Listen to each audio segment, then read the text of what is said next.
That picture in the back still haunts me. That's why my character is looking at it, because it's so haunting. Hello everybody, how's it going? So a lot happened this week, evidently, and I'm super excited to start talking about that stuff. But for now, it's the CC Wee. Hello. I am not interested in the amusements of nobility, sorry good sir. Hello CC and hello DJ, who has become obsessed with Flygon in the last week, I believe. I think it was in the last week you started getting really obsessed with Flygon. DJ, it's a DJ moment. I've already taken the money from this from these jars, so my snack is not going to help me now. Flygon Obsessed DJ is very epic indeed. So anyway, today we are going to... Hello Inferno, welcome to the stream. Nice to have you here. We have a lot of stuff to go over today. In particular, we need to finally find a sword, because I just looked at the calculations. You guys can't see it like in my graph off screen, but we have like 100 spots left to check, and we have not found a sword yet, meaning that every item we get from this point on effectively has a 1 in 4 chance of being a sword, and we have not found a sword yet. Like, I haven't even seen streams of like people speedrunning this game with it being this bad. Kind of wild. Math things and wait, I didn't get that? Oh shoot, that's one of the Triforce pieces. I got that last stream, but then the game crashed and I apparently didn't pick it back up. So it's a good thing I came back in here. I wasn't thinking of doing that. We're gonna equip our Charizard. Anyway, I hope you guys are all having a great day. Lots happened this week. Lots to talk about, both in my personal life and in the wider gaming circle, I'm sure. Yeah. It's also been kind of a chill morning for me. Not much going on, but yep. Yep. You baked your dinner. Oh, that's right. It's a bit later where you are. So I remember, this is a Triforce piece, which we actually need to beat the game, so thank goodness I came back in here. That would have been really bad if I didn't. I was partly thinking of doing some of the game's longer side quests today, but, well, I mean, we might get around those today, depending on how lucky we get, but, yeah. There's like 2 really long side quests in this game. There's the Withering Tree side quest, which we can actually see right here. Right here. Basically, we have to go to Forest Haven, bottle up some water from there, and go to every single one of these trees and pour water on them within 20 minutes. And that gives us an item. It's interesting. I got that one, but I didn't get the other one. Huh. I'm going to make sure this is checked off. This is the right place, right? Yep. Jeez. Yep. And then there's the other one, which I really don't like, which is the trade side quest, where you have to, like, basically go back and forth between 3 items and trade like a bunch of like flowers between NPCs. It's not bad now that I refreshed myself on like what you need to do to actually get that done, but yeah, it only gives you 1 item and it takes a while, so hopefully that's like the last thing we have to do. But for now, I think what I'm going to do is check out I'm going to go back to Tingle Island and decipher another one of these charts.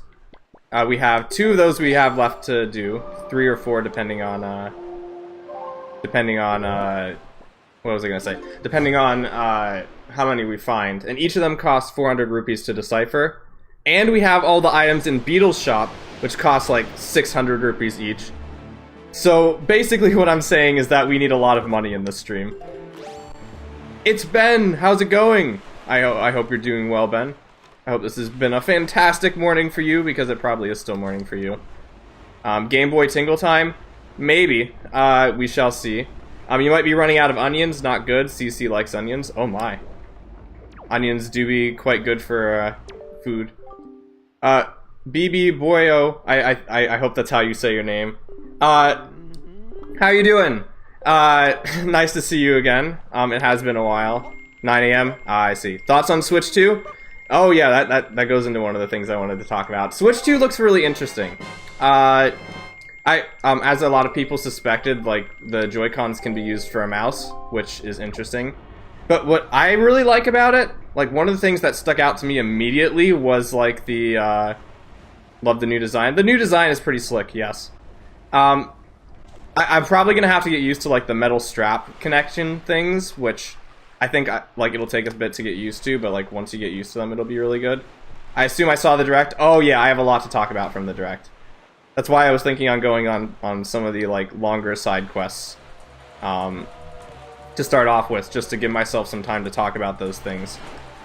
I can't remember if I got the big Octo around here. I guess I could check real quick. Yes, lots of new games in the Direct, not a lot of stuff to talk about. Can't wait till Deltarune. Yeah, it was very interesting. Like that was when like, I haven't been keeping up with Deltarune, but they announced, like, Deltarune Chapter 3 and 4, like, in that Direct, right? Like, we don't have those. Like, it's interesting. So are those, like, coming to the Switch first, and then they're gonna be released on the PC? If so, that was pretty interesting move on Toby's part to make that deal. But yeah, I'm excited to see what comes of Chapter 3 and 4. And I guess that also explains why we haven't seen a lot of updates from Toby lately in terms of game releases, because he's been holding off for this particular moment. Let me check what that chart is. Oh yeah, I went back and got Treasure Chart 1 off stream because I also lost that in the crash. That is Ice Ring Isle, so we are gonna go there. Everything launches that day, I know, right? It launches on everything that day. Oh, it launches on... Okay, got it. The Game Boy EMU add-on is going to be hyped. They have Pokemon... Oh, yeah. There's so much I need to talk about. I'm sorry if I missed some of your guys' comments, because I'm going to be talking about a lot of stuff back and forth. So I think I talked about Deltarune. I like the design. I think it's sleek. I think I talked about that. We're going to go to one of my favorite islands over here. That's going to be cool. Yes. Let's just say it's a pretty good time for me. Hello, Vi. How's it going? Nice to see you here. The Diamond Umbreon. It's a very good time for me to be playing this game, because not only was the GameCube announced to be releasing on Switch 2 stuff, like as a part of NSO, but the first game they showed off for that program was Wind Waker. And that leads into a huge segue that I want to talk about how the GameCube is now officially retro, and the games I grew up with are also retro by extension, and that I am now an old man. There's absolutely no debating it now. The games that I used to... That's unfortunate. The games I used to get from the store that were on store shelves at the time are now old and are being bundled with subscription services. I don't know, like, even looking at Wind Waker with the NSO, like, background is, like, super jarring to me. Like, it's so hard to think that, like, something like Wind Waker is being bundled with, like, you know, like, N64 games and like, SNES games, like, for free with the subscription service. It's kind of wild.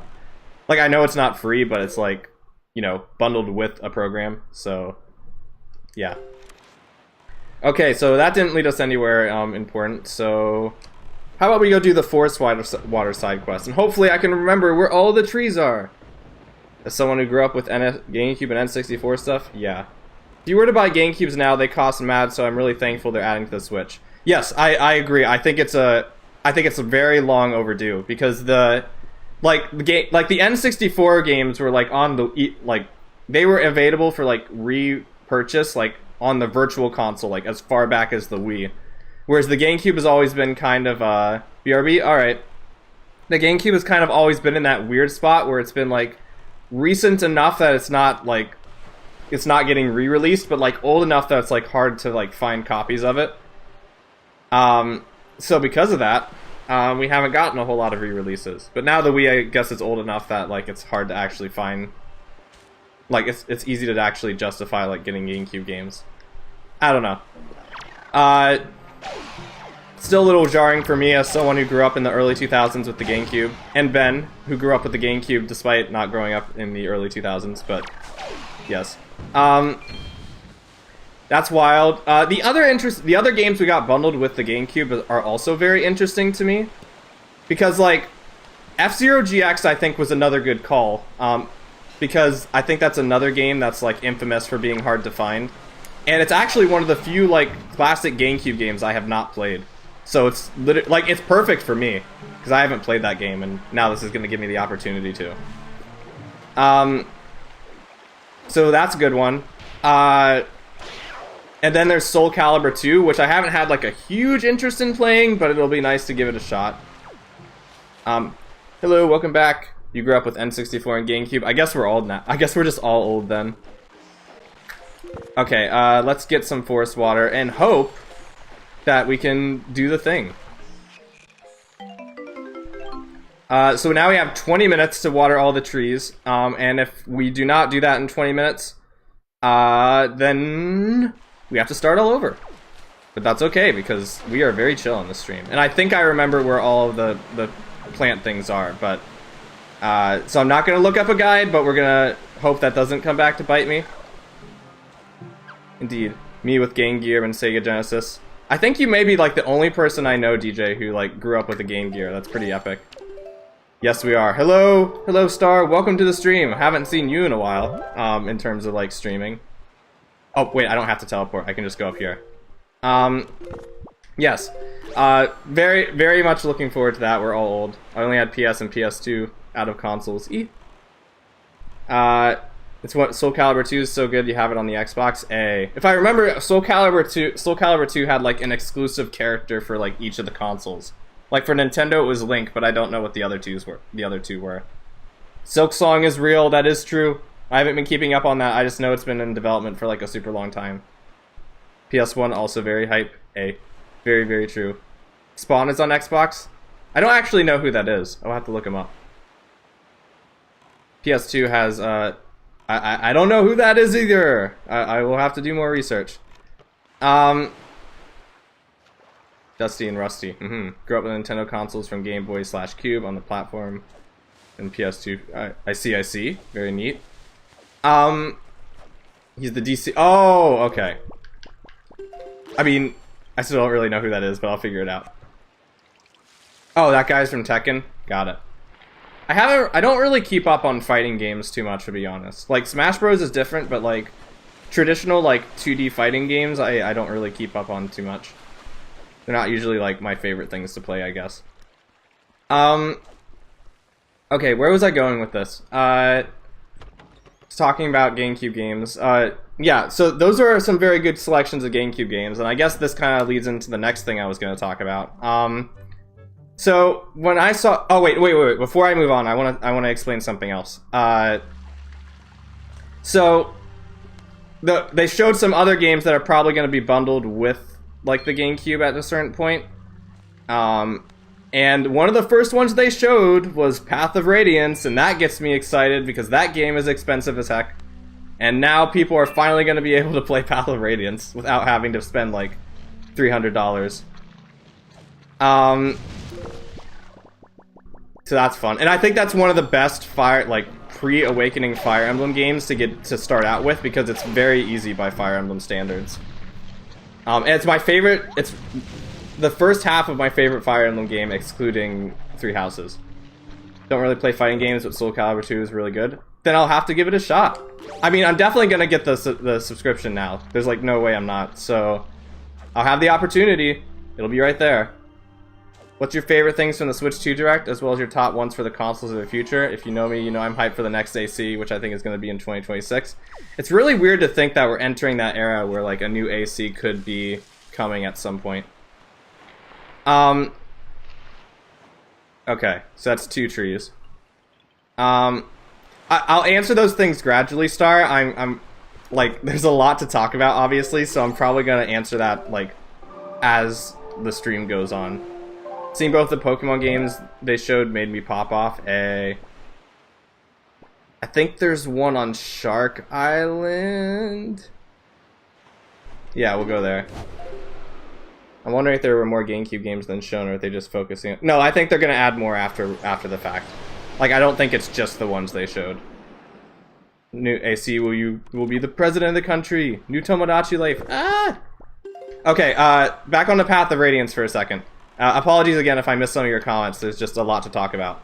But I am reading them. I just might not respond to everything.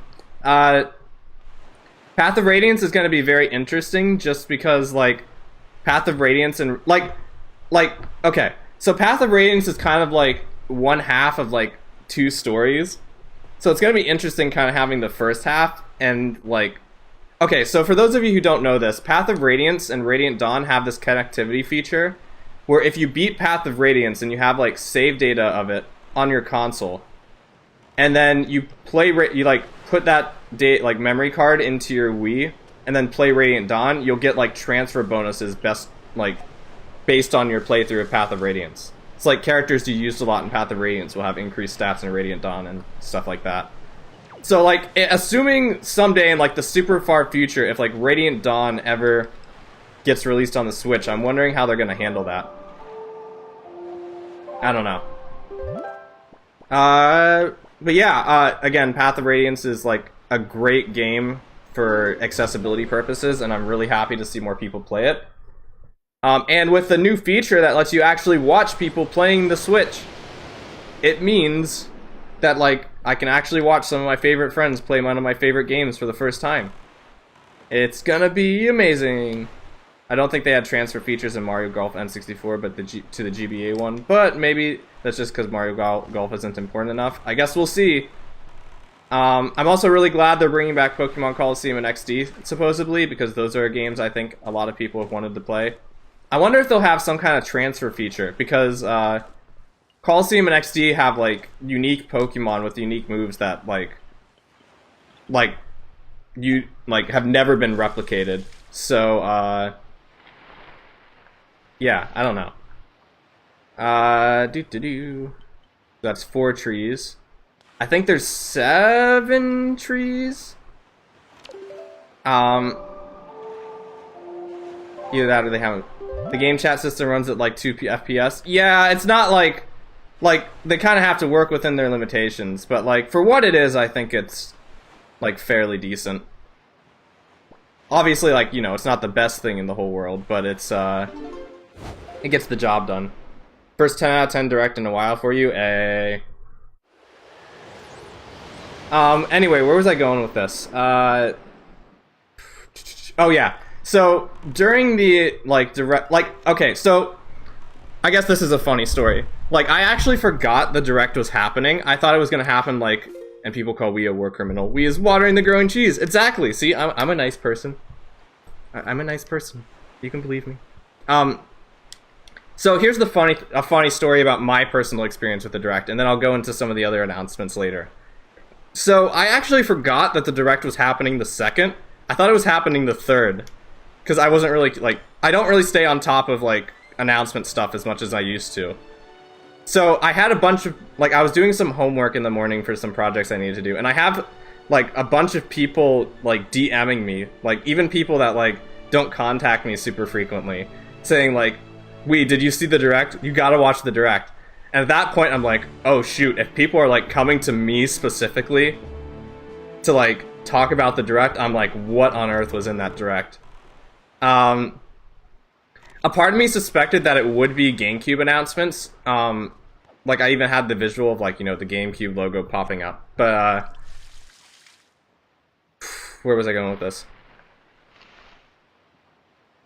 I actually just remembered. I think there's a tree on Needle Rock, so we have to go there.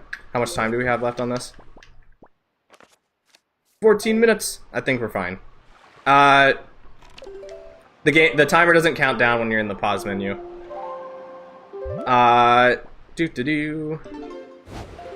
was really happy with the Switch 2 Direct. The upgrade packs for Kirby and Mario Party were sick. DK looks really happy and cool, and I haven't even played much DK in the past. Admittedly, I actually haven't looked too much at the DK trailer yet. I'll explain why in a minute, but I'll explain why once I, like, as part of my story. But basically, like, I was getting projects done. Everybody's, like, DMing me saying, "Wee, you gotta watch this," and I have an hour until class. I have an hour until class starts, and like I'm like, okay, I'm gonna watch like the first 30 minutes of this and then go to class. So I did that, went to class, and then there was like an hour between my next class and this class. And in between that, I watched the rest of the direct. And then, like, you know, after that, you have to keep your cool through class through the hype. So, and like everything on your mind. So that was also a thing. But that's basically my short way of saying I watched the direct incrementally. And where else was I going with this? Scarlet and Violet remaster. That would be cool. I have my doubts because I think like the devs might be focusing on Gen 10 now at this point. Because like I think like, you know, Scarlet and Violet is like 3 years. Well, Breath of the Wild's 7 years old, so I don't know. Wait, that's wait. I thought that was the last tree, and I'm like, wait, isn't there one on Star Island? I would like to see it though. I would love to see that. I have a bit of doubts, but we'll see. It is pretty cool that so many games are getting double releases on like the Switch 2 and the normal Switch, because usually cross-console releases only happen for like very few games in Nintendo's library. Like Twilight Princess and Breath of the Wild are like the only two I can think of like off the top of my head. I do wonder if the NS2 versions of the game will have transfer saves as well. Perhaps. That would be pretty epic if they did. I'm not sure if I'll be getting them myself, but it's pretty cool that they're an option. ZA, yes, ZA is also... I was surprised to see ZA in the Direct, actually. Because usually Pokemon stuff doesn't appear in, like, normal Directs. They usually have their own dedicated Directs for that. It's a game not to bug every 2 seconds. Here's hoping! I will hold out hope. So anyway, big explosions. Big explosions. Went to a friend when he said, they're better. Eek. So anyway, big announcement. So when they were showing off the GameCube games, obviously, like, the thing that first appeared in my mind was like, you know, it's going to be really great when Kirby Air Ride comes to this. And I was very suspicious when Kirby Air Ride wasn't shown in the, is that the last tree? Uh-oh, it's not the last tree, I'm missing one. I was very suspicious when Kirby Air Ride wasn't shown in the library. So I got my answers to why that was later. Good afternoon, Lupa. How's it going? Hope you're doing well this day. I gotta think where that last tree is. Hold on. Oh, it's in Mother and Child Island. That's right. It's just one block south of here. Cleaning out your Switch made me really play Scarlet and Violet. A lot better though. Hey, nice. I gotta turn around. So it turns out Kirby Air Ride is getting a sequel, and not only is it getting a sequel, for those of you who don't know, Kirby Air Ride is one of my favorite games of all time. Definitely my favorite racer of all time. Not only is it getting a sequel, but Sakurai is coming back to direct it, and holy heck, that makes me happy, because if it was any other director besides Sakurai, I'd be concerned. Because I love that game way too much. I want it to be handled with care. So I'm going to be super excited to see what that entails. I'm sure there's going to be some new cars. Hopefully, like, I'm fairly certain City Trial will come back because that's what everybody plays the game for. But we'll see. I'll be interested. Assuming it does, I'll be interested to see how that's expanded upon. And yeah, that's going to be a great time. Do you think they're going to put Twilight Princess on GameCube, or they'll do a Wii version? Good question. I think they'll do the GameCube version just for, like, you know, consistency. This is why Icy and I were like, Wii, you gotta watch. Yep, that's the last tree. Let's get the sword in a tree. That's not a sword. That's unfortunate. That's actually very unfortunate. That's not what we needed. But I will check this off. Withered trees. Doop. Let's do the trade side quest now, I guess. We'll just get all the long side quests out of the way. I'm gonna save just so we don't have to do the trees again. City Trial has to come back. If it's a huge world, that'll be crazy. Ooh, that would be crazy. I'll be also happy to see the goober cars like that delivery truck. That would be great. The ice cream truck. Are you talking about the, like, wagon star? That would be pretty great. This is... I was wondering if that was the reason you guys contacted me. I knew it was like something GameCube related or like along those lines, but yes. Hello, Lewis. Welcome to the stream. Yeah, I was in the trailer. Let's go. I'm happy about that. You know, the cool thing about Air Ride is I like pretty much me who's never played either. We'll have to do that someday. We can play Kirby Air Rider together. Is it a full moon? Because we actually do need a full moon photo. It is not. Okay. Whenever it turns nighttime, remind me to take look at the moon and see if it's full. Oh wait, I have to wait till daytime. That's right. Is there anything else I can do in the meantime? Oh, I can check out the shop ship. Okay. Is playing Pokemon Edition. I am playing Pokemon Edition of Zelda, yes. Yes, City Trial, I'll be interested to see how they do that. 18 to 24. That's a lot of Kirby colors, but they can make it work. That would be fun. Yeah, I'm looking forward to that, seeing what becomes of that. I hope Kirby Air Ride's, like, the fact that they revealed Mario Kart and Air Ride in the same trailer. I saw like one comment that mentioned that kind of shows that, like, you know, this is Sakurai's kind of passion project, because you know, like, it's interesting that Nintendo would reveal two racers in the same presentation. But yeah, I have high hopes for Kirby Air Ride. Of course, because Sakurai's developing it. I'm hoping it stays casual, because I know, like, games like Smash Bros have gotten, like, a little bit more competitive, and Sakurai's directs those too. But I know Sakurai tends to be, like, a pretty chill person, so, yeah. There's a lot of spray cans you could get in Kirby in the Amazing Mirror. Lots of Kerbo colors. What if they just give you, like, a color wheel one of these times, where you can just literally make your Kirby, like, any color? 18 to 24 players with online giant city trial zone.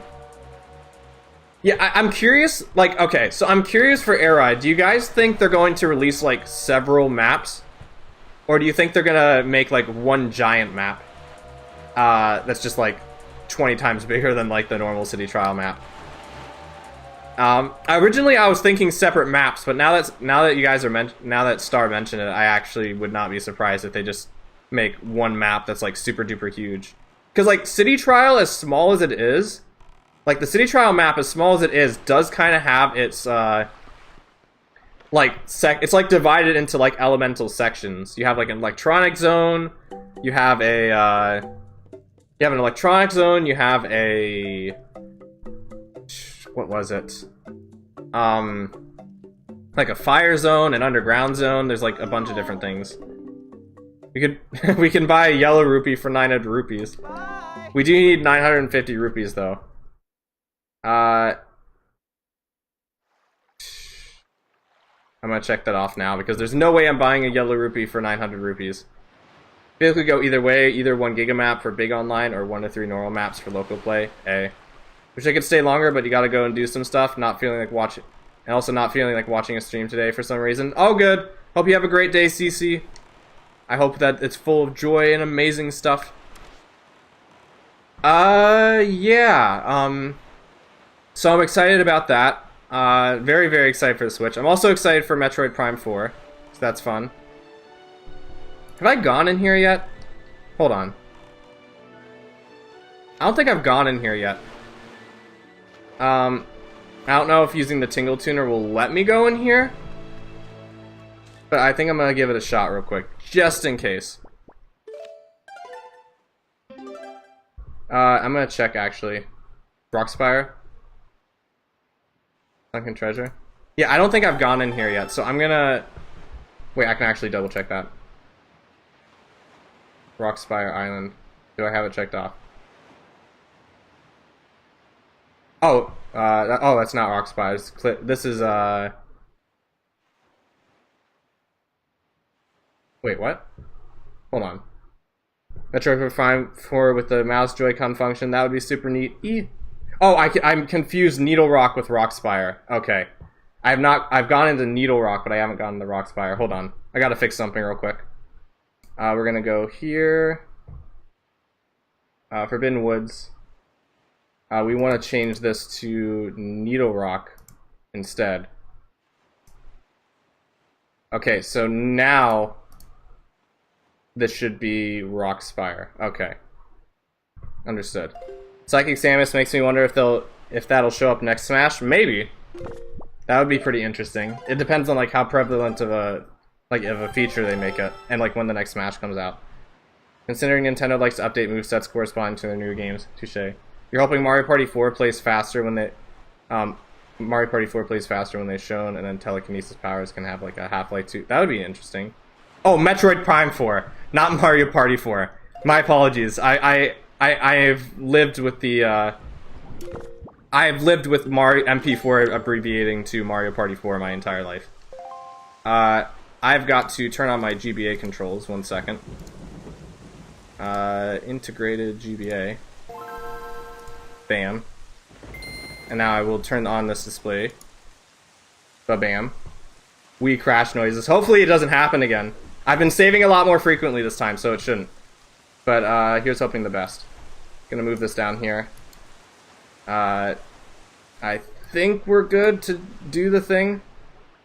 I'm just rearranging my windows. I only have one monitor, so I have to rearrange my display a lot in order to like make things nice to look at for myself. Hoping for moving forward Smash, they changed a lot of smaller rosters, like changed to a smaller roster, like 20 characters, focusing on Nintendo characters in the most recent iteration of. That would be neat. That's an interesting take, but I'm not sure if it would be very marketable. It's kind of hard to market a game with 20 characters after the last game has had like 70 characters. Again, it would be interesting, an interesting direction for them to go into, but I'm not like 100% positive that that is something they would do. We'll see though. Oh, I only have 70 rupees, so that means I have to do this like in one try. Oh boy. Hold on. We have to be very careful about this. We names the incorrect abbreviation. E. It's really hard to tell, but like on the open ocean, the Tingle Tuner is like super duper finicky. Like this is me tapping. You see how like it like goes off screen, like with me tapping. It's like super finicky. I guess we'll give this a shot. Where was that? Okay, that wasn't the right direction. Alright. Sakurai, you figured out why your profile picture wasn't showing? You had two. Oh, okay, got it.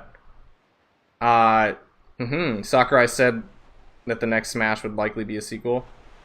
Of some sorts. I guess it'll be interesting. Like it seems like Nintendo is kind of, since they've kind of like had like.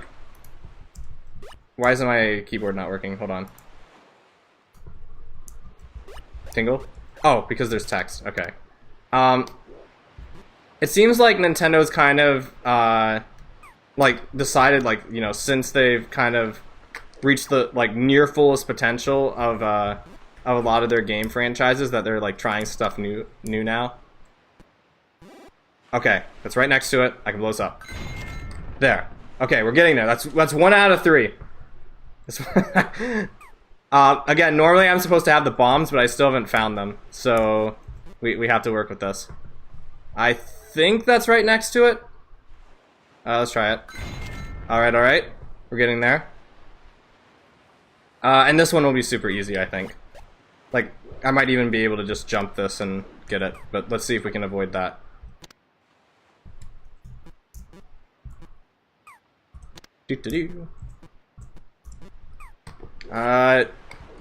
Unless I end up doing like a 2.0 type of thing for Ultimate. That's kind of what I suspect. I think they're gonna kind of, like, if we get a new Smash game, I think they're just gonna kind of build off of Ultimate. But even then, for like re-releases, you still have to like get like probably like obtain the permissions to do certain things, and that could be difficult. Because like in that case, like if like one character is missing, it's gonna look very awkward. The upgrade for Smash Ultimate? Yeah.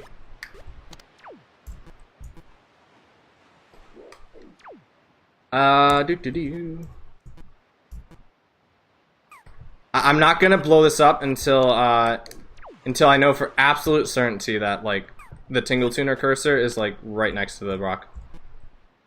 Is that close? That should be good. Okay.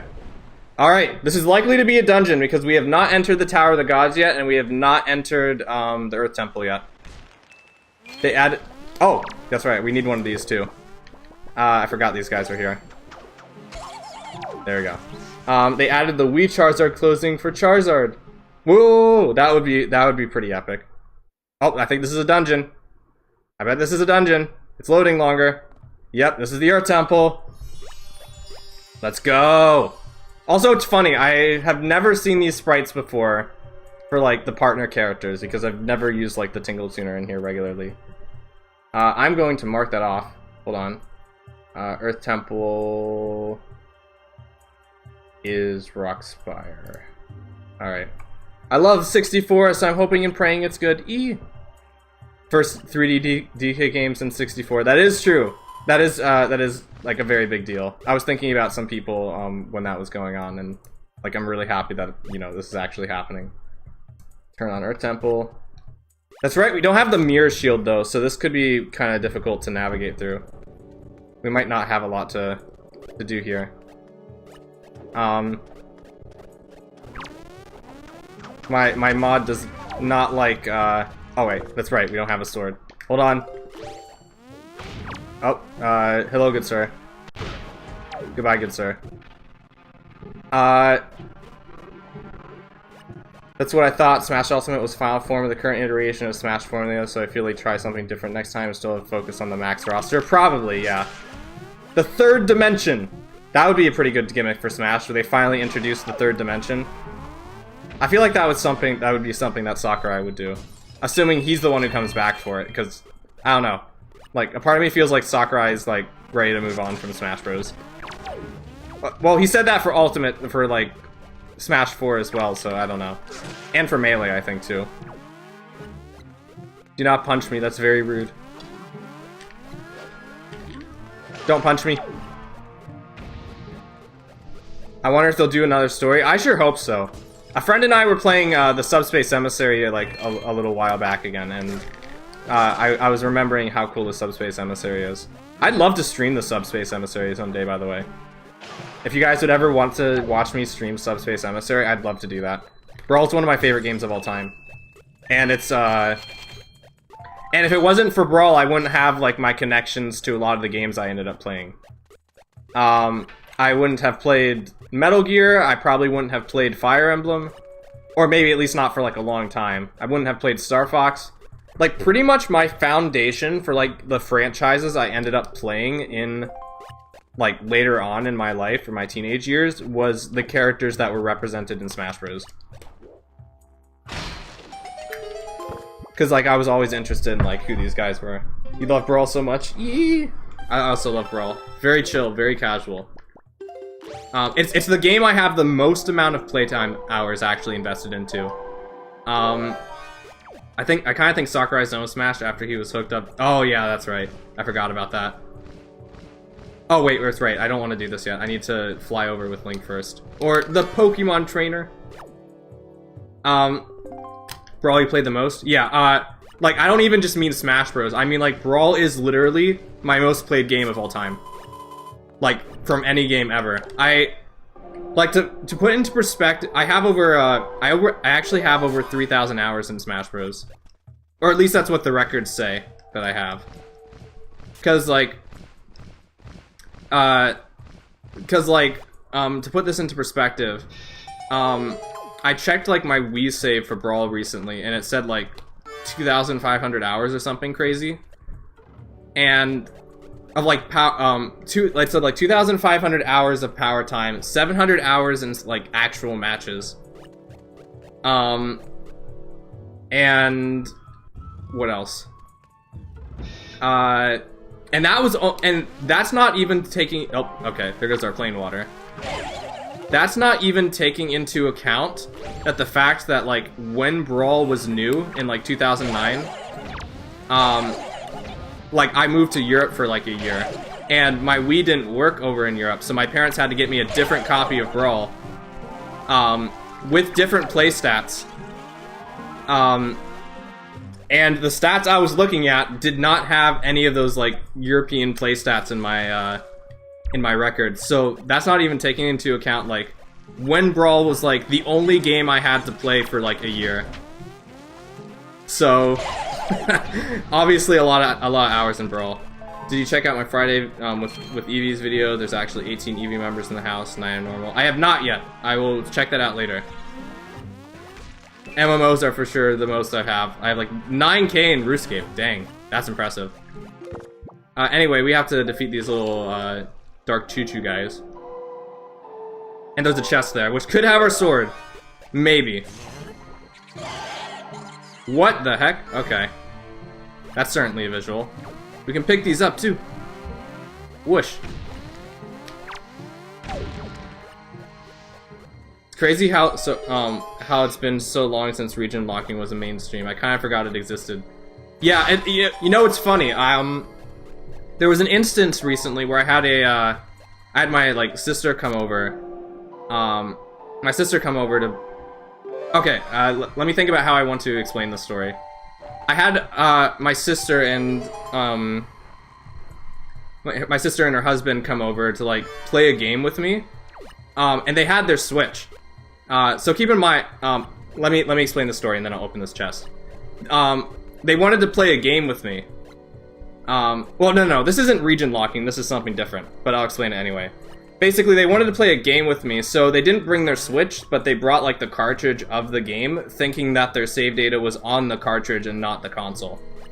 But, yeah, because that's how it worked in the DS era, and, that's how we grew up in the, like, growing up, that's how it worked. So, I don't know, interesting little change of times there.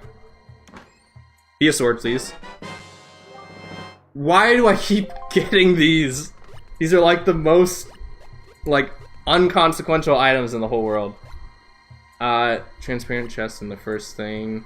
Chest behind destructible wall. Alright. Last time it was relevant to me, it was when Super Mystery Dungeon came out. Came out in the Japanese version, I got to play it 2 months early. Was the 3DS region locked? You know, it's funny because it's funny because the 3DS was region locked, but apparently the DS is not region locked. I know that for certain because I was able to play my old DS games with European copies of those games.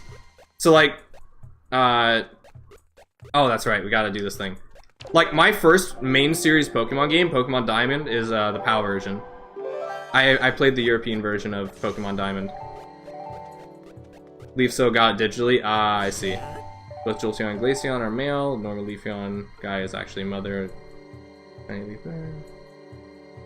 Cool stuff. The evolutions are indeed very, very cool. So many unique evolutions. Get this thing. I don't know why it says there's only 2 chests I can get here. I think there's definitely more I can get. It says I need 2? Like, there has to be more. Like, I have a very hard time believing that I only have access to 2 chests in this room. It might actually be 2. Do I not have any Earth Temple Smokies? Hold on. Huh. I just used one there, so did I have 2 and I just didn't check one off? I guess we'll see when I get to the next locked door. If so, then we'll have a lot more places to check than what the graph is telling me right now.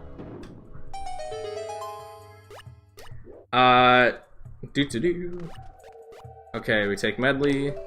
You know what's funny? My opinions of the Earth and Wind Temple in this game have kind of swapped as of recent. Like, I used to really, really like the Earth Temple, and then, like, didn't really like the Wind Temple as much. And, like, both of these dungeons are still pretty cool. I both like them. But, like, in recent years, I've come to, like the Wind Temple much, much more. Treasure chart 17! That could potentially lead to a sword, maybe. Okay. Do light hurt these guys? Huh. Yeah, the Shiny Umbreon is both a goth girl, but she's also half glass empty type. She has a kind of heart either way. That's an interesting combo for a character. You don't see it too much. I think it's this one, yeah. Also, the bubbles are ghastly! Spooky. That Floor Master we just passed is usually broken, for some reason. Oh, we just haven't used the Earth Temple key yet, that's why. Okay. Yeah, I don't know why they're saying there's only 2 chests available.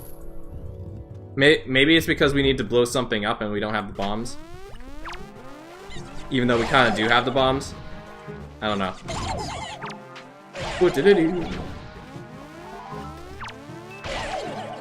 Also, I think the reason why I've come to prefer the Wind Temple over the Earth Temple is the Earth Temple has a lot less, you have to worry about Makar a lot less than you need to worry about Medley in the Earth Temple. Kinda reminds me of that mini game you play with the Rotom in Poke Park. The one where you have to like, what's the right word here? Circle around. Oh, we need to, that explains it. That explains it. I think that explains it. Yeah, we need the fire arrows. Oh. Wait, no. I feel like there's definitely a trick to this, hold on. There's definitely a way we can do this. I've seen speedrunners do this before. I don't listen to facts, I only listen to money. No! Listen to the facts, Mr. Swallow Guy. Welcome to the stream. Glad to have you here. I think there's definitely a trick that lets you get up here without having to push the block down. If we can do that, that would be huge. But we'll see. Ouch. That did 2 hearts of damage? Dang. Beep boop. Boop beep boop. These little slime guys are kind of getting a little annoying. But yes, I hope your day is doing okay, Swallow. We have not found a sword yet. We are in the first hour. We still have not found a sword. But we're in the process. We did find a dungeon, which could potentially have a sword if I can cheese my way up here. And I have no means of killing these slime guys right now because I need to open up that light there, and I don't have the fire arrows. So, yep. He did not, in fact, find a sword in his first chest. That is true. I said I was gonna do that to Swallow for context, and I have not. Oofies. Come on, I know it's possible.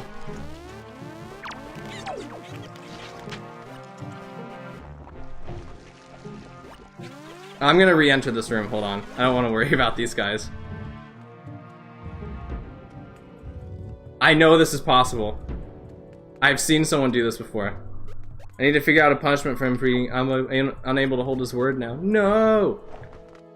Don't do it, I'm honest, I promise. Anyway, Swallow, how you doing? We've been having a... Oh, that was close. We've been having a very good, insightful conversation about all sorts of things, such as life and Nintendo Directs and stuff. Just relaxing this morning? Hey, wonderful. I know this is possible. I'm not crazy. At least I think this is possible. Maybe I am crazy. Bops the Swallow, no.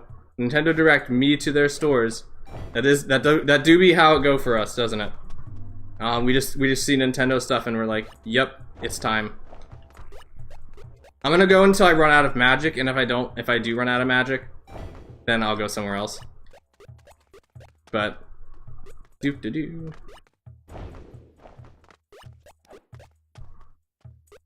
This is the trick, right?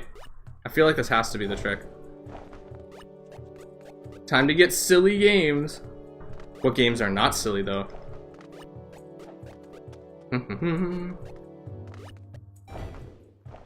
Can't go 5 minutes without being assaulted and bapped and harassed. No! The pillows are cozy, though. Anyway, where was I going with the direct conversation? We were talking about directs, we were talking about new announcements. DJ just hits me. No! Bad DJ. I do not think I'm going to get this. I do not think I am skilled enough. I'm sorry guys, I failed you. I failed you as a content creator. I cannot do super crazy precise speedrun tricks.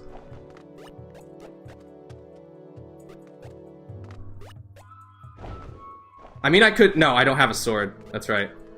Greetings, hello Average Fern, welcome to the stream. I'm trying to, well, I just failed to do a speedrunning trick, so we're gonna come back here later.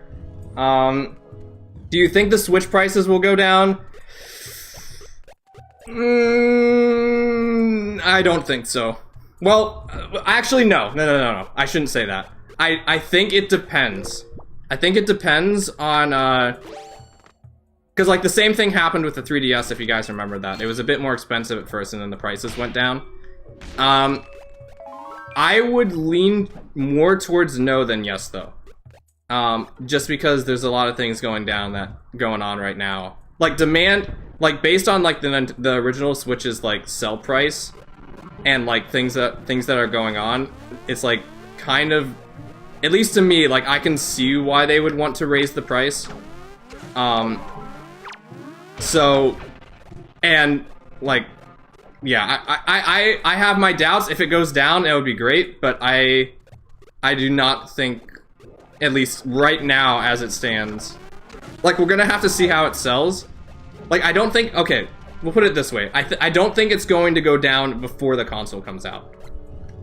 I don't think it's gonna go down before that time. Afterwards, it might depend on sales, but in general, I don't think it's gonna go down yet. We'll see, though. For a second, I thought I got stuck. Oh my goodness. You actually have a shiny Sneasler in your Violet game, and you become my ace Pokemon. Hey. They maybe try to expand the light model, do the comp. Oh, that might be interesting. Switch to light? That's an interesting idea. Oh, we're gonna have to blow up the rocks every time we need to come back here. Man, that makes it even worse that we didn't get this trick. Rip. Someone who's a PlayStation fan and also sort of an Xbox owner, the Switch 2 prices do not faze me at all. It's been doing this for years. It's kind of like okay, so I won't go into this too much, just because I know that this, like, a lot of people feel kind of strongly about this. But like, I can understand why a lot of people are upset about the Switch prices, but, like, and obviously it stinks. Like, you know, like, even I had to, like, look at it and be like, whoa, that's kind of high. But like, given some of this, I don't know. I think it's where they are, it's kind of a logical decision. Maybe not like that high, but I think, like, I can see why, you know, they would raise the price. Original Switch demand was crazy, so the new price will probably remain and probably be a bit more accessible anyways. Indeed, like again, there's a lot of demand. There's a lot of people behind the scenes that are, like, making a bunch of calculations about like demand versus stock, how much they think, like, how many people are not going to buy the console with the new price, how many people are going to buy the console with the new price anyway. These are very calculated decisions. So, again, I'm not saying it's the best thing in the world, especially for the consumer, but, like, I don't think it's, like, completely out of left field, is all I'm saying. Despite the complaint, Switch 2 with several games is still cheaper than the console. Is it really? Interesting. That's why you have until the holidays to get electronics, because of Black Friday or Cyber Monday. It is really, well, I guess it makes sense because of, you know, summer break and all, but, yeah. Where do we go next, Dora?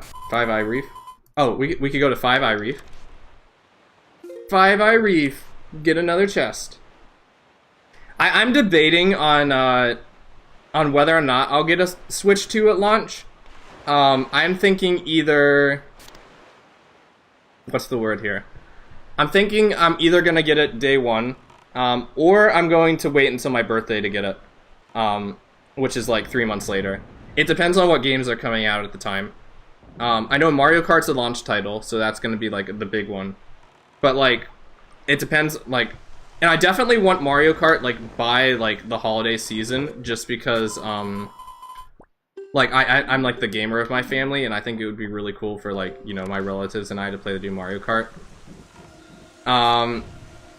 But, yeah, we'll see. If Air Ride comes out in the summer, though, there's no chance I'm getting it day one. If Air Riders comes out during the summer, then, rest in peace, my wallet. I'm just gonna dig up some money because we need to grind some for a bit. Nintendo will still be making money with their consoles compared to how the other consoles are doing. Eep. Everyone here signed up for Switch 2 interest on the official Nintendo store site, right? It's a queue for buying to get around scalpers. Is it now? Wait, really? What? For buying to get around... It scales with your playtime. Huh. That is interesting. Like, I usually don't like pre-ordering, like, games or consoles. I usually don't like pre-ordering games or consoles just because... I don't know, it's not really a habit I've ever gotten into. So, I mean, I guess there's no reason I couldn't, it's just, you know, like, I like going to the store day one. And I've yet, like, I've been doing this for 10 years, and I've yet to go to a store where they say, like, you know, like, sorry, we don't have the copies of this new game because everybody else got theirs first. But yeah. You do have an OG Switch, the Mario Edition. Would it help me get a Switch too if I don't want to wait till Black Friday? If you traded your original Switch in, it might. Like, I don't know how that all works nowadays, but like... And I'm not sure if you'd want to trade... Like, it might be more upfront costs, but like, if you like, got a Switch 2, like, transferred your data to the Switch 2, and then like, returned the Switch, that might be like, you know, a way to cut down costs. I don't know though. Usually I like to keep my old consoles around just in case they ever serve like use. Like whenever the Switch decides to like, you know, become discontinued like way down the line. I don't think that's gonna happen for a long time. And when I say discontinued, I mean like not that they're not making games for it anymore, but more so that they like Nintendo stops updating it. That might be like a Wii admits to homebrewing. Eee! I mean, I'm not sure I'd be playing this right now if I didn't have access to homebrewing. I ripped this myself, I should add. I'm no pirate. Despite what this game would tell you, I'm no pirate. You posted a link in the general Discord chat. I'd sign up. You have like 72 hours. Oh, okay. Maybe post that in like the media chat instead. That might be like a better place to post links. But thanks. I'll check it out later, for sure. I like to be giving my older Switch to my brother. He'll definitely enjoy it. Hey, I am not a pirate. How dare you accuse me? Unless it's like the, like, what is it? The Neverland Pirates from like that Disney show where like they have that meme where it's like, pirates don't steal things. Maybe in that case I'm a pirate, but no. We're gonna actually need this magic, so that's kind of important. But yeah, it's cool to see that you guys are excited. A lot of hype. I'm glad to see it. Scarlet and Violet are getting refurbishes for the Switch 2. Maybe Scarlet and Violet will run without glitches or crashing. Here's how. Again, I have my doubts about it, but we'll see. If it does happen, I'll be happy. Just because, like, you know, I think Scarlet and Violet deserved a little bit better. Not gonna lie, I might pirate Switch 2 games.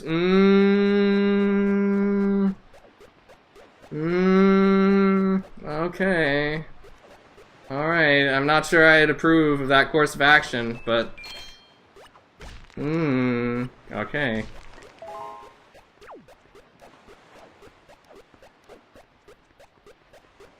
Anyway, there's a chest over there. Actually, I think I need to go between, like, two of these islands here. Doo-doo-doo. Da-da-da-do. Da-da-da. Wait, is it already going? Oh, this way. Okay. Yeah, it's pretty interesting, though. The thing that I think nobody can deny, though, is that a lot of people are talking about the console now. GTA be going for $100. You just want to raise the black flags and return to the ways of old. Swallow wants to be a pirate. You're accusing me of being a pirate, and you are you're literally saying you're gonna raise black flags everywhere, man. I actually am slightly concerned I might not make this. Oh, okay, we're good. Give me a sword, please. That could have been very useful a few minutes ago. You're going to be a based pirate? Are you going to be like the Netherland pirates? The ones that, like, don't steal anything? Or the pirates that don't do anything? You guys know that thing from VeggieTales, right? We are the pirates who don't do anything. I actually, it's been so long. Black flag doesn't always mean pirate. Touche. I actually, I've only watched that, like, VeggieTales thing, like, once. So I don't actually know too much about it.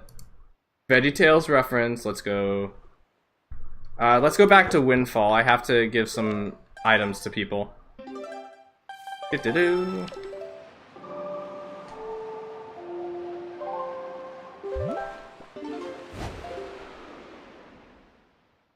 If you like to talk to tomatoes, yep, you get it. The one that I think is the most famous now is like the "allow me to introduce myself" meme that like people have adapted for Madame Blueberry, which I've come to deeply respect. Like, I think I've told you guys this before, but or at least some of you guys before. Like it's weird. Sometimes I say like I've told you guys this before. Like you're just like one person, even though like not everybody is on the stream at one time. So yeah. Can't believe you shunned Lapras without its consent. You spun Lapras. Lapras likes fun rides. Maybe my Lapras likes fun rides, Swallow. Maybe that's how it goes. Anyway, I think I've said this a few times. I've been kind of like on this big like gratitude high lately, where I've come to see like the really big value that gratitude has in like average life, and people's average lives. And Madame Blueberry from VeggieTales is basically all about gratitude, so I've been coming to revisit that a lot lately. The Wandering Merchant on Bomb Island is small. If there's a fellow, perhaps you could trade something with him. I actually want to go to Great Fish. Do I have a... Oh, no, I need to buy one. Okay. Proof or not is not the case. Eee! But yeah, VeggieTales is interesting. And I actually found this out recently. Funny story. The first VeggieTales movie predates Toy Story. The first VeggieTales came out like 2 years before Toy Story did, which is wild. I didn't know that until recently.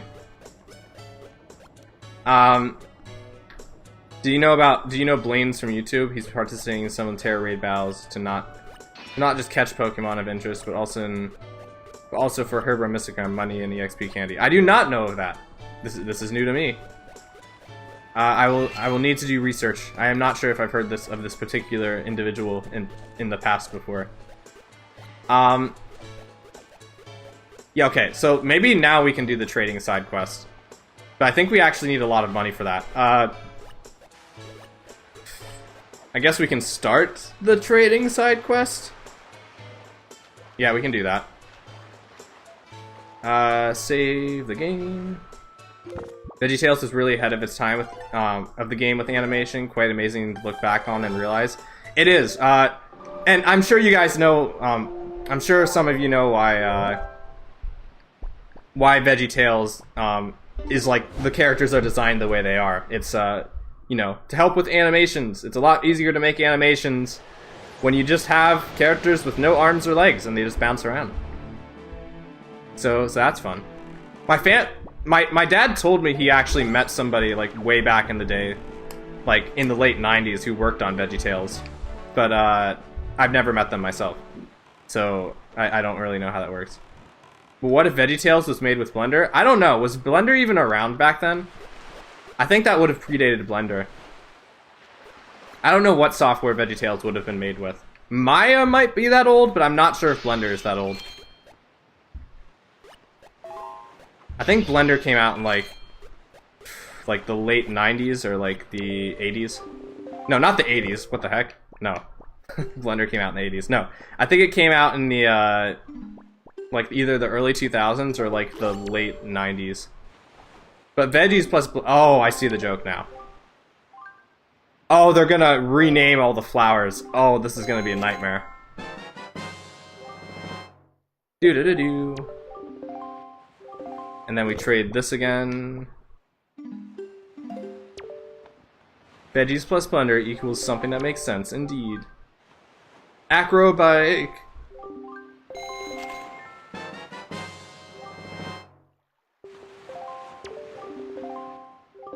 Now I think we go to Bomb Island.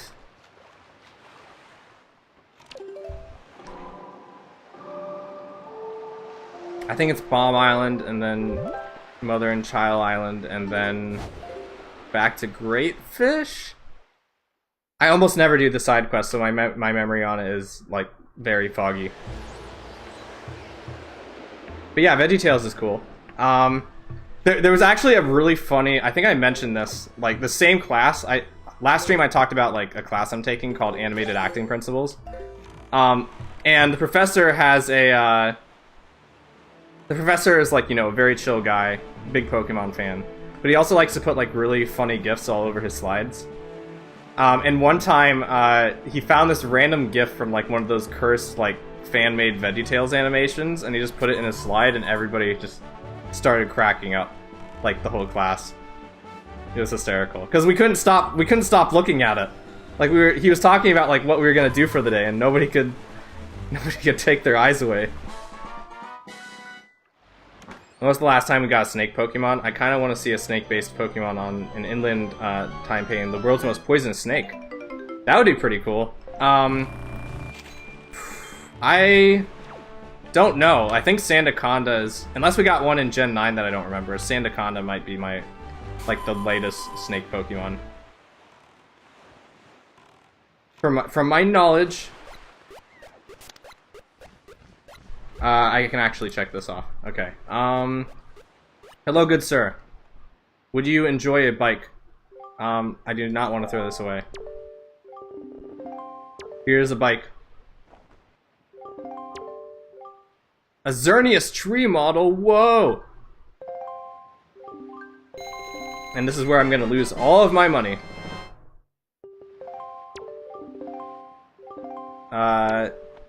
Now I think... A Squirtle Squad fountain? Whoa! I think we're on the right track, by the way. I don't recognize the names, but I recognize the models. Squirtle Squad formation. Oh yeah, this is the island that the Savage Labyrinth generated to, so I can take a look in there. Because if I remember correctly, the game said that one of the islands here, or one of the items in the Savage Labyrinth was a bow. Flygon noises. DJ obsessed with Flygon moment. Flygon is really cool, actually. I think it's I think this kind of just clicks with a lot of people. There's some Pokemon that just have, like, those designs that are, like, you know, like, really, really cool. Don't worry, Slowpoke's not feeling anything. I would never put Slowpoke in a situation where Slowpoke would be hurt. You know. Treasure chart 40 and progressive bow. Exactly. So we need to go down here for bow. Now, here's the thing. We can't actually complete the entire Savage Labyrinth unless... We cannot complete the entire Savage Labyrinth unless we get the Mirror Shield, and we don't have that right now. But there is a treasure chart down there, which means, theoretically, in the absolute worst case scenario, we could go down to the 30th floor of the Savage Labyrinth, get the treasure chart, and have that treasure chart be the Mirror Shield. And then we have to go down through the first 30 floors of the Savage Labyrinth again to get to the last 20. That would be very unfortunate. Hopefully that's not the case, but it is a possibility. Like in rock design. You know, people in yeah, they eat Slowpoke tail, but you, some people think it's kind of rude to be swinging a Slowpoke around. Engagement stream. So now I think we go to Mother and Child Island.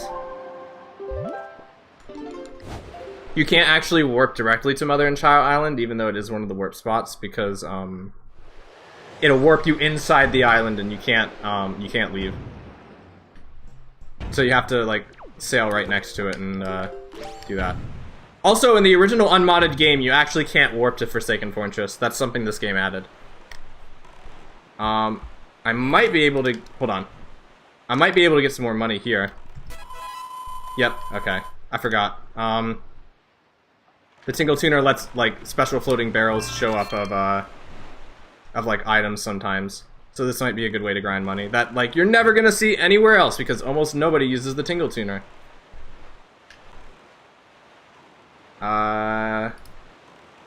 Destroy the cannons and gunboats. Theoretically, we could do some of the other reefs now, but I really, really don't want to unless I have to, because I don't want to be blowing up gunships with the Tingle Tuner, because that's going to be expensive, and it's going to take a really long time. So instead, we're going to go here and hope that this guy gives me the items that I need. Ah! I could not turn away, and now hopefully I don't drown. Do any of you guys see like that water spout over there and sometimes just think like, man, that's relaxing. I wish that was outside my yard.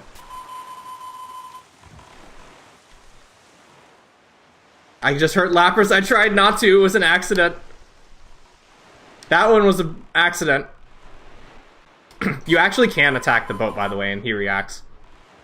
I'm not going to show that, though, because I'm a nice person who would never, ever attack an innocent Lapras. Especially when this adventure would be impossible without it. I just remembered something that I haven't tried yet. He is not... No!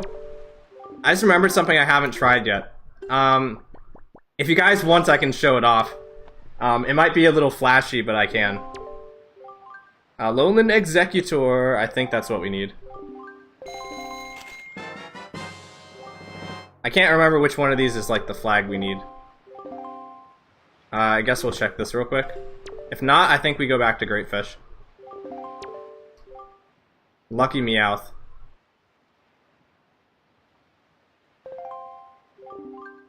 I think that's what we need. Eep, Stasis Flashback. E. Okay, so I have a question for you guys. There's this really cool glitch I can show off that lets me go across the sea very quickly. I can do that, but the images that are shown on screen while I do it are very, very flashy. So like, if any of you guys, like, are worried about that, then it might be, you know, I could not do it. But I have a lot of practice doing it, so I can show it off if it is something you guys want to see. Basically, it's a way to get across the ocean quickly without using a boat. You're cool with it? Alright. Maybe when I get a good oh wait, is it a full moon? Hold on. I have to check this. You have no issue? Okay. I'll do it next time I go to Windfall, because that's one of the best places to do it from my experience.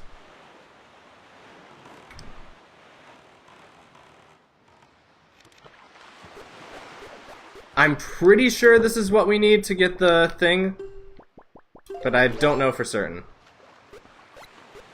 Hello, good sir. No, it is not. Okay.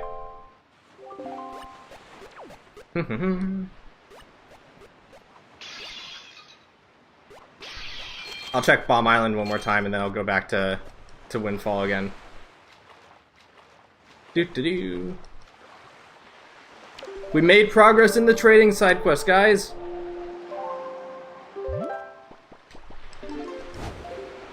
What else has been going on lately? I have a big day coming up on Monday. Basically, like, again, for those of you who weren't here, I'm working on a thesis film right now for my, you gotta go? Haven't eaten lunch, but I need to get something to eat so I can feed the dogs and cats. Okay, have a fun time. I hope you have a great rest of your day and that's full of joy and stuff that is amazing. See you around, indeed. I'm working on my thesis film right now, and my meeting for my thesis film, is this Monday at 9 AM. So that's gonna be a thing that's happening. And that's gonna be wild. And hopefully it goes through. Like, I'm not concerned. Everybody's talking about like how it's super casual and everything, but like, you know, there's always that little voice at the back of your mind that's like, is this going, like, it's like imagining like the worst case scenario where like all the professors say like, this is the worst story I've ever seen, and you have like no realistic expectations of like how this is gonna work out. And it's like all three unanimously like deny my thing, and I'm like, But no, I don't think that's gonna happen. I'm just silly. Do you give me the item that we need? The answer is no. Hopefully we don't have to trade at the other person's again. Guess we'll check that out. But yep, after that, it's gonna be kind of smoother sailings from there, because then classes are going to come to an end. It'll be a big womp womp moment. Because then from that point on, I am like even more of an adult than I already am. And then we make some masterpiece. Like, okay, so I understand. I recognize this about myself. I have a tendency to really get hyped about ideas. But I think if this idea works out, it's going to be super cool. Cause like, okay, so I'm sorry, Lapras. Please forgive me for shoving your face in a barrel like that.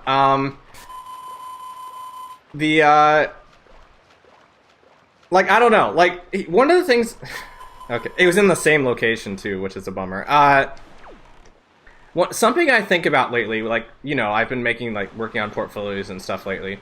And something I'm thinking about, like, how I've wanted to brand myself is, like, I want my work, like, my creative work to be meaningful. Lapras forgives me? Yay!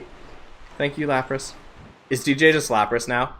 Or is this just, like, Pyro, who's, like, off-stream, and he's, like, just helping us from off-stream? Give me a thing. Xerneas tree model.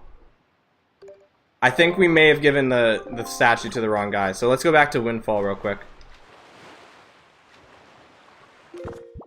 Go down here.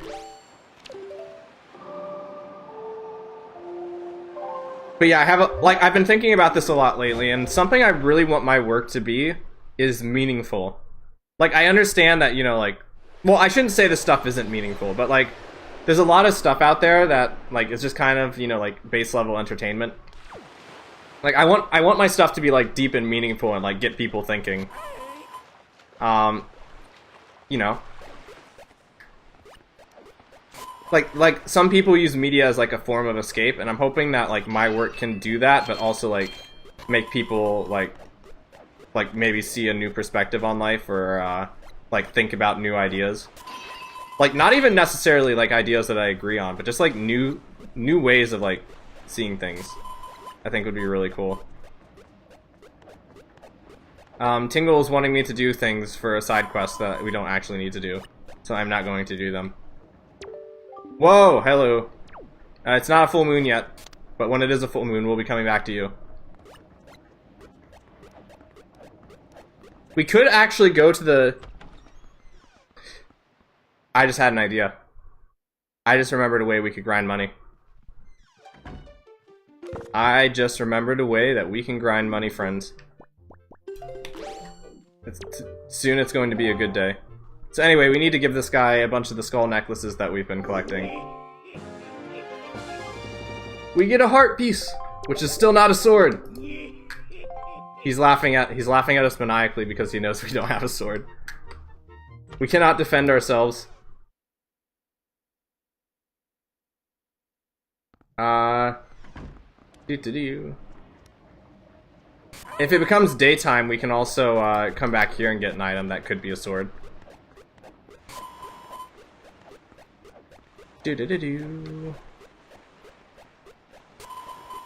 Let's see where the I think it's actually the Tower of the Gods. That might be perfect. All this silliness makes me curious about playing this randomizer myself, TBH. Have you played Wind Waker before, Swallow? Like, I don't know about your history with Zelda because I haven't heard you talk about it too much. I know you've probably played like Breath of the Wild and Tears of the Kingdom, but like, have you played any of like the older Zelda games? Nope. It's a wonderful idea. That would be such an interesting idea. Because like, okay, so this is actually a tangent I can go on as I grind money. There's a trick I can do here to get money. Instead of digging up treasure chests, I can just break a bunch of these pots.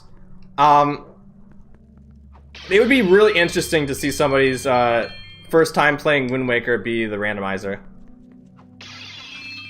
Because here's the thing about Breath of the Wild and Tears of the Kingdom. Like, I think those games were very, very innovative for, you know, like, giving a player a lot of freedom to, like, do things at their own pace.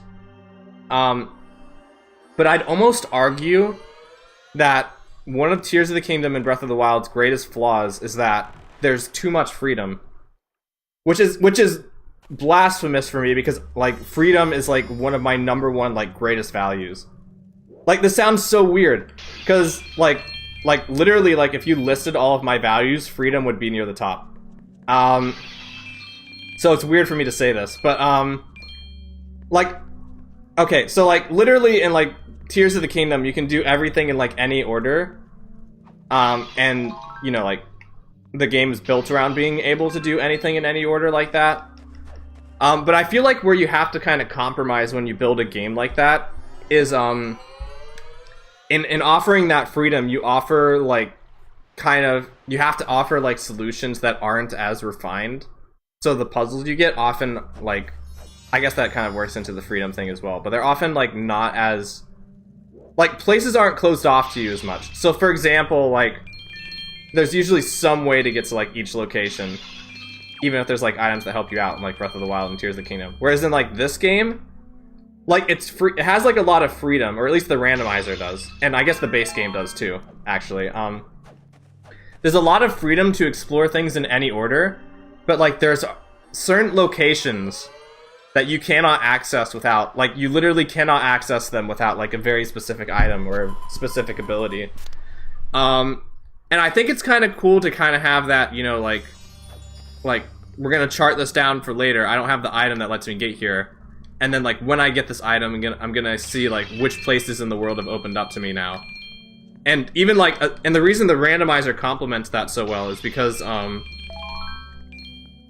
like, when you've played this game, I guess, as much as I have, and even if you haven't, like, you know which islands open up to you when you get specific items, and, like, which ones become easier when you get specific items.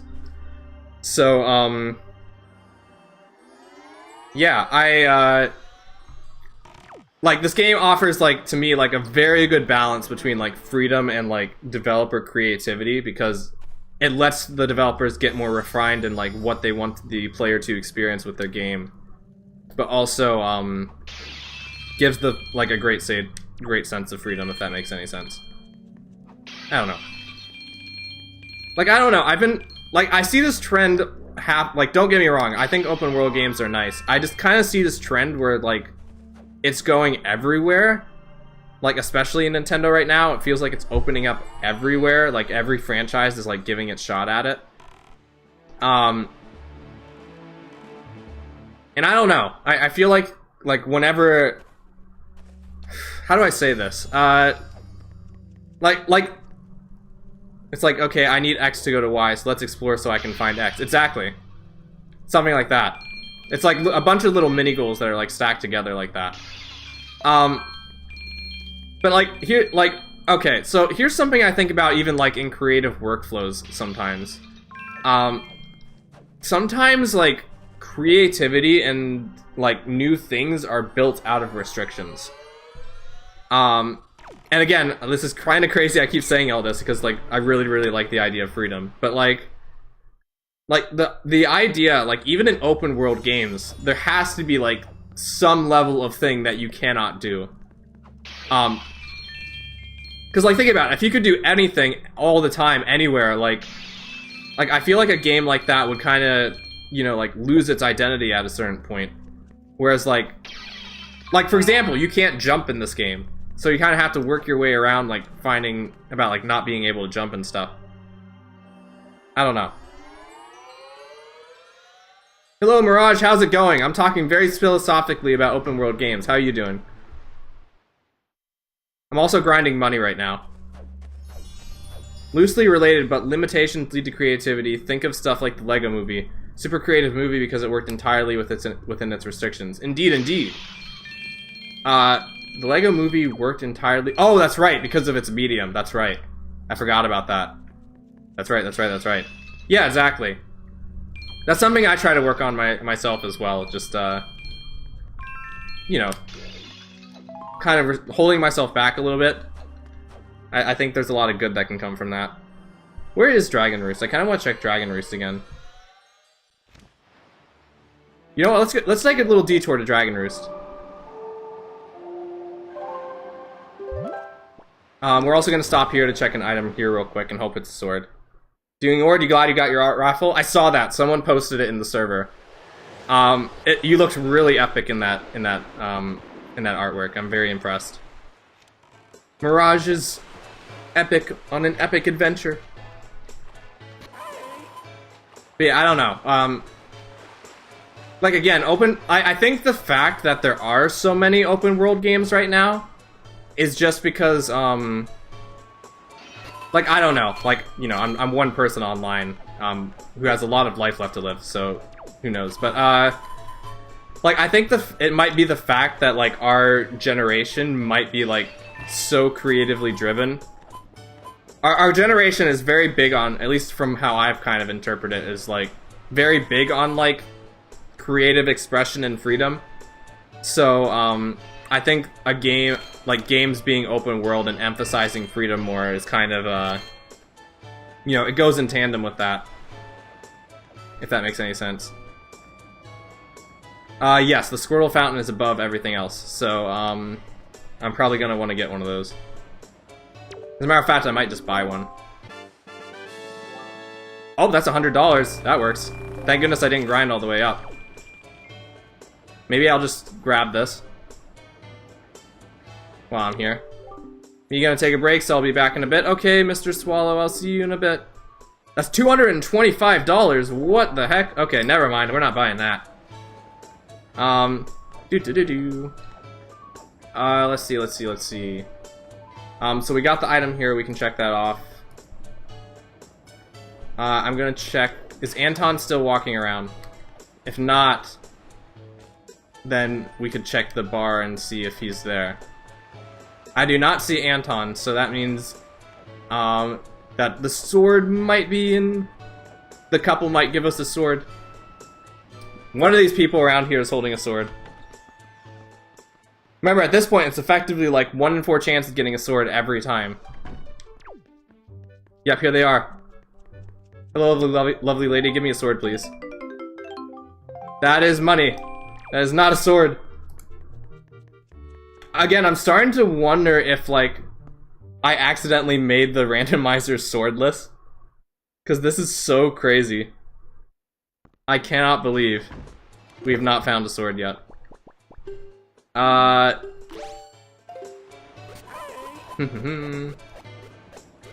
to do?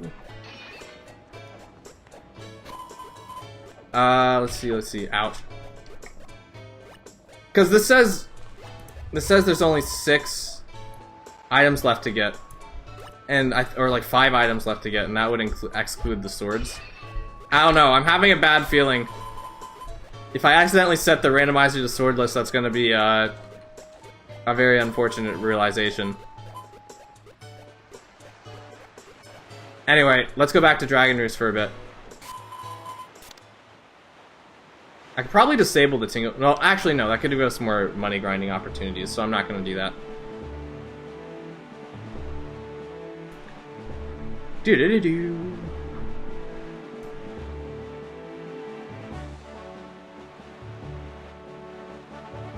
We still need bombs. Hey, Blaze, how's it going? I hope you're having a wonderful day today. We're about to check out the Dragon Roost Cavern again. Because we are, like, in the last quarter, or, like, nearing the last quarter of this randomizer, and we have not found any sword upgrade yet. It's getting to the point where I'm starting to wonder if I had accidentally set the randomizer to swordless. I don't think that's the case. But, yes. It's going well? Wonderful. Yeah, it's been a pretty engaging... Oof, lol, yeah. It's been a pretty engaging stream so far. We've had a lot of really cool conversations about, like, you know, the new things that are coming out in Nintendo's side of the world and, you know, all that really cool stuff. It's been a fun time. In particular, I'm really looking forward to Kirby Air Riders because Kirby Air Ride is one of my favorite games of all time. And I am very glad that we are going to be seeing more of it soon. Also, Dragon Roost Cavern right here is one of my favorite dungeons in the entire series, just atmospherically. Get that. Get that. Now we can run away. You never got to play Air Riders? Air Ride is very good. Like, the racing modes aren't too impressive, but, like, casual smash, like, casual, like, city trial is, like, really, really good. Fun little fact here. Tingle can get stuck here. In this little spot specifically. Hold on. There we go. Eek! Fairy! So if you do that, let me go to the GBA screen again real quick. We can save him, and he'll give us like 50 rupees or something. Oh, just 20. Okay. Almost got baited with Smash 6. Yep, I think it's still too early for Smash 6. Particularly with like the lighting or not the lighting, but like the way that Smash Bros is going right now.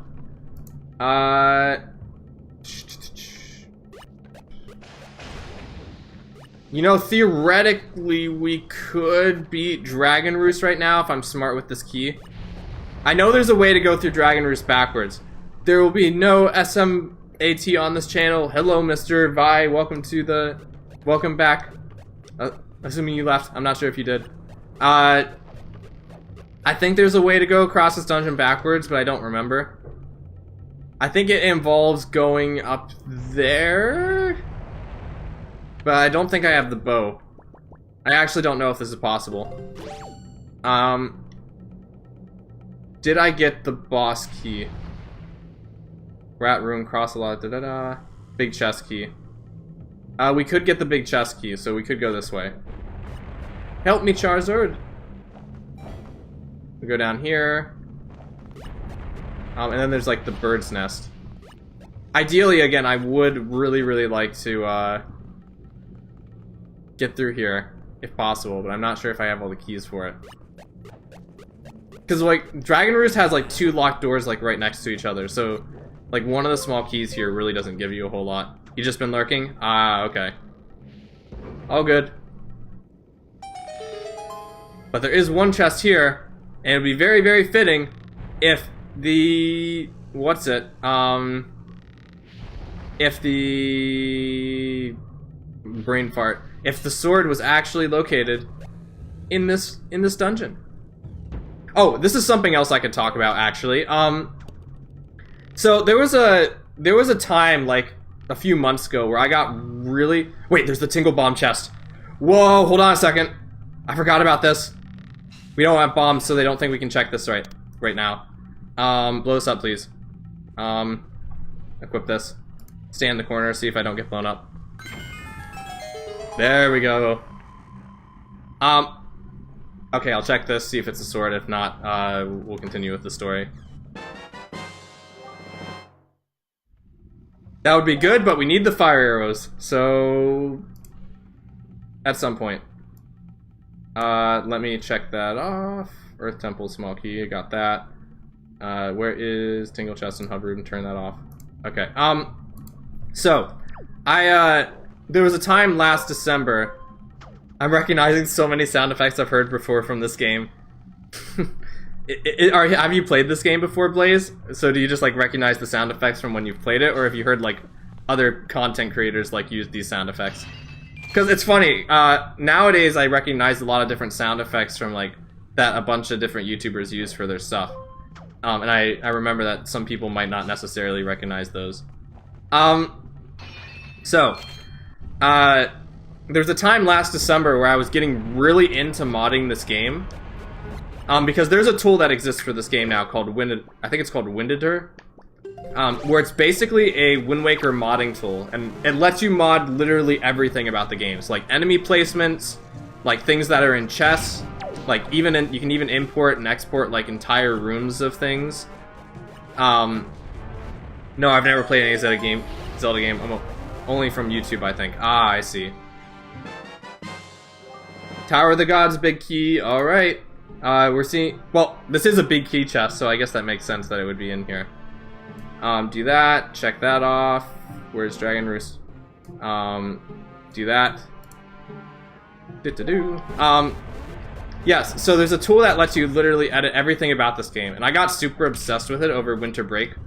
To the point where I went through all of this dungeon, Dragon Roost, the dungeon you're seeing right now, and like edited it, I had made an edit of it to make it like a hard mode. A hard mode of this dungeon. Which I might go back to someday, but it's like on the super low end of priorities for me. So I don't know if I will for certain.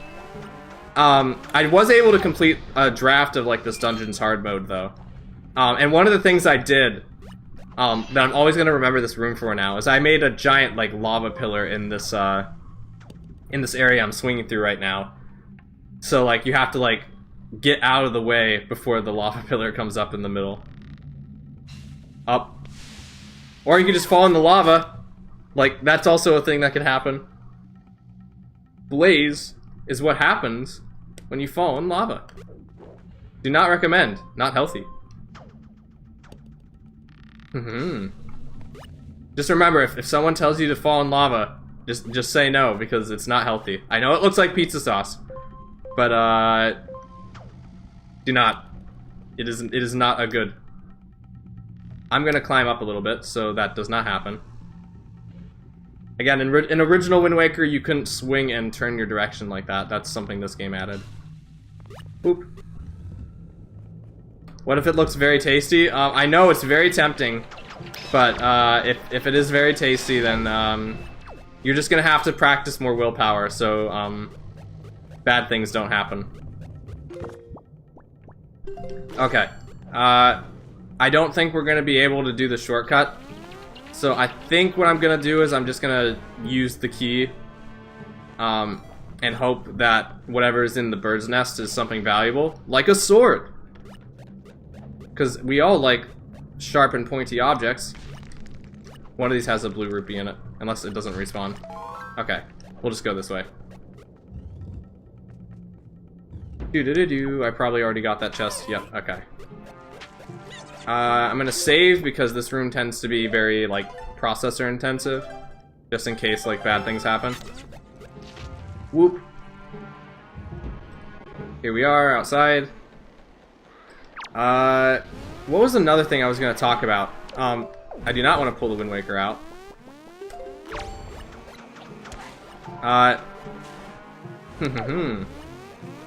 Oh, don't fall off, Link. That would be very bad.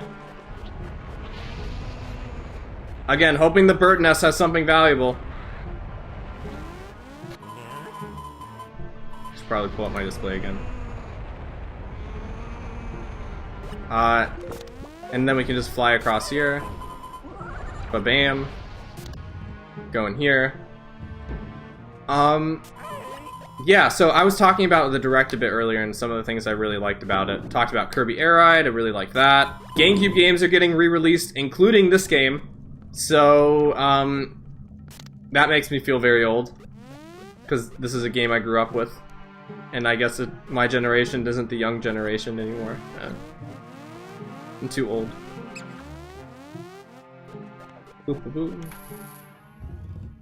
Alright, there goes our key. Now, there might be something in that bird nest. It could be valuable, it could be useless. We shall see. That guy really likes screaming. See if we can get a closer look at what that is. That looks like a skull necklace. Are you kidding me? Is it actually? It is a freaking skull necklace. My goodness. Whippery has his gray hair. Eek. I cannot enter that. So that is Dragon Roost for now. I'm gonna save and quit so we can get back to the dungeon entrance faster. Save and quit. Go back. I can turn the Tingle Tuner display off for now. Do that. Check this off. See what other locations we can check out. I mean, technically Charizard doesn't even have any hair. How long do you think Charizard's lived, by the way? Like, I know there's something in the anime that says, like, you know, like, apparently, like, what's his name? The Fire-type, like, trial leader in Sun and Moon. His Charizard was apparently owned by his, like, grandfather. So apparently Charizards can live for a while, which is interesting. So when that's the case, Like, what counts as old for Charizard? Let's go to Tingle Island and get some, what do we call this? Get another chart deciphered.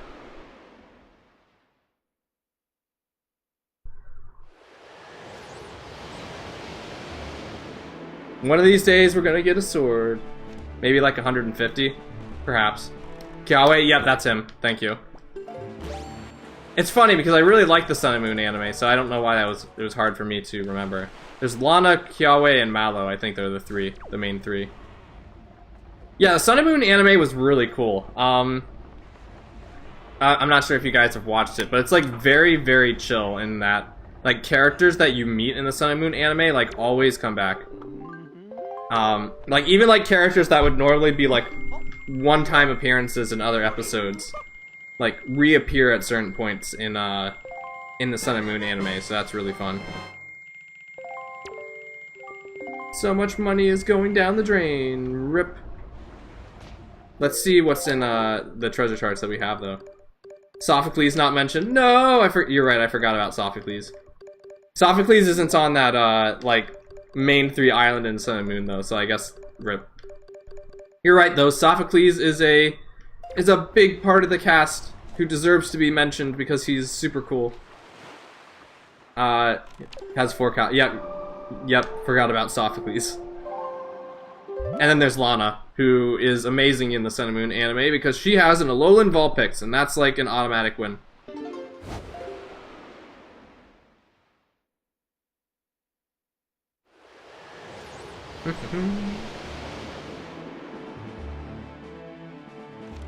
We're gonna save. And we're gonna check out this treasure chest and hope it is a sword. Lily. Thought it was low. Yeah, Lily has the... I'm so silly. Lily has the Alolan Vulpix. Lana does not. Lana has an Eevee, though.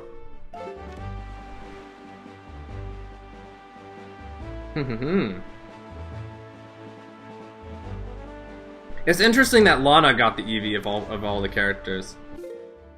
I don't know. It doesn't seem like the character I would expect to get an Eevee. But it puts Eevee back in the series, so that's good by me. One of these triangle islands has a treasure chest, and by process of elimination, it has to be this one, so we're gonna go that way. Yep, Sandy to Eevee. I forgot. You guys remember the first Pokemon movie when, like, they had those scenes where, like, all the trainers in, like, Mewtwo's chamber had, like, nicknames for some reason? You know, I'm really surprised that Ash, or like whoever the protagonist is at the time, doesn't nickname their Pokemon very often. Like, I don't know, it seems like with the whole interpersonal like relationship thing between like Pokemon that the series seems to be like really going for. I'm really surprised that's not like a bigger practice. I guess maybe they want the people to like who are like watching the show to like understand the names of the species. And that's a bit easier to do if, like, the trainers call the Pokemon by their species name. But, I don't know, it's interesting. It's an interesting dynamic. Forbidden Woods Compass, which is useless because we're not going back to the Forbidden Woods. Ah! Click that off. Imagine if he gave Pikachu a nickname, nobody would know its name, but just... You know, actually, you're right. Now that I'm thinking about that's actually a very valid point for marketing. From a marketing perspective, actually, yeah, I think that makes a lot of sense. Where did we go next, Dora? Let's check our chart here. Rockspire, we don't need to go there. Savage Labyrinth. We need one more Darknut Crest. We need Joy Pendants. How many of those do I have? Check that. I need a few more. I should have got those in Dragon Roost, actually, now that I'm thinking about it. I need to find a Darknut. Where is, like, Stonehead? Stonewatcher Cave. Horseshoe Island Cave. One second, I'm just checking through some locations. Horseshoe Island Cave.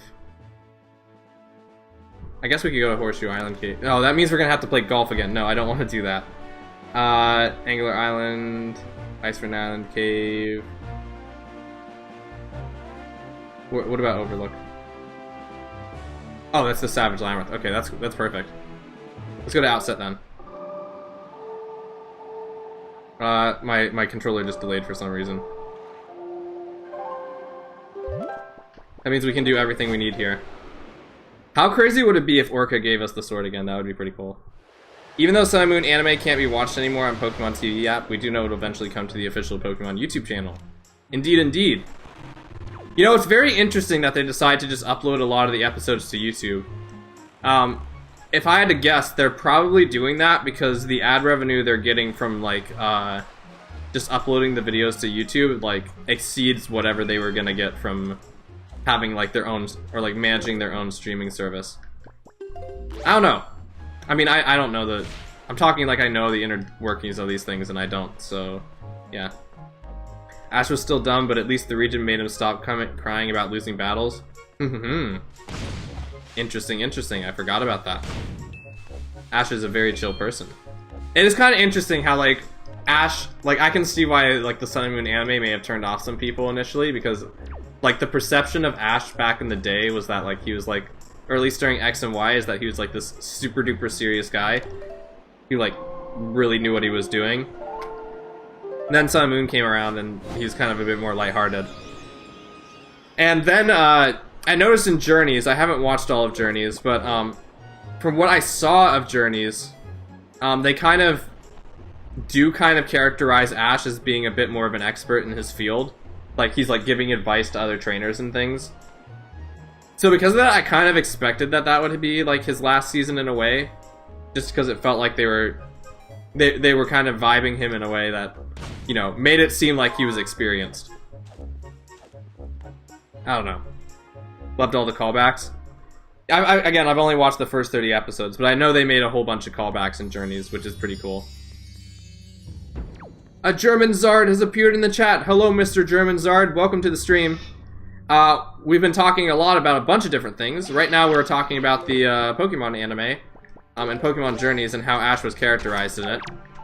I'm also coming in here to get more Joy Pendants because I need a bunch of these for what we need.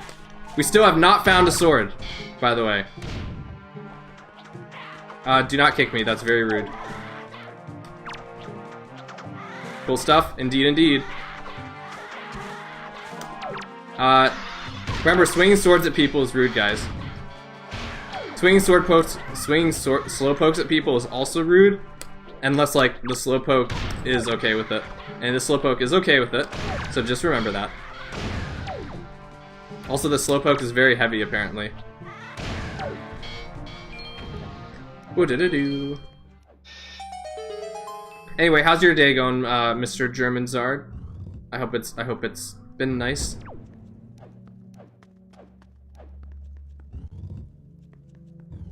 I think there's Withrows in here. Yeah, okay. Where are they? Get these guys before they summon! Okay, good. Where is he? Oh, I missed! That's gonna be bad. Yep, I missed him. Okay. Jellies! Does this count as Slowpoke endangerment?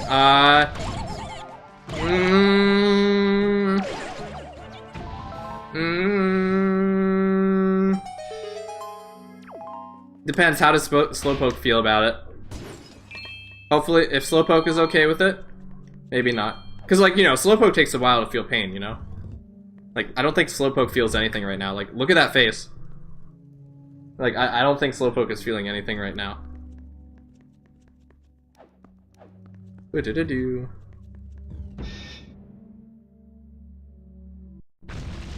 Oh, these guys again. I forgot. Oh, no. I don't like fighting these guys.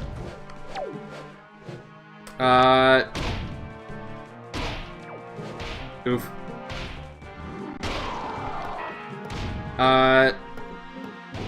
Okay, there we go. Nice. Slowpoke is in shock. Are you sure Slowpoke is in shock? Maybe he's just asleep. Don't like some Pokemon sleep. I think Slowpoke would definitely be the type of Pokemon to sleep with its eyes open. Don't whack me. Okay. This is very glitchy right now.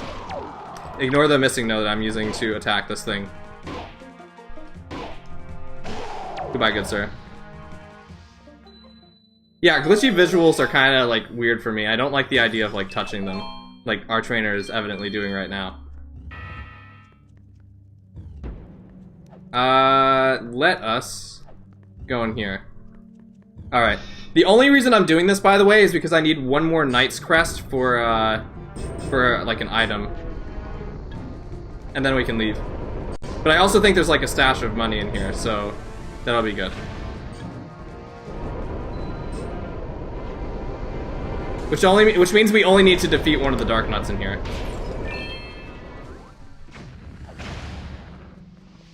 Do-do-do-do. I might as well take some of this, it's free money. Don't want to get greedy. Gotta appreciate what you have. Do-do-do-do. What are some other Switch-related things I could talk about? Let me pull up my little notepad here. Twilight Princess. Oh, that's right. That's something I could talk about. Slowpoke closed their eyes, but like in a sleep design, it's just their pupils turn into... Oh, okay, that's right. Okay, I'm gonna defeat one of these guys, and then I'm gonna talk about the little tangent I just thought of. Because, this is another thing that just happens to line up with, like, the Switch announcements perfectly. That's not what I wanted to happen. Hold on. I need to remove one of these straps of these guys. Apparently these guys have, like, laser vision, so if you, like, stand behind them, they can't see you. How'd he see me? What the heck? Okay. Hold on. Oh, there's a red rupee there.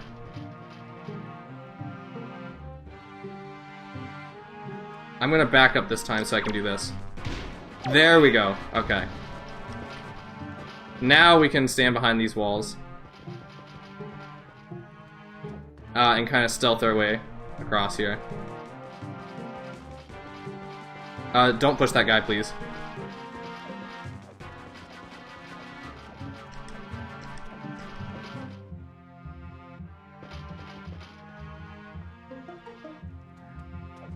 Dang it. Hurry up, hurry up.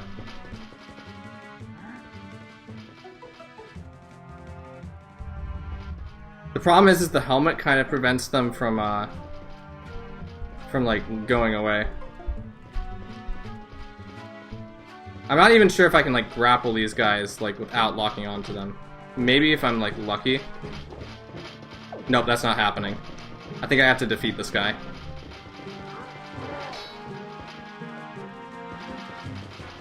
Eek! Yeah, so the thing I was gonna talk about is, ouch.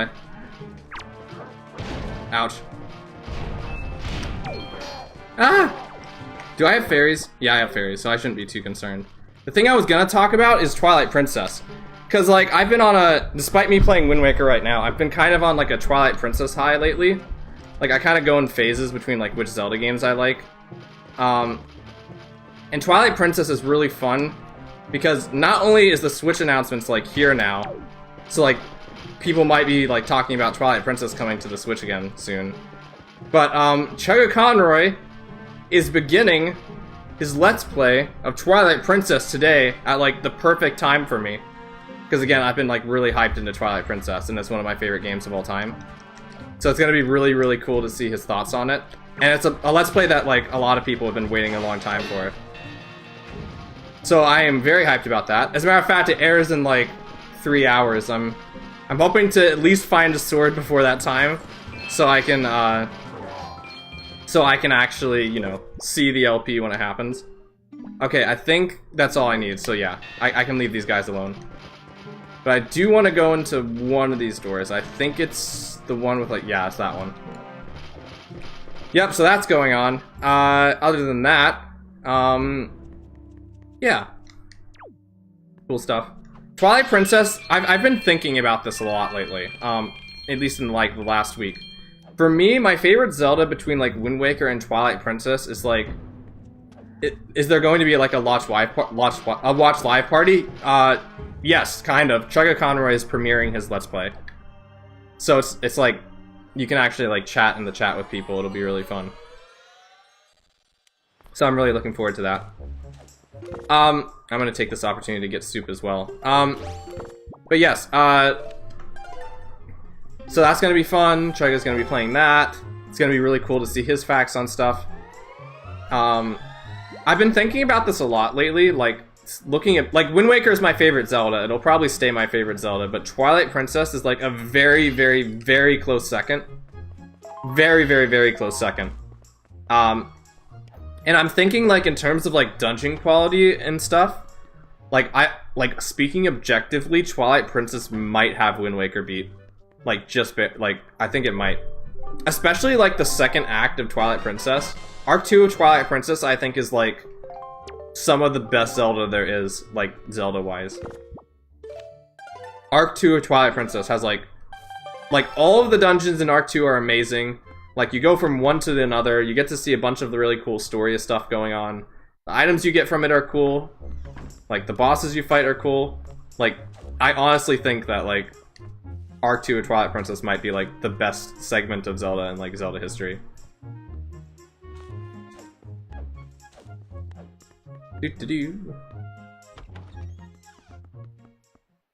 Also, Twilight Princess has Wolf Link, which is also pretty cool. What the heck? Hello, Professor Oak. You look pretty tall. I'm going to give you a Knight's Crest. I think he's gonna block me if I try to. No, I don't want to try that. I don't have a sword.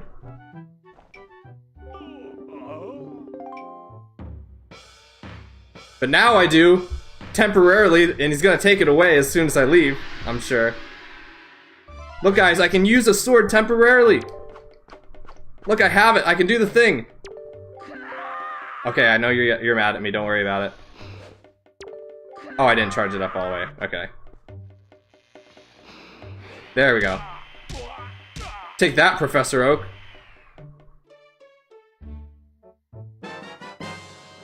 Treasure chart 24! This could be a sword. I need to check this off. There we go. Goodbye, sir.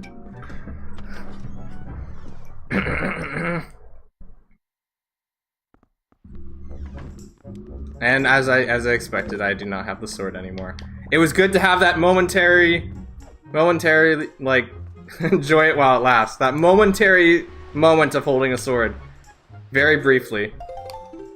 Never mind. Yep. I need to actually find the sword in the chest. And, why did my display freeze? What the heck? Oh. What? OBS? My game is still running. Did the stream stop for you guys? Or is something going on with the display? Rip stream. I don't know what's happening. You can hear me? Huh, that's super weird. Yeah, I don't know what's going on here. I don't want to have to restart the stream. Enable preview. Yeah, I've never encountered something like this before. This is super weird. Chat still moves, but everything else is gone. Maybe if I refresh. Let me try this. Window capture. Do this. Okay, that's good. So give me just a moment. I need to reload some of my thingamajiggers. I was afraid because I don't like having to like restart the stream because it makes things very awkward for like the videos on demands. But thankfully, it seems like all is good. In the meantime, enjoy me with my eyes closed.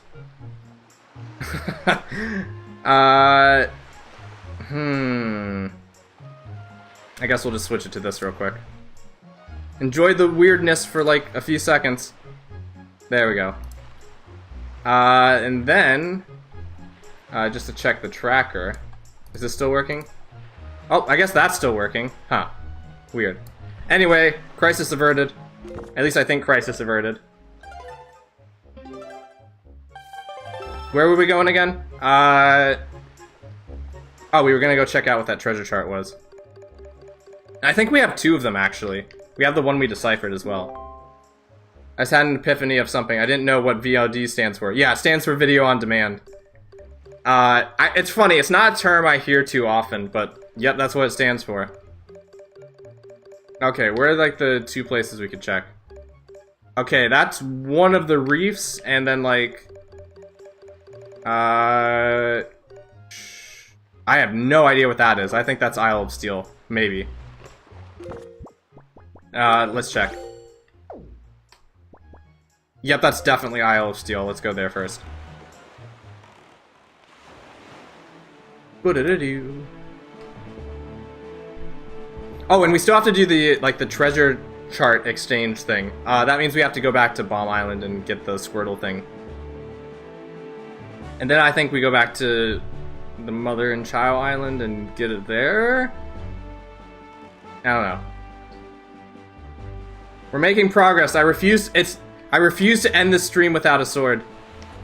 Like, there's no way in heck that is gonna happen.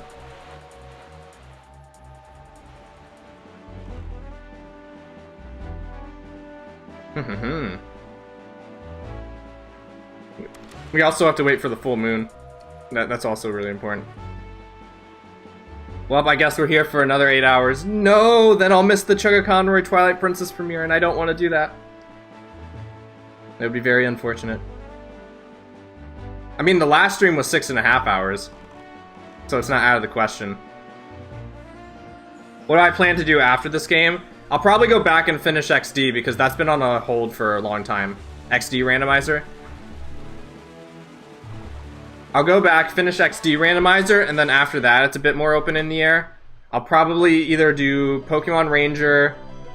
I might do Pokemon Ranger. I might do Pokemon Black 2 because I've never played that before all the way through. And like Pokemon Black is one of my favorite games of all time. Or I might do like something completely different. There's like this Hot Wheels game I've been really wanting to stream for a long time. That's like super duper short. Like we're talking like an hour and a half. I might do like one little mini stream of that sometime. I gotta play Black and White 2. I haven't either. It's weird that I haven't. Because Black and White 2 are... Oh, that's a Triforce Shard. Let's go. That's one of the items we actually need to beat the game. Okay, I'll check that out. Second treasure. So that's one step closer to beating the game. One more left to go. And we still don't have a sword, but I'm not complaining because that is a very good item. I'm gonna take a little detour in here real quick so I can get some money. And then we will... Okay. And then we will go from there. Black and White was so good, I agree. Yeah, the reason I haven't played Black and White 2 is because I lived... Like, at the time... Like, I was kind of disillusioned with, like, third versions of Pokemon games, because at the time I saw them as being, like, you know, the same game, but, like, slightly different. And I'm like, I don't need to, like, spend money to play the same region twice. So, because of that, I did not get Black and White 2. Which is ironic, because by the time that the next second edition game came out, Ultra Sun and Ultra Moon, at that point, I had kind of grown out of that mindset, so I did get that game, and Ultra Sun and Ultra Moon are arguably, like, the biggest offenders of that trope. Or one of the biggest. So, I don't know. Black and White were great, I agree. That's why I need to play Black and White. Like, I shouldn't say that I haven't played Black and White 2, like, I've played them, but, like, it's in isolation. Because, even crazier, I gave Black and White 2 to my sisters, and didn't give it to myself. So, for that reason, my sisters played a bit through it, but I never played through it, like, in its entirety. I think Cyclops Reef is, like, the other place that has a Triforce piece in it.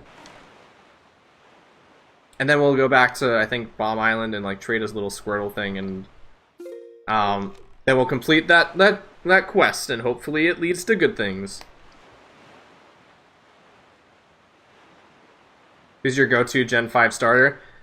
Historically, I've picked Tepig because back then, and like 90% of the time, I always pick the Fire starter. But I don't know. Like nowadays, I'm not sure if I would pick Tepig. I think I would probably pick. I don't know. Both Snivy and Oshawott are like really, really solid designs. I don't know. I really like both of them for like their own reasons. Maybe Oshawott because I like the water type more mechanically. But I do really like Snivy too. $50. Whoa.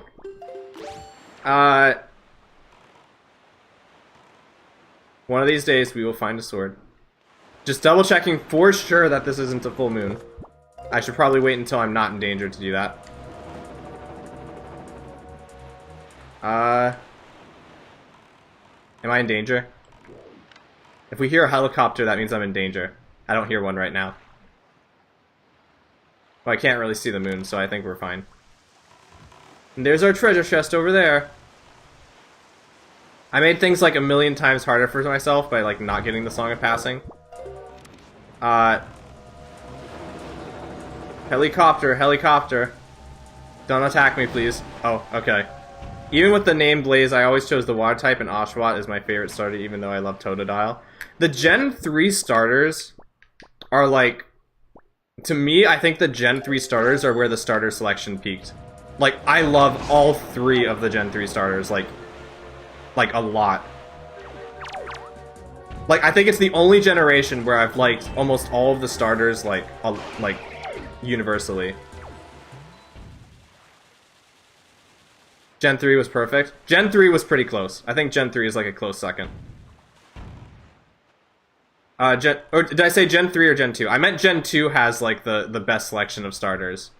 Gen 1, 2, and 3 I feel like all have like really good ones, honestly. A lot of them have really good ones. Honestly, like I think that they kind of have to, you know? Cuz like, you know, that could be like people's first introduction to the series. It's going to be the Pokemon that most people are going to have like the biggest emotional attachment to. Not a Chikorita fan? I get it. I know Chikorita doesn't have its fans, but I really, really like Bayleaf and Meganium. So really, like, all three of the Gen... Like, when I say that the Gen 3 starters... Oh, empty can! That's another really good item. I gotta make sure I check this off. Hold on. Cyclops Reef, I think it is. Okay, do that. When I say I like the Gen 3 starters, I mean the Gen 2 starters and why they're so good. Like, when I say I like all the Gen 2 stars, I mean I like all three of them, and I love all three of their stages. Like, there is not a single evolutionary stage in Gen 2 that I don't like. Like, maybe Croconaw, but, like, might be, like, the least, but, like, even then, Croconaw, I think, has, like, a very solid design. Let's go back to Bomb Island. I'm gonna save, though. You prefer Mudkip? Mudkip is pretty good. You strike me as a Mudkip guy. I think I've seen, like, you use Swampert quite a few times. Go here.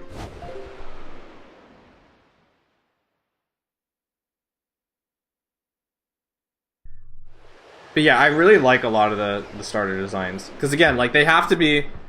Like, I'm sure that, like, extra emphasis is put into making sure that, like, the starter designs are very, very solid. Because those are, again, like, the Pokemon that most people are going to have the most emotional attachment to. Like, some people could have their entire, like, experience, like, made or break, like, made or destroyed based on, like, the starters. So it's really good that they have, like, really solid and cute designs and stuff like that.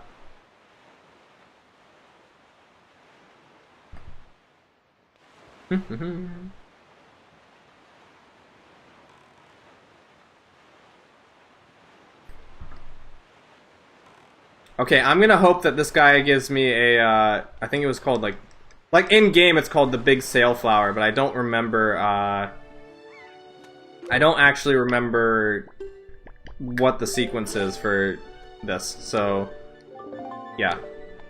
Charmander and Totodile, your picks? They're definitely up there for me. School Scott, okay, do that. $65.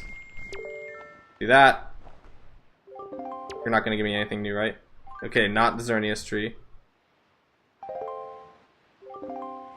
So now I think I'm gonna go back and check which ones these give. And see if that gets us anywhere. Yep, like the Reptilian starters. Starter tier list when? I've made one before, actually. I have made one before. I guess go back to Great Fish. We'll just check both of the spots. Like, they're not too far away. I don't remember exactly what my tier list was. I have it saved somewhere. I could actually probably dig it out somewhere, like if we get like a slow moment. I could show it. Yeah. So now basically what we're doing right now is we're going between some of these different islands in like a fetch quest. And we are trying to give this guy like this guy specifically like a very good, like item. Oh, that's a new one. Jumbo Blaine Doll. Now the problem is I don't remember which one of these is actually like gets you like the golden statue, which is what we need to give this guy. Okay, we don't need that. And I guess we'll go to Mother and Child Island next.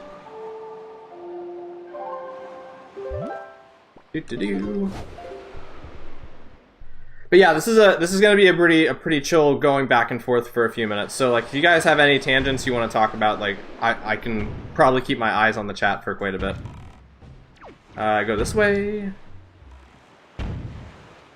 Explosive barrels that have like attacked Lapras 2 times in the past by just like ramming our face into it. So let's not let that happen, because that is an ouchie, and ouchies are bad.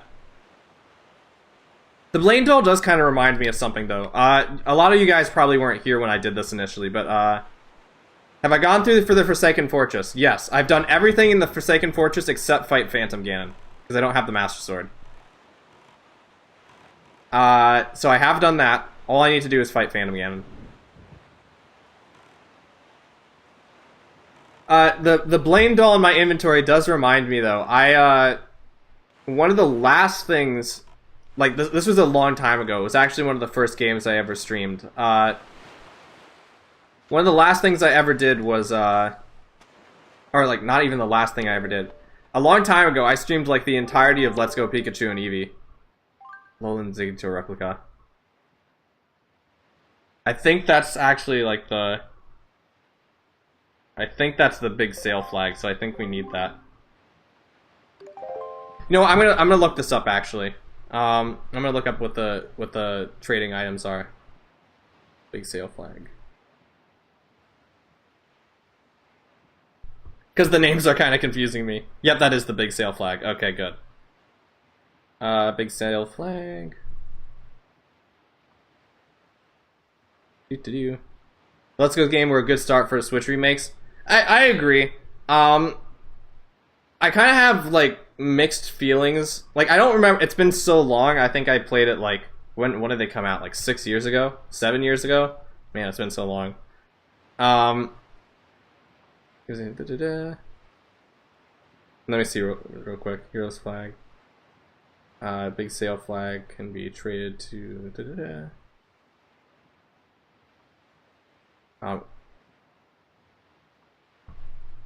for big catch flag.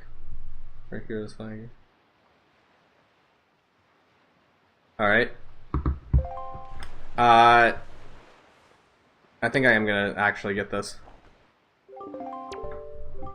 Or maybe. Hold on. Hold on just a second. Skull Tower.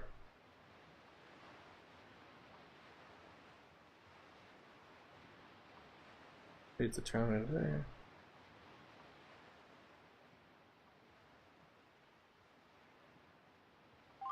Yeah, I'll take that. I don't remember the sequence, man. It's been so long. Anyway, it's yeah. I let's played. Oh, it's nighttime again. Hold on. I let's played.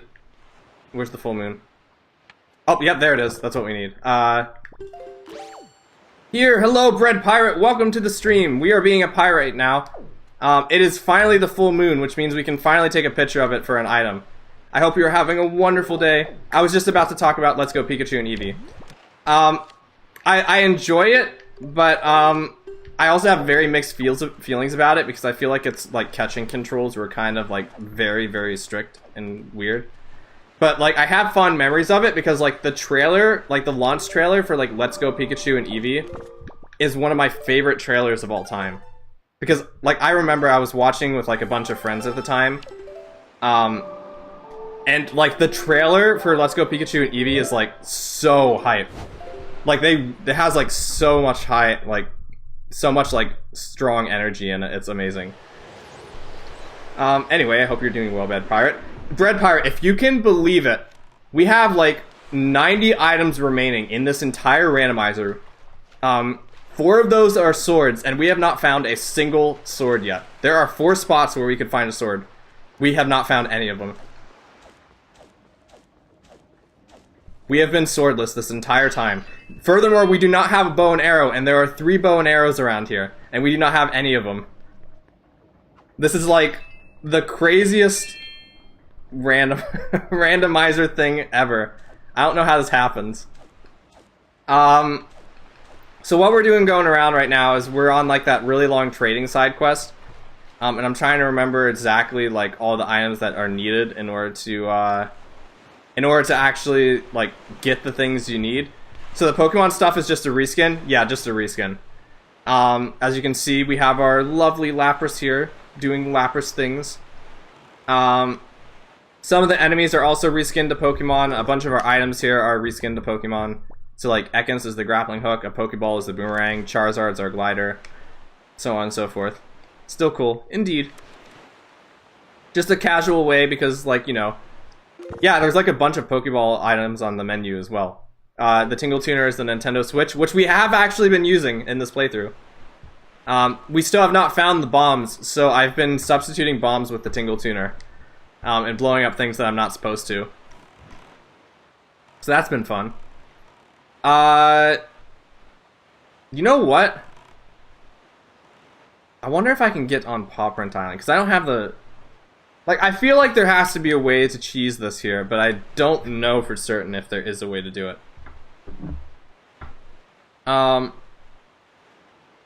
Yeah, the thing I'm trying to figure out now is I'm on that, like, big side quest, and I think I may have, like, messed it up somewhere, so I'm trying to... Okay, Big sail flag or sickle moon flag. Oh, I'm still in the water, okay. So, like, I'm not sure if you ever did this, Bread, but, like, there's a side quest in Windfall where you just basically go around the islands and, like, trade a bunch of, like, flowers to people, or, like, a bunch of decorations to people. And I'm currently, like, in the middle of that side quest. And I think I may have went awry somewhere, but we're gonna figure that out. For right now, I'm just waiting for it to become daytime so I can go back to Windfall and give this guy a picture of the full moon, just so make sure he has it. I'm gonna take another picture just for security. That's not a very good picture, but I'm gonna take it anyway. Well, that's kind of a cool picture, except it's very foggy. But yeah, how are you doing? Having a good day? We had like a big talk about the Nintendo Direct earlier as well. That was fun.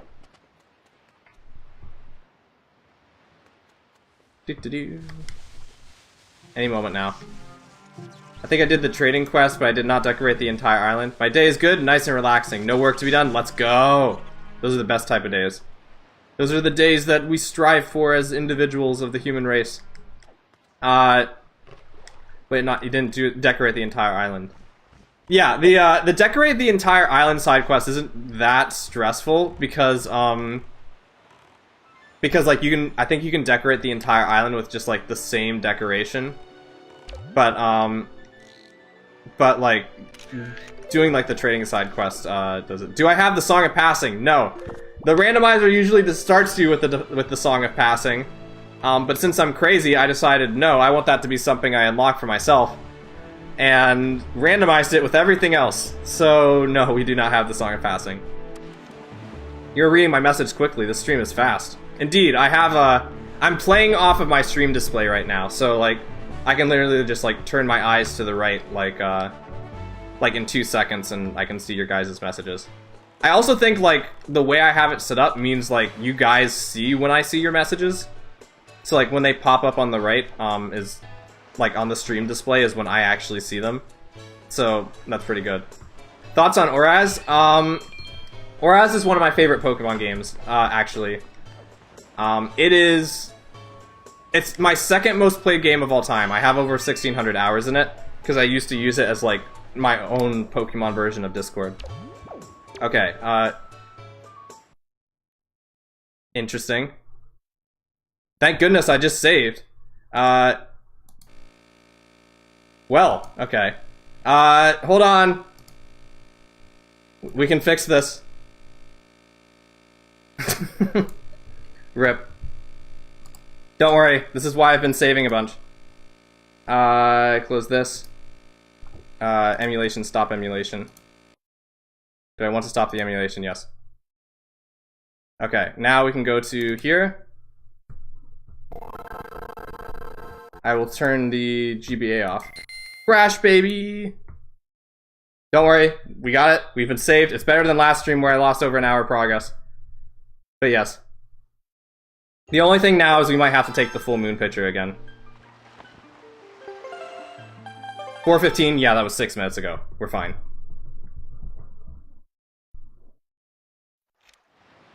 Yep, we're right here. Literally no progress lost at all. As a matter of fact, I think I might even have like the full moon picture again. I'll take another one just to make sure. If you're wondering, the guy we were talking to, is the guy we need to give the full moon picture to. So, we're going to do that. We just need to wait for it to become daytime again, that's all.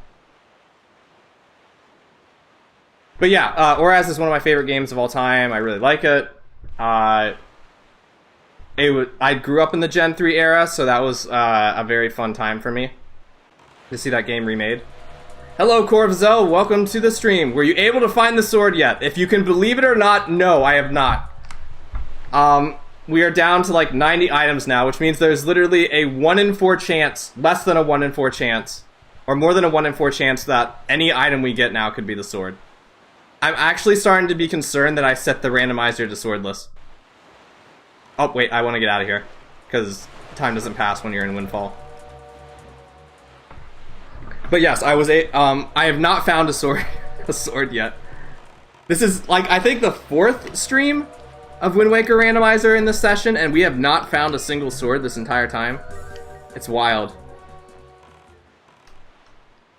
Okay, let's wait for it. What the heck was that? Okay. Apparently Gyarados really didn't like whatever just happened to it. What did it do?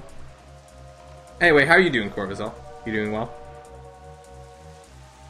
We were just talking about like the Nintendo Direct. I feel like I was like talking about like I've mentioned a lot about the Direct earlier in the stream, but I feel like I'm missing something like that I've talked about. Like Chugga Conroy, Chugga Conroy's doing a Twilight Princess LP right now, which is pretty epic. Stop blowing me up. That's very inconsiderate. Ouch.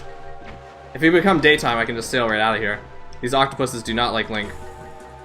You're doing okay? Wonderful. Yeah, so Chugga Conroy's doing Twilight Princess, which is fun. That's gonna happen in like an hour and a half. Or 2.5 hours, which is probably when I'll stop streaming. And yeah. What else is there to talk about?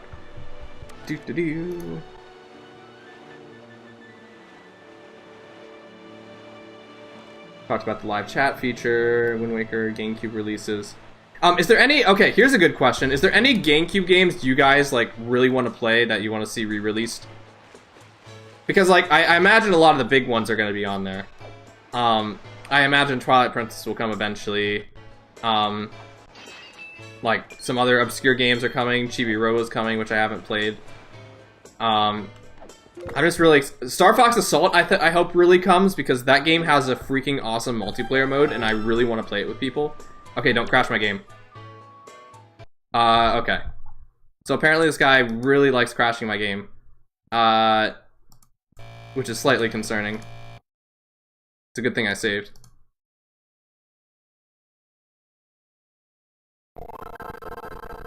Take two!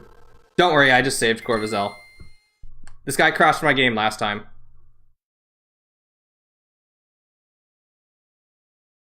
I don't know why it's this guy specifically, though. And this is actually kind of a problem, because if he has a sword, which is like a 1 in 4 shot now, that's kind of problematic. If this crashes again, I have an idea, but we'll see.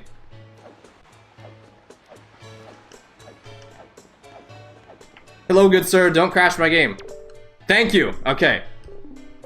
I guess this game just really doesn't like this guy. I do want to understand you, so here, look, the moon.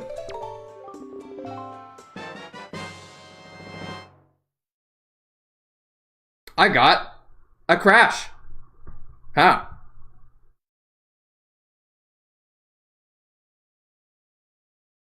This is a very interesting time for the... I think maybe the game doesn't like loading the model, which makes me think... This makes me think, guys, that this is an important item. If the game is having trouble loading this item, something tells me that this game really wants to load this item. I mean, this game actually is like, this item is really important. But yes, I apologize for the inconvenience. I have an idea, though. I'm going to turn off the GBA so it doesn't make that weird noise. Turn that off. Okay. Doo-doo-doo. What I'm gonna do is I'm gonna talk to him, hope it doesn't crash. Okay. In that case, we're gonna do a take 2. I'm going to unload custom textures and see if that fixes anything. Load custom textures. We're gonna turn that off. So now, like, things should look slightly more normal. Or slightly more quirky. And now, I'm going to talk to the guy and see what happens. Because as you can see, like, our items are normal looking now. That photo box is a photo box, so on and so forth. I'll talk to this guy from the left. There we go. Talk to him again. Okay, now I'm gonna go inside a house. This is me applying what I understand to be technical knowledge here. We're gonna go in here. We're gonna save the game. And then we're gonna go back out.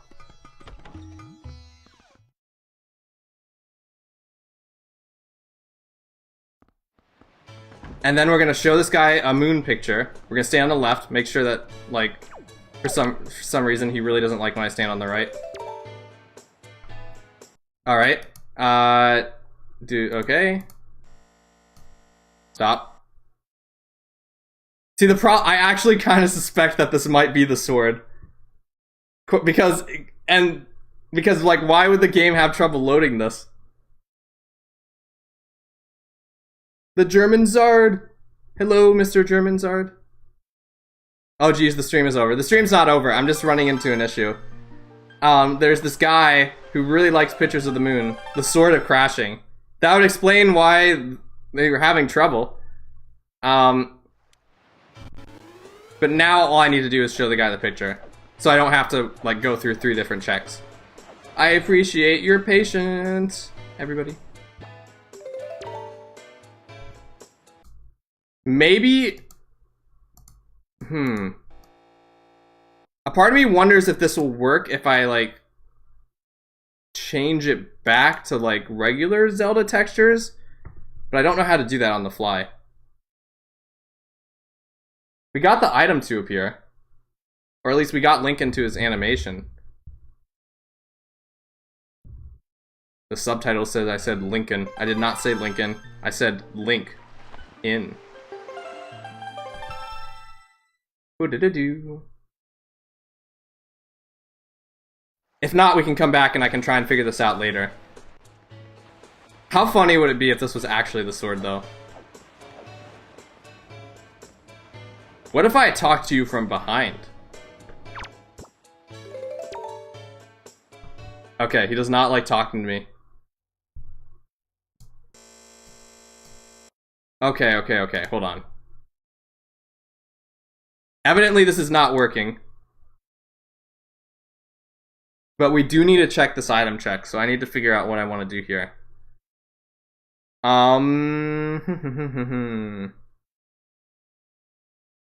there a way to, like, unload the model textures? I don't know if it's, like, pre-built into the ROM or, like, what's going on.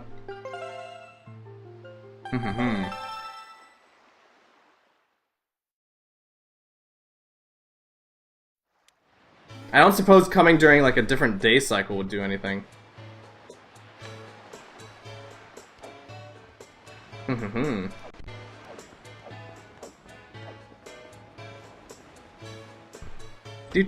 I appreciate everybody's patience. If this doesn't work, I'll come back for it.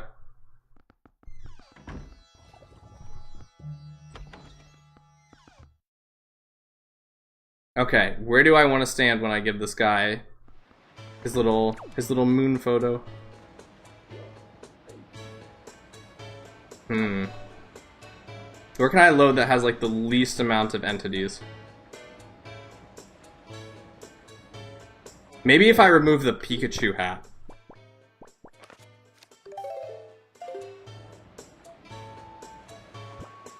Okay. Moon photo. I can't. Okay, I'll come back to this later. I don't want to kill your guys' ears. Oop. But now we know this guy has something important, so that's really good to know.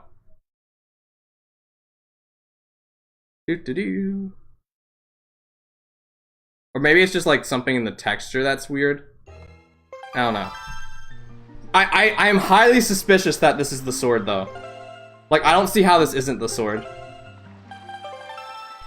Or at least, like, the bow and arrow or something.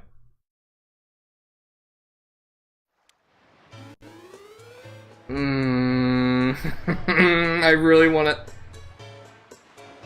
Maybe I could change something in the graphics settings? Or I could make, like, the resolution super small?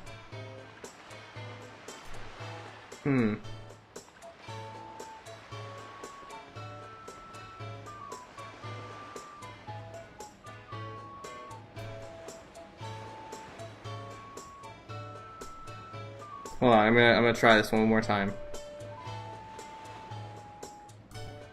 I'm disabling a few things.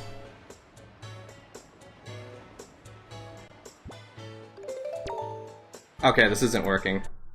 I think this is why not try?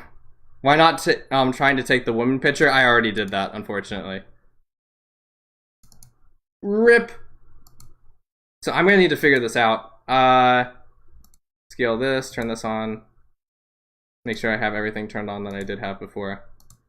I guess occasionally we'll come back and try to incrementally check and see if we can do that.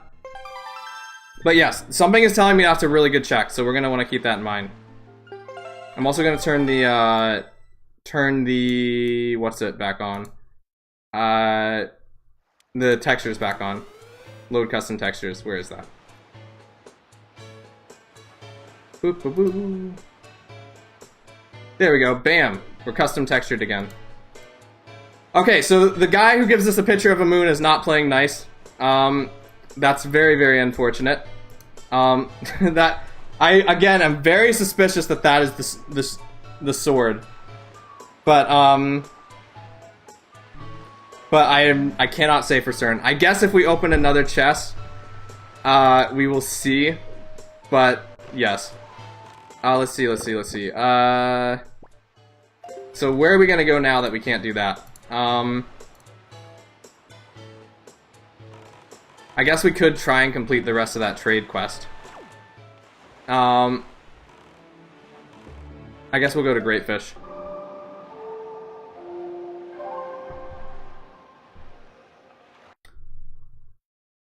Yeah. maybe this game just does not like this specific phase of Windfall if it's doing that to me. So we're going to sail away from Windfall and we're going to come back another day so that Windfall doesn't destroy us, because evidently Windfall does not like us at all. Again, I appreciate your guys' patience. I don't know what is happening. We'll check another location. We'll get the super duper far away from Windfall. Oop. Get us out of here. I don't want to be here anymore. That guy can keep his sword.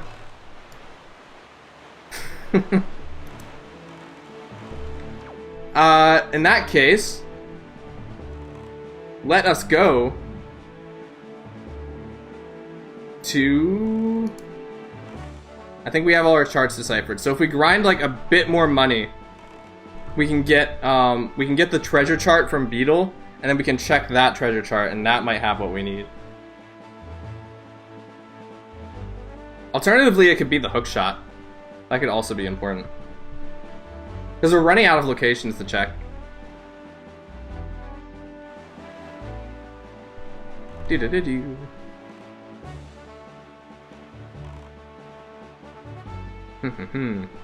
Either way, we have the full moon pictures now, so we can get that whenever the game will let us. So I'm gonna, again, wait for another day-night cycle and see if that fixes anything.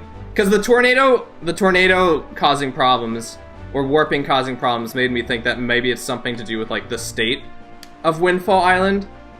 And if that's the case, we might still be in luck. The sword will be ours. It just really, really does not want to be wielded by us for some reason.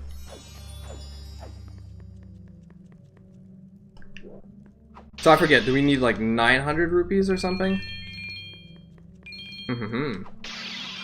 Oh, I can probably just sell some of my items to Beetle. I don't think I need to...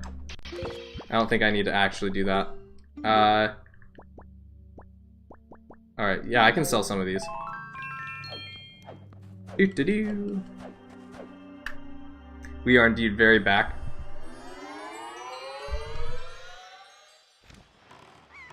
What are some other Switch 2 related things I can talk about?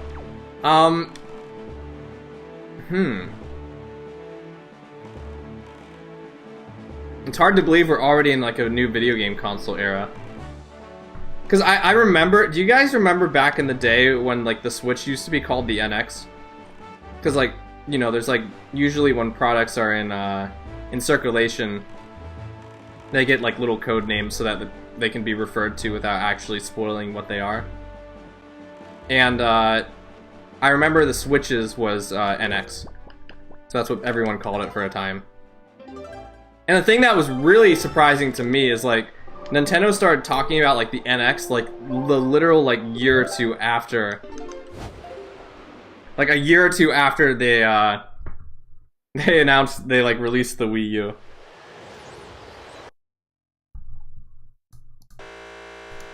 Okay, stop warping to Windfall. I get it. Okay.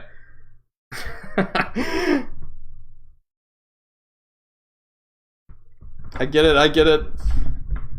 The game just really doesn't like it. Windfall.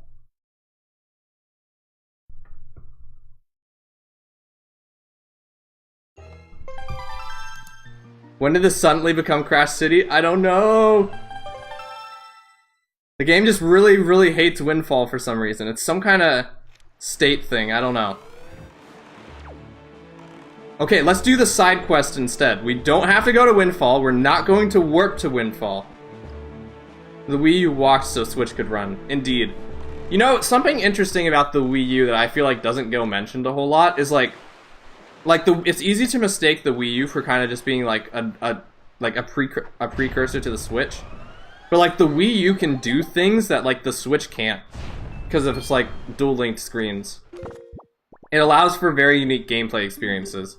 Like obviously like not a whole lot of games like took that potential and like ran with it too far, but like it does have that aspect of it. A fossil bundle? I forget, is that what we want?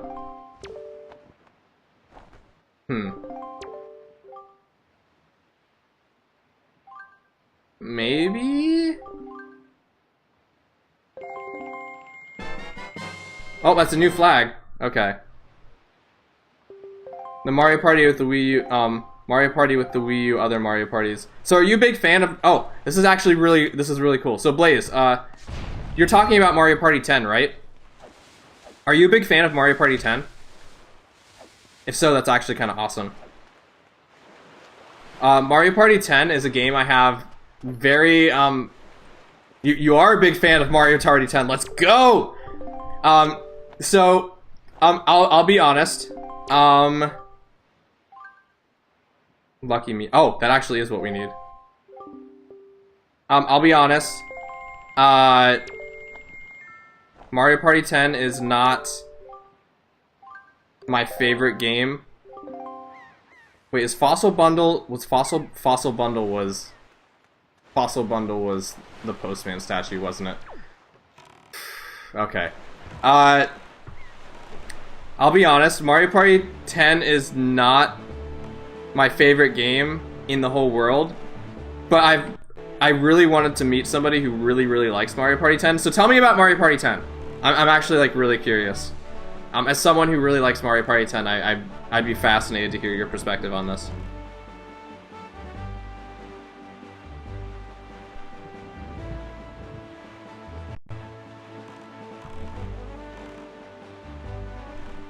I don't know.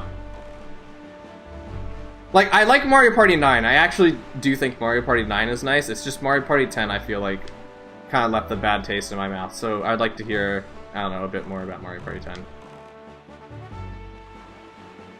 10 isn't nearly as good if you're alone. That is probably a big part of the reason that maybe 10 left a sour taste in my mouth. Just because, like, I tried playing it with my sisters once, and they only played one map, and then we kind of stopped. So I guess maybe my experience with it isn't as strong. I'm sure 10 offers like a lot of very cool and unique experiences. Where am I going right now? I want to go to the Wind Temple because I want to grind on Joy Peasants. Or like Joy Pendants. I'm sure 10 doesn't have like nearly... Like 10 offers like a lot of different like unique gameplay mechanics that I'm sure 9 and like the other future Mario parties don't offer. Again, because like I said, I'm going to save and warp to Forsaken Fortress, and not Windfall.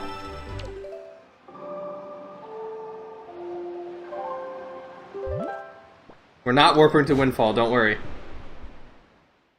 What else? I mean, I could talk about my experiences with each of the Mario parties if you guys would be interested in that.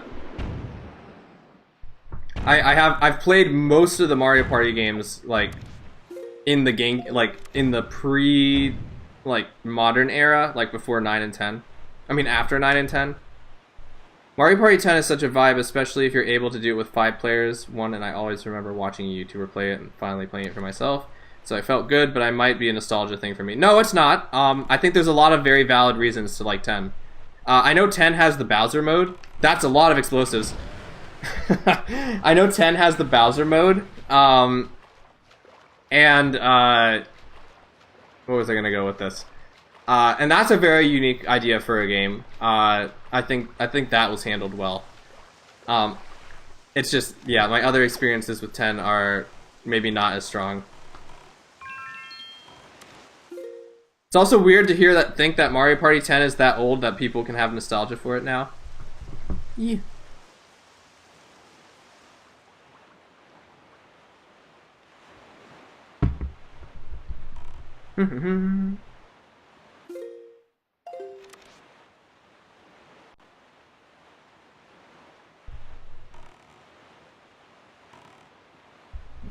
I think I... Oh, wait. I can get these guys. I can take their little joy pendants. Do this. That is a very big mouth, good sir. I'm gonna yoink this.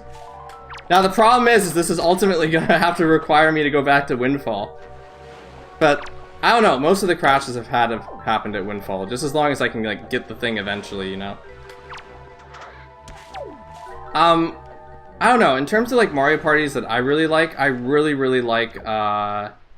what's it? Mario Party 4 and 5 have historically been my favorites. 4 I think has some of the best minigames in the entire series. Oh, well, that guy went underwater. It's a little glitch that can happen sometimes, where like the water will sometimes spawn underneath these guys and they'll just fall in. It's pretty silly.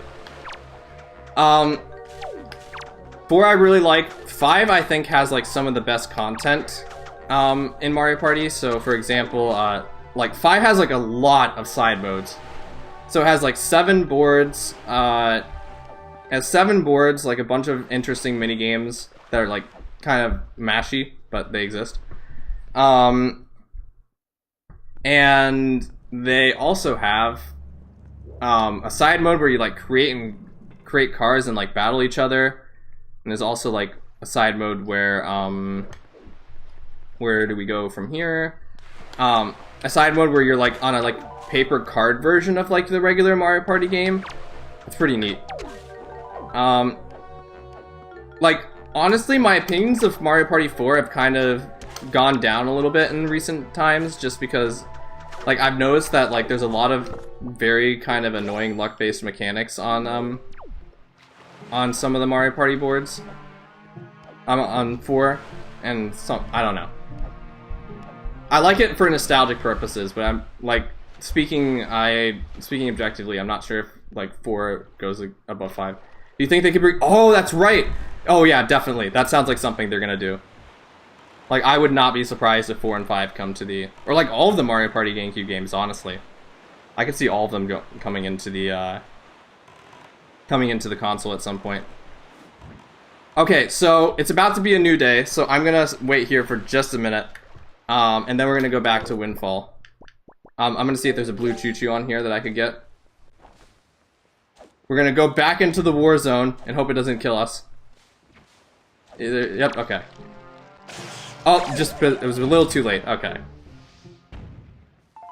I think that's 14? Yeah, we only need one more. Okay. And then there's another check we can get after that, which might be a safer alternative to whatever the moon guy is giving us. Alright. We're gonna save, and then go back into Windfall. I gotta drive somewhere quick, but you'll still be listening. Focus on driving if you need to drive. Don't worry about, as long as I'm not, like, distracting you. I don't want you, as long as you're safe. Being safe is the priority. What-do-do-do.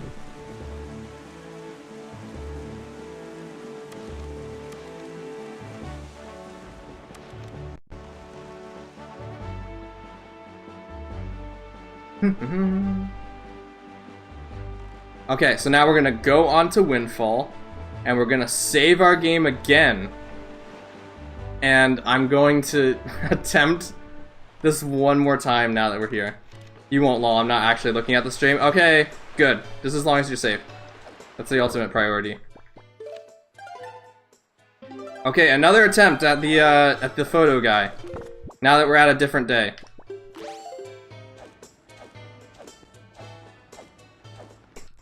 Do-do-do. There's something that's causing this game to not like me. Eee!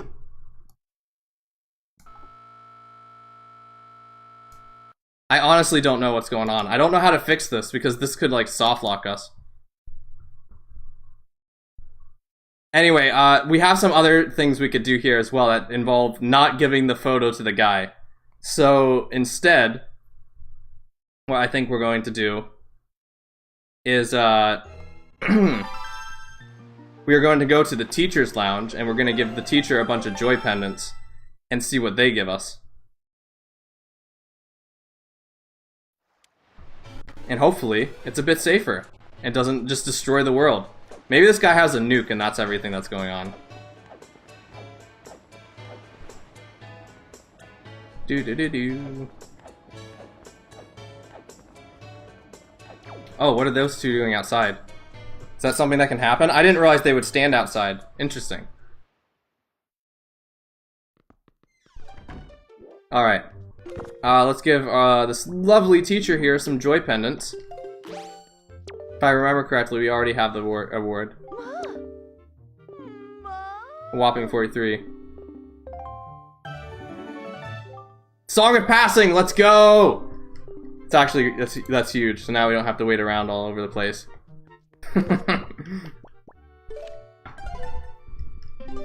That's an important item.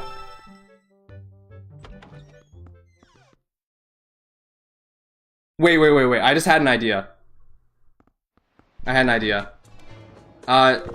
Using Song of Passing outside might cause some problems, but we'll try it. Yeah, it does. Okay.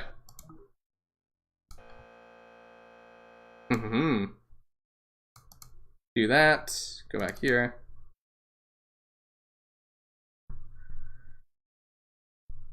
So yeah, I think it's just that Windfall has problems loading cutscenes? Maybe?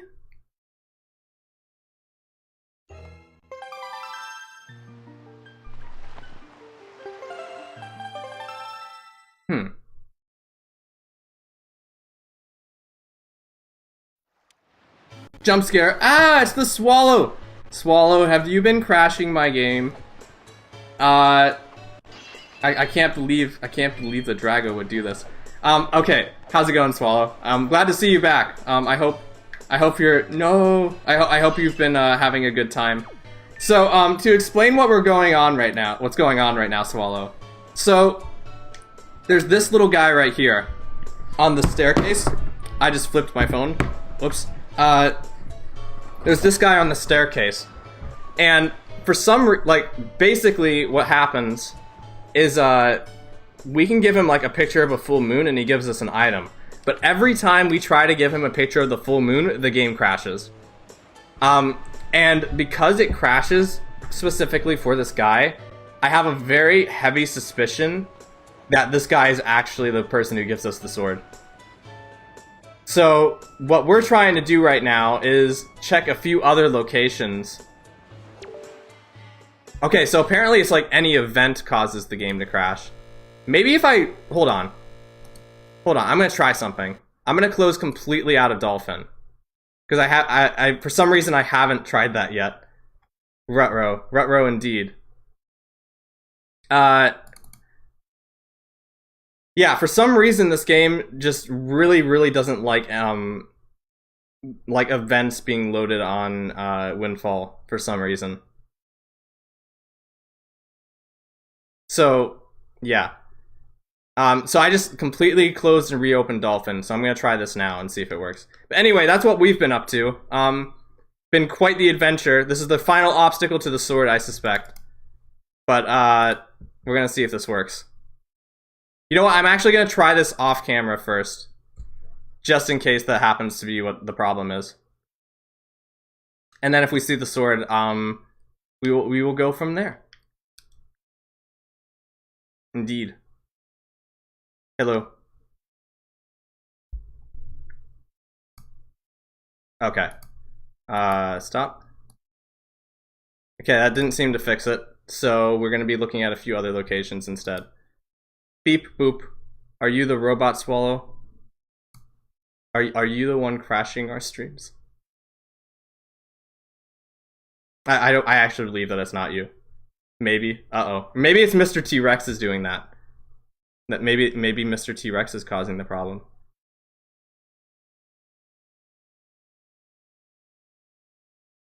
So yeah, apparently events don't like being loaded in Windfall. So I'm gonna reopen Dolphin real quick. Change this here, go to Dolphin. There we go. We should be back now. Yeah. So how did things go? Did you get some tasty food while you were gone? T-Rex ain't here, and nor any other chat mod for that matter. Oh, maybe you are T-Rex. What if you are T-Rex and you're just disguised as Swallow to let me make me let my guard down? That would be very unfortunate, would it not?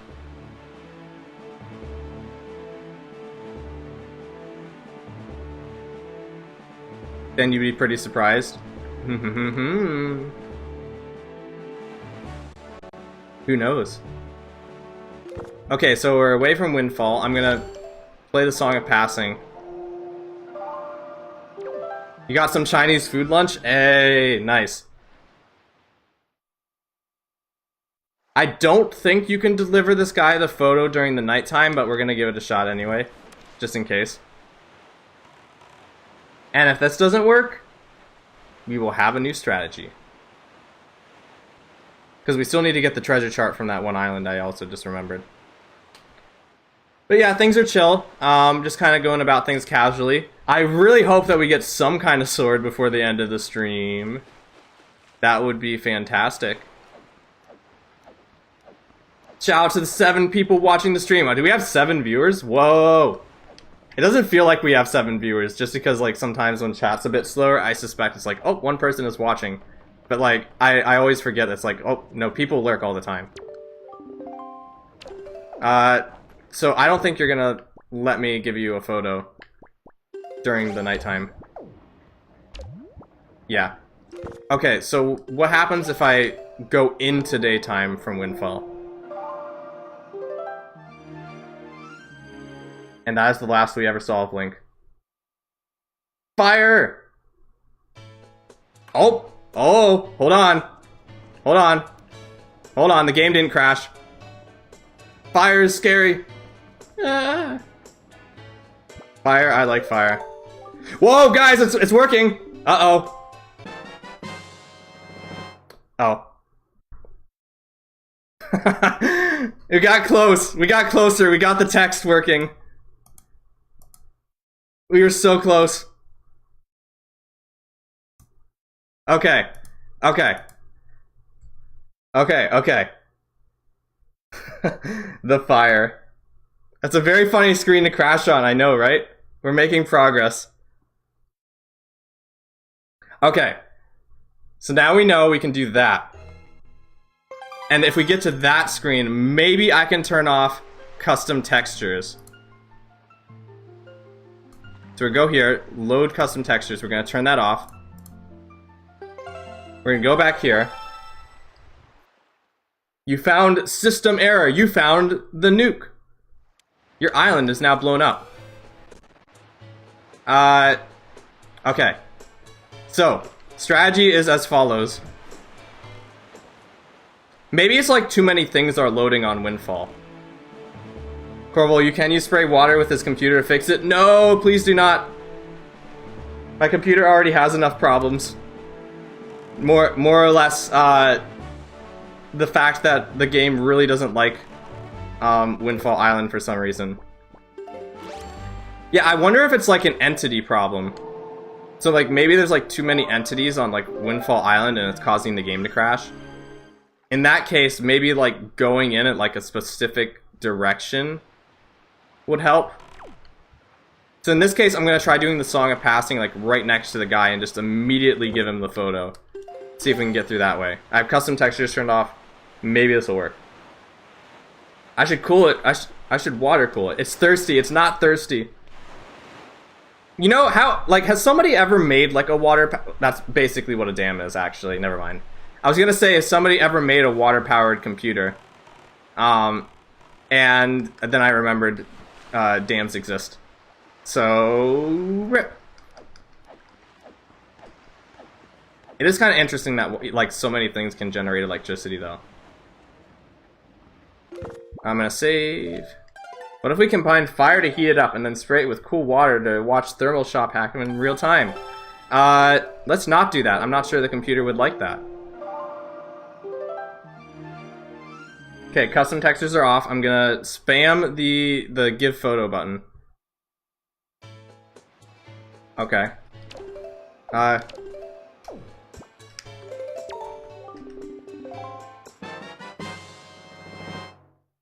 Okay.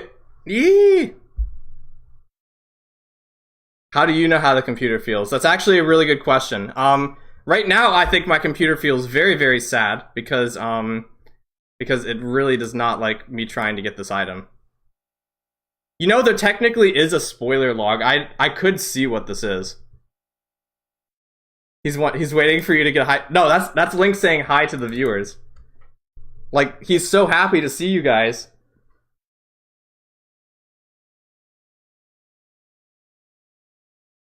Hi, Link. Link says hi. I'll try this one more time, and if it doesn't work, I'll grind out rupees and see what the other items are. So, like, this can be something I try to figure out off stream. I think he needs some bread. I also think he needs some bread, actually. Bread is very tasty. So it might be an entity problem. I could also try adjusting the graphics settings. Native. Oh, don't want to do that. Turn those off.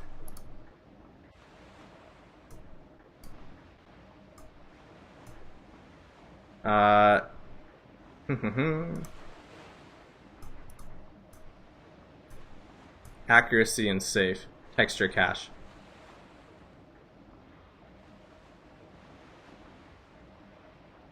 All right. Okay, let's try this. Let's try this again. One last time, and then we're gonna go start grinding some money. Give him a soggy slice of bread. Is that a W idea? I don't know. I feel like that's pretty sad.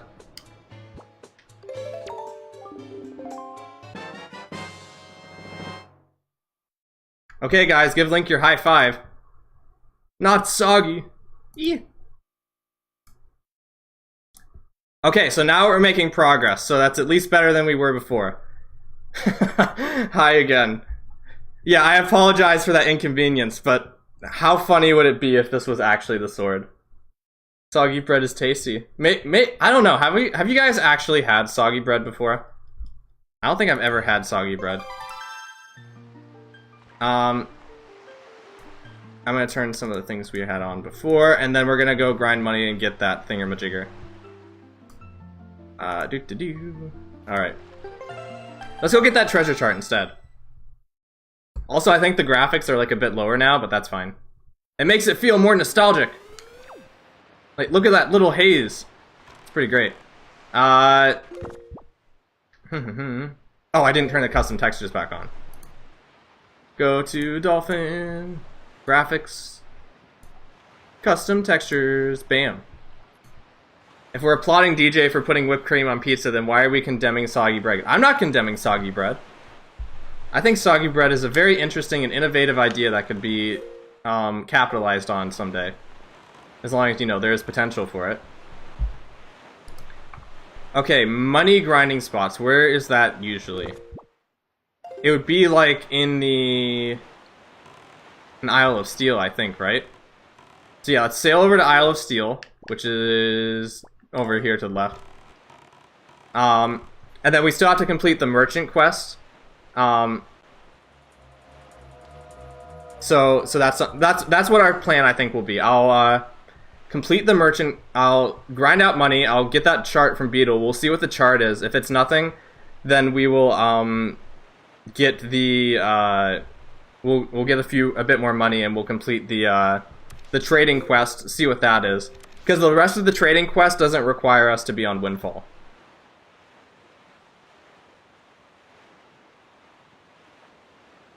That's the plan. And then I'll probably go for like another 2 hours or so, and then I'll sign off for the night. We at least need to get a sword. Okay, question. Okay, actual question right now. If the item that the Moon Kid was giving us, beep boop boop, engagement stream, Question. If the item that the kid was giving us was actually the sword, like, if that was actually the sword, and, like, I have to get it, like, off-stream or whatever, does that count as me getting the sword this stream? Or does it have to be, like, on stream, I can swing the sword around for it to count? Yes. Does it count? Okay. It does count? Okay, noted. In that case, maybe we've won already. Yes, yes, yes, understood. Because in that case, like, there are ways I could get around it. So, like, if it is the sword and, like, we're not soft locked. There are little tricks that I can do to give myself a sword if I need to. So if it is the sword, I can, I can do some behind the scene work so that we don't have to talk to the guy. And we can go from there. But for now, let's grind money. I think this is the fastest way to get money, or to go to the Savage Labyrinth. There's a treasure chart in the Savage Labyrinth. Maybe we... but if the Savage Labyrinth doesn't have the mirror shield, it means I'd have to do it twice. I'm not sure I want to do that. Decisions.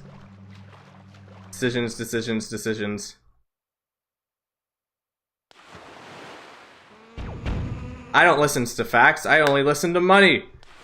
Are you supposed to be, like, talking to me? Or are you talking about yourself? You know who doesn't listen to facts and only listens to money? Tingle. Tingle does that all the time. He will only decipher Triforce charts for you if you pay him a lot of money.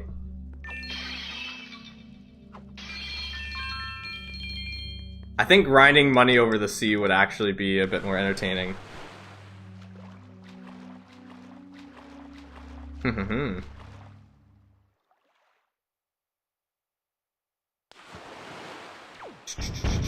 Let's think. Where's my boat? Oh, okay. I was confused. I was like, uh-oh, my boat's gone. But nope, it's just here. Let's see. Peak entertainment. I don't know what you're talking about. What? Money? Tingle? Oh, you mean me grinding money is entertainment. Well, okay, if you say so, I'll go back. Because you asked so kindly. What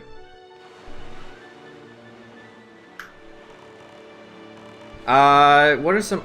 Like, I keep... Like, it's so weird. I feel like I have more to talk about with the Switch 2, but I cannot think of anything.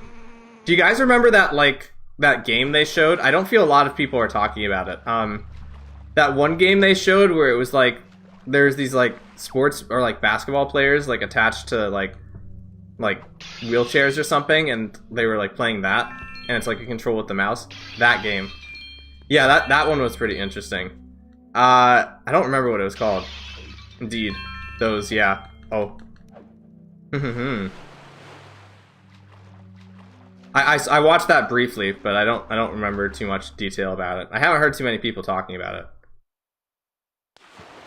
Which is unfortunate because it looks innovative. Kind of.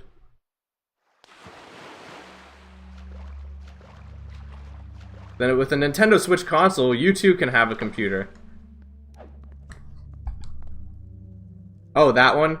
Hold on, I gotta move my stream over just a little so I can see the chat better. That one, interesting. To be fair, it looks more like a tech demo than anything, unfortunately. It does kind of look like that. This. Indeed. Maybe it'll turn something bigger. Do you guys remember Blitzball? No. Was it called Blitzball? No, Blitzball was in Final Fantasy. That's like the sport that they play in Final Fantasy X. What was it called? Blastball! It was called Blastball. Okay, so... I don't remember exactly. I think it was 2005 they showed this off. Basically they for Metroid Prime Federation Force, which is like that multiplayer Metroid Prime game on the 3DS, there's a side mode in that game called Blastball, where you're playing with the Metroid Prime controls and you're trying to, like, blast a ball into a goal like soccer. And for some reason at E3, they didn't reveal Metroid Prime Federation Force, but they revealed Blast Ball. And they didn't even call it Metroid Prime, they literally just called it Blast Ball. So there was this period of time where there was like this very quirky looking game on the 3DS coming out called Blast Ball. And some people I was watching at the time were making like a bunch of memes about it. Pretty funny. All I'm saying is they better have great friction resistance or whatever if they want us to be sliding those Joy-Cons across the surface a lot. That is true. I'm interested. Like, I didn't actually get a closer look at the console, but like doesn't the Joy-Con have like a little metal like attachment thing to get onto the console? Like at the same spot you're supposed to be like sliding the console or like the controller around. Because I don't know how I feel about sliding a piece of metal against like a table. I guess we'll see what that's all about. We're almost at 900 rupees. We're almost there, guys. If we want, we could spend 950 rupees on a yellow rupee, but I'm not gonna do that because that is crazy. Instead, we're gonna get money. Sliding metal, yeah, that's what Flint. Yeah, exactly. That's what Flint and Steel is. Exactly. I love playing Minecraft. Oh, that's something we could talk about. Hold on. I completely forgot this happened. Didn't the Minecraft movie come out yesterday? Like T-Rex told me he saw the Minecraft movie. Did the Minecraft movie come out? Because I haven't seen it yet, but like that, I don't know. Has anybody here seen the Minecraft movie? Because I'm very intrigued to know how that is going to end up. You're actually going to go see it in a few hours? Whoa. Well, good for you. Like, regardless of what the movie ends up being, I hope that it's a super entertaining time for you. I actually do think the Minecraft movie is going to do well. Like, regardless if it's good or bad. Like, I feel like the game has, like, the movie has so much marketing behind it. Like, I have a feeling it's going to at least do better than we think it's going to do. You're just expecting a goofy movie? Mm-hmm. Corv, can you IRL stream it so we can pirate it live? Hey, just because we're playing the pirate video game and we have pirates here does not mean we can be pirates. Dang, if only. Mm-hmm. But yeah, I do hope it's a fun time. It'll be super duper silly, I'm sure. We can just max up on our wallet now, and then we can finally go and buy that chart from Tingle. And we can finally get a new item check. There we go, max wallet, let's go. Now just bring out your phone and suddenly join the call and point the camera to the screen. Like, that has definitely been done somewhere. I would be surprised if that has not been done somewhere. Like, that is 100%, people have 100% done that before. There's no way they haven't. Okay, to Rockspire Island. I wonder why the, like, super expensive beetle shop is on Rockspire. I wonder why that island specifically.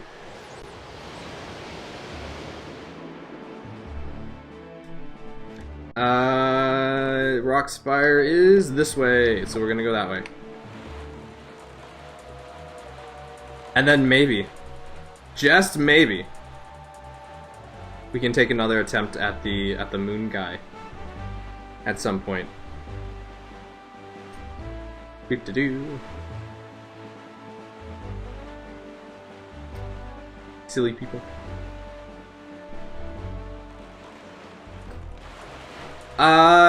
What, I think I already asked, like, what GameCube games you guys would like to see on the Switch console, but, we'll see.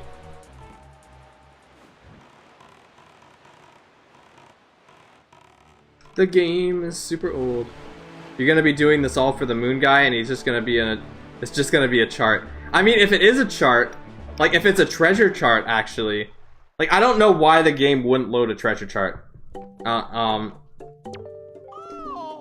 It would be, okay, that would be the most hysterical thing in the whole wide world, though, if I had wasted all this time and it's like, okay, I don't think we've gotten this yet, okay? I don't think we've gotten this. There's a single green rupee in the randomizer. A single green rupee in the randomizer. I think speedrunners like to call it Greg. So Greg, is in a single randomized spot in this entire randomizer. What if I go through all of this? That is outset. Okay. What if I go through all of this and the guy ends up giving me Greg? That would be just like a huge slap in the face. This is such a cool thing. Such a cool stream. Hello, KW9. Welcome to the stream. We're currently in like a kind of a weird spot because we're trying to get an item that's the game doesn't really want to give us for some reason. Because there's a guy we need to give a picture of the moon to, and every time we try to do it, the game crashes. So we're trying to figure that all out. I'm sorry, but I hope that happens. I kind of hope it happens too, I'm not gonna lie. That would be really funny. I don't think it'll happen, because I don't see why the game would have trouble loading an object that it's loaded several times. Oh, Triforce Shard! You know, something told me this was going to be the Triforce Shard. Huh. So that's the Triforce Courage.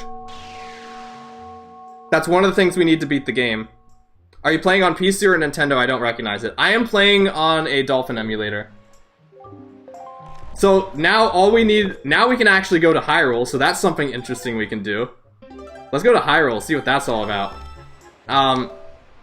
We're going to Hyrule, but we only have one item check there. It is the... I think it's the bow and arrow. You know... No, it's not... No, it's not the bow and arrow. It's a, I think there's like one chest in Hyrule Castle we can check. And it may have an item we need. But in order to get it, actually, I need to defeat some Dark Nuts. And I'm not sure if I can defeat the Dark Nuts because they're going to be right on us, and I'm not sure if I have the right tools for it. And they're like the harder variation of Dark Nuts too. So welcome to Hyrule. This is what we get for completing all of the Triforce pieces. And Swallow, since you're here, I'm going to show you something real quick. Basically, this entire... What the heck? Okay. I didn't realize these guys still spawned here. Whoa! I didn't realize they were here. This entire castle is surrounded by a barrier, and we need to defeat... we need the sword in order to get the barrier. This would be a pretty great place for the sword, though, I'm not gonna lie. I'm gonna save. I don't think I can beat these guys, but I'm gonna try. I might just have to, like, brute force this. I see you're subscribed for your Blender tutorials. They were very useful. Hey, I'm glad to hear. I love helping people out, so... yeah, I'm glad I was able to help. Let me know if you have any questions, too. I have a Discord server where I, like, open, like, help desks and stuff, so... if you ever run into problems, just let me know. Okay, let's see if we can beat these guys. And hopefully we don't die in the process. Oh, wait, hold on. If we can break that armor, we're in a good spot. Don't hit me, please. Don't hit me, don't hit me. That guy's circling me around me for some reason. He really likes me. Oh, there we go. Whoa, that was so much damage. But we were breaking his armor, so that's... Oh, that's so low. I should have stayed and kept whacking him. I'm gonna lock onto the other guy. That way he doesn't hold his shield up. Okay, there we go. Okay, now this is where it gets scary because I think this guy can kill me in one hit. But I do have a fairy. You've been posting on YouTube for 10 years. Has it been 10 years? Yeah, it would have been about 10 years, actually. Oh, he dropped his sword. Yeah, we can definitely beat these guys now. Yeah, it's kind of hard to think that it's been like 10 years. I've been kind of infrequent in my uploads, but yeah, you're right. Wild stuff. I mean, technically I've been making videos even longer than 10 years because I've been making videos since 2010. It's just like the older videos I haven't uploaded onto YouTube because I wasn't allowed to have an account at the time. I don't want to get whacked by that guy because he does 4 hearts of damage. So we're going to be very, very careful about this.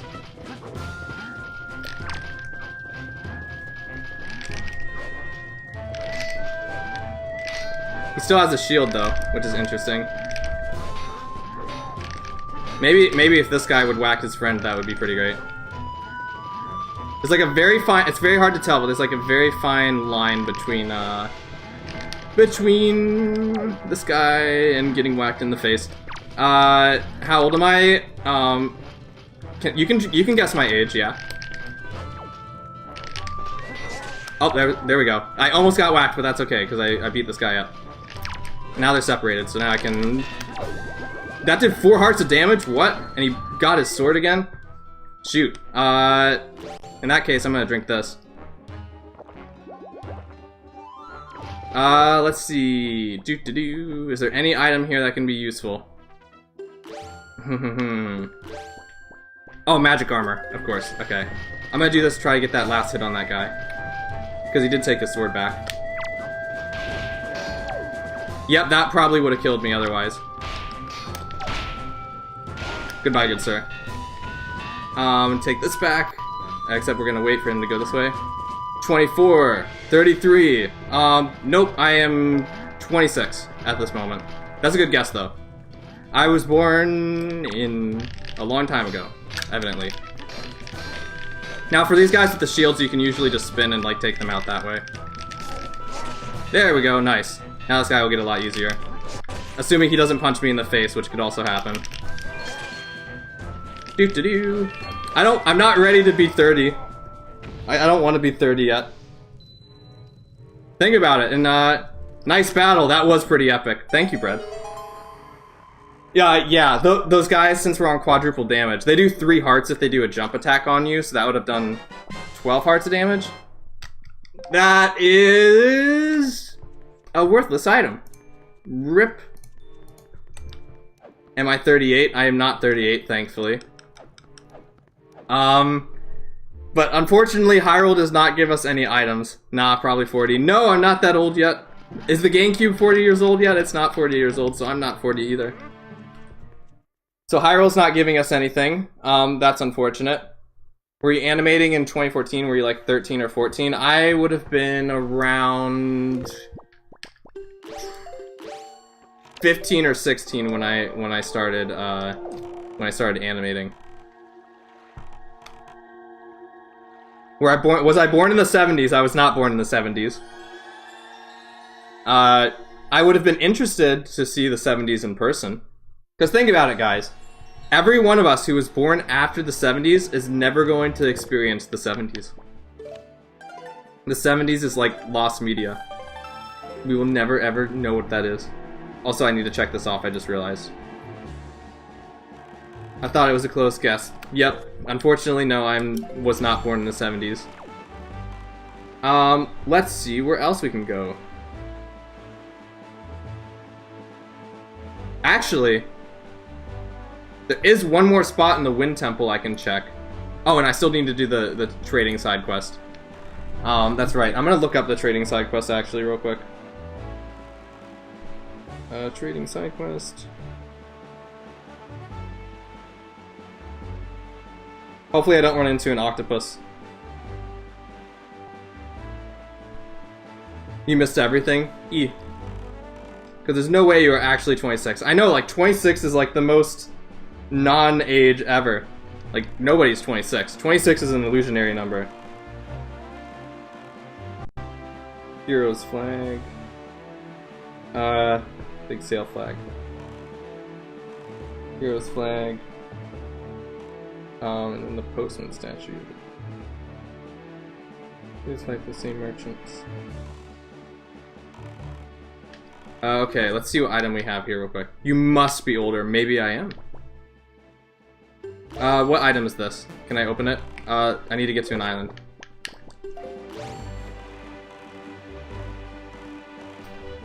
Well, how old are you, Mr.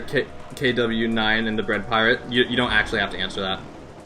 Maybe you guys are older than me. 2025 was 5 years ago. No! I'm not ready for that. Have we talked about age of imprisonment? We actually have not talked about age of... You're 532. Whoa. It's a cool number. That is a big catch flag. I actually do want to talk about age of imprisonment, so give me just a second. I just want to see where I'm going to be going next. Trade the fountain idol to the big sail flag. Big sail flag. I don't think we need the big catch flag, actually. Yeah, so let's go to Bomb Island. We'll trade this. You're 1. Swallow is 1. Oh! You're 61 backwards. Whoa, it's so young / old. So many different ages. Your age and the way you explained it. Age of imprisonment. I'm actually surprised that we haven't talked about this. Especially considering that we're actually playing Zelda right now. Zelda got a lot of stuff during the Direct. A lot of stuff during the Direct. Okay, oh, okay. I see. Yeah, Nintendo we got, like, Age of Imprisonment. Hydrated Ganondorf is back. That is also true. Yeah, Age of Imprisonment, I'm actually interested, like, I don't know. We get to see Twinrova? Oh, I missed that. You would know a lot of, like, details that were in the trailer, Bread. Definitely. I haven't looked at it as closely. What I'm really curious about, though, is, what are they gonna do for characters? Because I assume they're gonna have, like, playable enemies at certain... Like, okay. I'm curious about what they're gonna do for characters, because, like, unlike, the champion... What is it? Age of Calamity? Like, where all the champions were playable? That's a Fountain Idol. Let me see if I need that real quick. Fountain Idol. Okay, I'm gonna take that. I do not have enough money, so I'm gonna have to grind this real quick. Unlike Age of Calamity, where, like, they had all the champions and stuff that you could play as, really the only 2 characters that we see right now, who I think are playable, are, what is his name? Rauru and Zelda. And, like, the other, like, Raru's, like, sister. Trailer shows almost nothing, but it's easy to assume who's gonna be on it than all the characters from Zelda's memories. I'm also interested to see if, like, the champions from the past, I don't remember their exact names, like, the guys with the masks, if they're gonna be getting some more characterization. Because I feel like one of my biggest criticisms with, like, Tears of the Kingdom was the fact that those guys really didn't get a whole lot of attention. They were just kind of there, and they had, like, they were from the past, and they were like, we fought Ganondorf, but we couldn't fight Ganondorf. So, I'm hoping we get to see more of them. There are stages, and they don't have much character, so yeah, I don't know. I'm hoping we get more. Sonia, Rauru, Zelda, Minoru, Ganondorf, and Twinrova in the stages. That is true.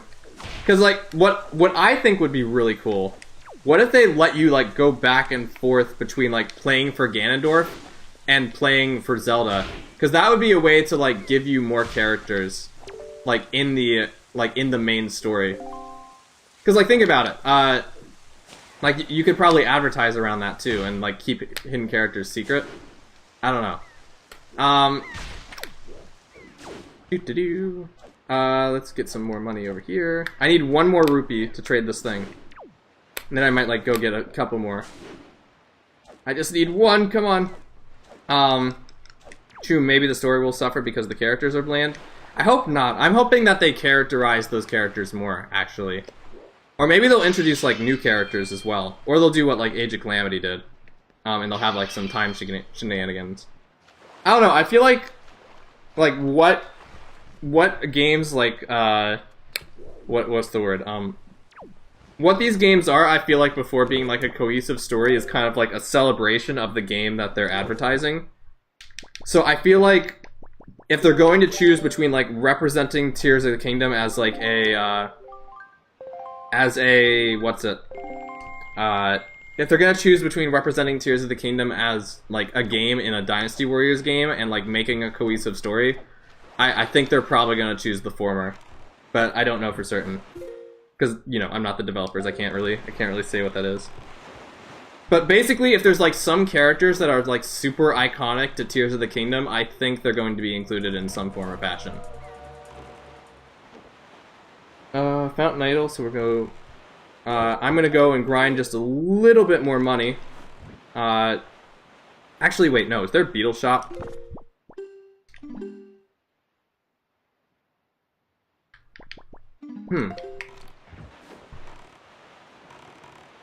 Because, like, you need money for the trading side quest, but yeah. But yeah, I'm interested to see what Age of Imprisonment is about. Like, I don't know. I'm not I wouldn't say I'm like super duper hyped for Age of Imprisonment, but I am curious to see what's gonna come of it. Do we know when it's coming out? I think they said it was like this year or next year. All around the town year. Yeah,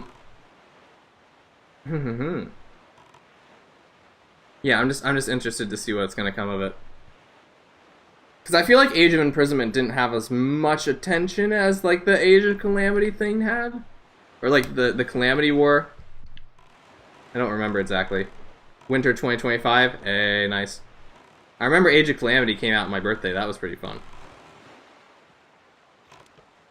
2020. Age of Calamity is turning 5 years old this year, everybody. Let us sell some items that we have.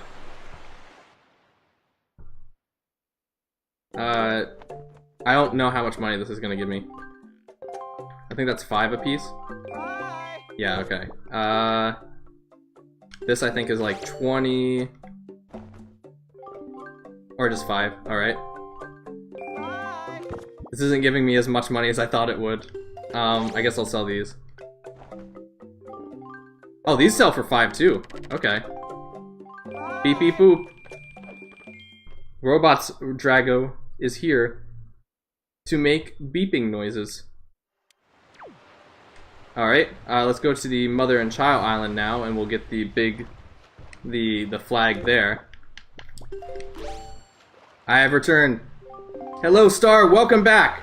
We've been in an interesting position, because we think we found the guy who's giving us the sword, but for some reason, the game crashes.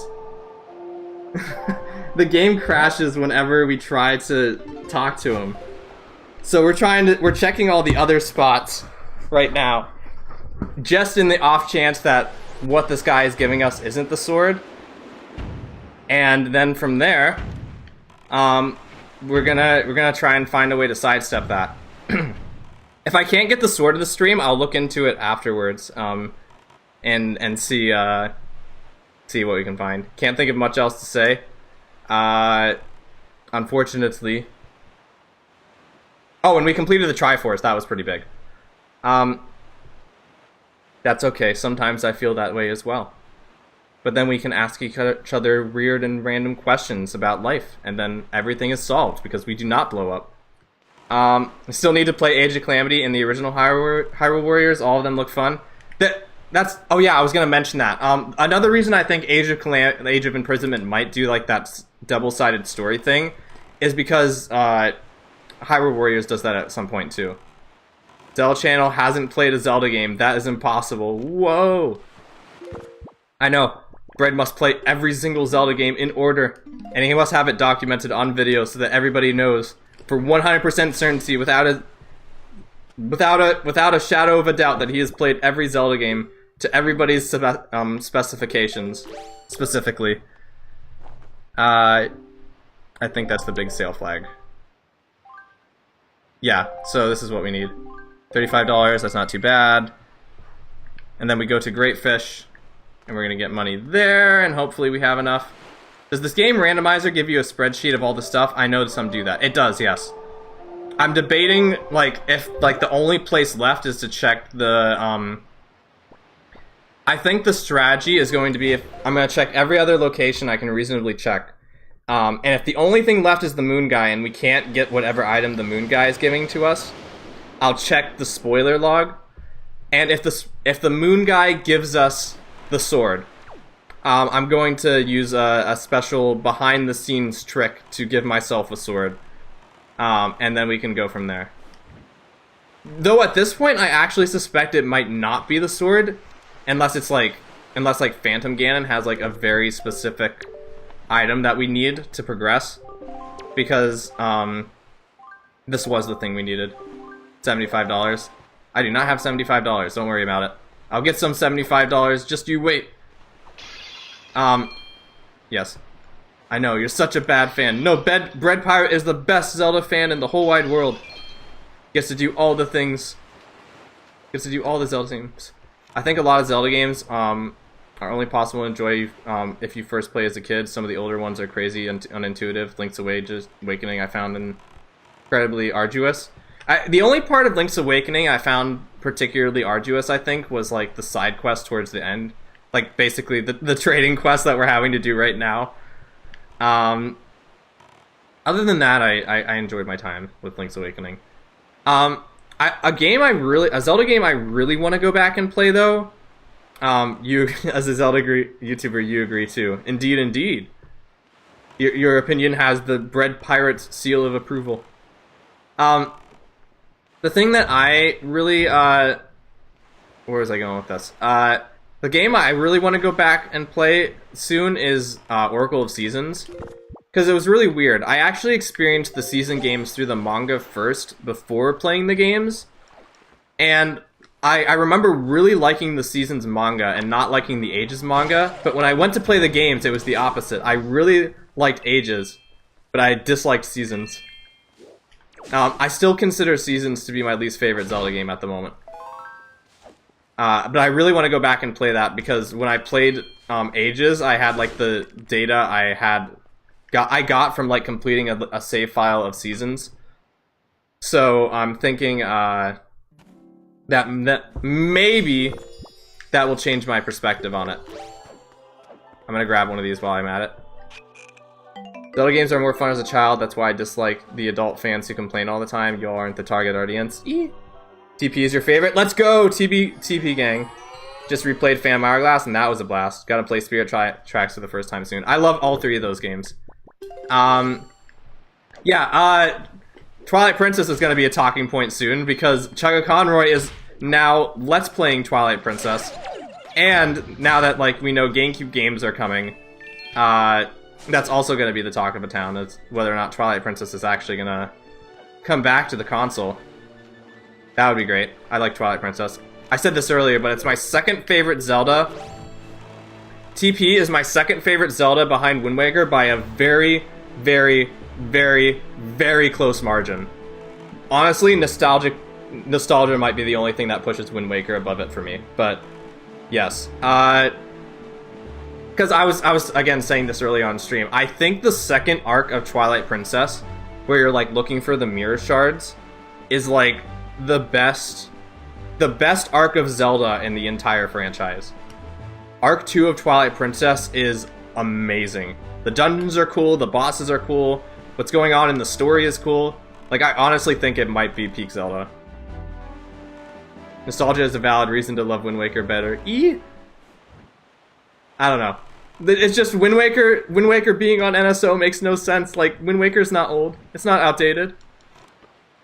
But I guess now that Wind Waker's on NSO and it's gonna be like the original Wind Waker instead, you guys get to experience what it's like to play original Wind Waker without the Swift Sail and having to watch the animations all over again every time you want to change the wind direction. Okay, we're gonna give you this thingamajigger. And this is gonna be the hero's flag. Okay. Same merchant. So we're gonna give this again. Yeah, it's peak Zelda. First arc was good, but there wasn't enough overworld freedom between the two dungeons in the second arc. That's a Johto pull. Yep, that's what we need. How much money? Okay, we need to go find $100, which we're gonna grind at the Isle of Armor, because that's our favorite location. I want to play Wind Waker on NSO so bad, but I dislike the dotted border on the sides. It is really interesting. Like, maybe there's a way to turn that off? Hey, we got some... At some point, the Wii's gonna be on the NSO. At that point, people beyond me, younger than me, are gonna start feeling old, and then we can all feel old together. But I don't know. Like, again, this is something I mentioned earlier, but I don't think you guys were here when I said it. Path of Radiance is coming to the GameCube version of NSO, which is gonna be very interesting, because one of Path of Radiance's like key features is that it has connectivity with Radiant Dawn via like a save data memory card transfer, and it is not going to, so like having Path of Radiance without that is going to be like super strange. I don't know. I want to play Wind Waker on NSO, but I just like, oh, I already said that. Okay. I was impressed with the DS puzzles and Phantom Hourglass. A lot of really neat touch screen puzzles. You know, I was about to say this. I'm glad you got on the Phantom Hourglass because I want to say something again. So historically, I've considered Four Swords Adventures to be my favorite 2D Zelda, but I know like calling Four Swords Adventures a 2D Zelda is sometimes maybe like not entirely accurate because Four Swords Adventures is like, you know, structured very differently than what some people might think is a 2D Zelda. If we're excluding Four Swords Adventures, then Phantom Hourglass would be my favorite 2D. And just like I said, how the second arc of Twilight Princess is like the best like overall experience of Zelda in the entire series. I think the second arc of Phantom Hourglass is the best section of well, at least from what I'm saying right now and from what I can think of. I think the second arc of Phantom Hourglass is the best 2D Zelda that we've gotten in the series. Because there's like so many different creative puzzles in there. And like all of the dungeons are really good, all of the items you get are really good. Like it's peak 2D Zelda.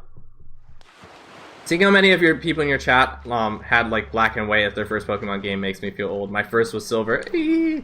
Well, at least there's somebody older in the chat than me. At least I assume you're older. But yeah, I've actually been wanting to replay Phantom Hourglass again myself recently. There's a funny, there's a wholesome story I want to tell you guys actually about Phantom Hourglass if you want to hear it. You're turning 30 this month? Man. Well, that's a big stage though. I hope you're excited, kind of. That'd be great. So one story I want to talk about, because this is I think one of the most wholesome memories I have like almost any game ever. So back in the day, it was 2007. I was playing Phantom Hourglass for the first time. And I'm not sure how much I want to say this because I don't know how many of you guys have played Phantom Hourglass. But basically, during like the final few parts of the fight, like in the final boss of that game, you have to like draw a pattern on your touch screen. And for some reason, like maybe it's just because I was slow, because like I was doing it really slow, and you have to like draw the symbol like fast in order to get the thing to work. But it would never work for me, so I could never hurt the boss. So at the time, since I was like very young, I asked my mom to help me out with fighting the final boss of the game. So what I would do is I'd like play all the things and like dodge the attacks. Okay, Swallow, see you later. Hope you have a great rest of your day. And thanks for stopping by and chatting. That was really fun. So what I would do is I would actually like, you know, dodge the attacks of the boss and everything. And then I would, like, when I needed to, like, draw a puzzle, I would, like, quickly hand off my DS to my mom. I'm like, draw the thing, draw the thing! And she would try to draw the thing. And occasionally, sometimes it would work. So then, like, at that point, I would, like, you know, attack the boss and... yeah. So that was, like, a wholesome memory, I guess, I have. Co-oping the final boss of Phantom Hourglass. But yeah, Phantom Hourglass is really fun. Would recommend. This is so cool. Eee! That confused me for a while. I put down the final boss for a few days, looked it up, and came back and finished. And didn't have to look up much of the rest of the playthrough. Ah, I see. Yes. Okay, what else was I gonna say about Phantom Hourglass? Yeah, that was one story I have about it. I played it like Wind Waker for a while, but I'm not sure if it had as much staying power, where I would just kind of ride around the sea and see things. Like, that's kind of a thing that I did with a bunch of my older, like when I was younger, but like obviously as an adult, my attention span is kind of slower, and I have less time to spare. So like, back in the day, like, whenever I was just like a kid and I was bored, even if like I had a completed save file, I would just kind of sail around the sea and like explore things at my leisure. I'd be like, I feel like going to the Wind Temple. So I'd just go to the Wind Temple and walk around. And then I'd be like, I feel like going to Dragon Roost Cavern. So I'd just go there and walk around. That type of thing doesn't really, you know, like, it doesn't really entertain me as much anymore. But, like, as a kid, Wind Waker was, like, the perfect game for that, where you could just, like, walk around and, like, do things, like, at your own leisure. It was really good for that. Oh, dude, drawing on the map was fairly neat in Phantom Hourglass. I can't believe that's not a standard feature in all Zelda games after that. It's in Spirit Tracks too, I believe, but yeah, that is kind of strange. It was a very... I guess that helps Phantom Hourglass kind of stand out. Okay, that's like the second to last item we need, I think. So now we need to go to the Mother and Child Islands again. We'll get the item there, then we come back to this guy, give him the item we get from that, and then we complete the trading side quest thing, and then maybe, just maybe, we'll find a sword. And I'm gonna save before I get any item now, because in case it is the sword that's crashing the game, that would be very unfortunate. Yeah, is there any other, like, special Zelda memories? Like, I feel like that's an interesting thing, and it's part of the reason why I like gaming so much. Like, okay, here's something very philosophical I've been thinking about lately. So obviously games are like a very big time investment. You spend a lot of time playing them. Not all of them are multiplayer, like the one we're playing right now. And they are often expensive. Case in point, what's going on right now with the Switch 2. But, I've been thinking about lately, it's like, I've been trying to justify, like, the time I spend playing video games. So I'm thinking, like, okay, I'm taking a step back, why am I doing this? Like, it's fun, but, like, why am I doing this, like, in the grander scheme of things? And the answer I kind of came to was, connecting with people. Because, like, the cool thing about games is that they offer a very unique and shared experience between a lot of different people. So, like, everyone who's played Wind Waker has at least gone through some shared experiences. So, like, if you've played Wind Waker, you've gone through the Forsaken Fortress, you've done, like, the dungeons in the game, assuming you've beaten the game. And it, like, there's something unique about that, where you're just, like, being able to talk to somebody and be like, man, do you remember, like, the Forsaken Fortress? Like, that was such a hard dungeon or something. Or do you remember that boss? That boss fight was so cool. It's such a cool, like, bonding opportunity between people. And that's also part of the reason why, in, like, recent times, I've been placing, like, a higher emphasis on good storytelling in video games. Because storytelling gives a lot of people a lot of talking points about a specific game.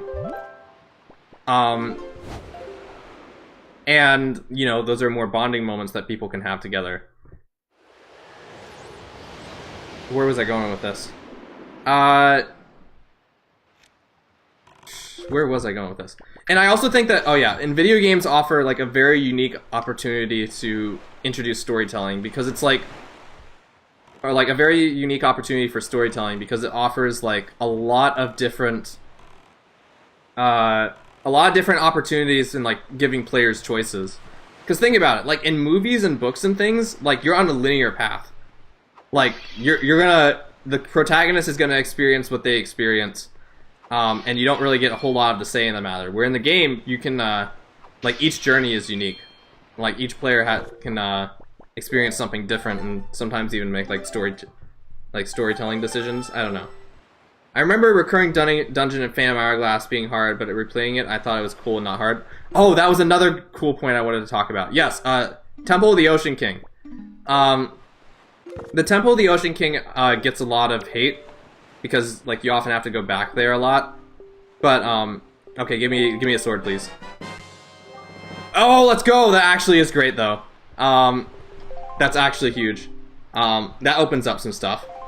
That opens up a lot, actually. We're in business, everybody. We're in business. We can finally launch electrodes at people. Check that off. Hold on. Boop, boop, boop. So maybe we don't have to talk to the moon guy. Maybe, just maybe, we're in luck. Also, this means they intended us to do this whole side quest before ever, like, doing any of the things that we did before. If you draw on a map and a bunch of tips, you can blast through, and it's really fun, so the game does give you tools to make it fun to redo. I agree. Shoot, where was I going with this? Tingle Tuner. Da da da da. I don't know why I said Tingle Tuner. Talking about Zelda. Oh, mailbox. This is another check. We're getting all the checks now that we have bombs. Pokemart chip. Give me an item. Tower of the Gods dungeon map. All right. We have not entered the Tower of the Gods yet, by the way. We still have not found it.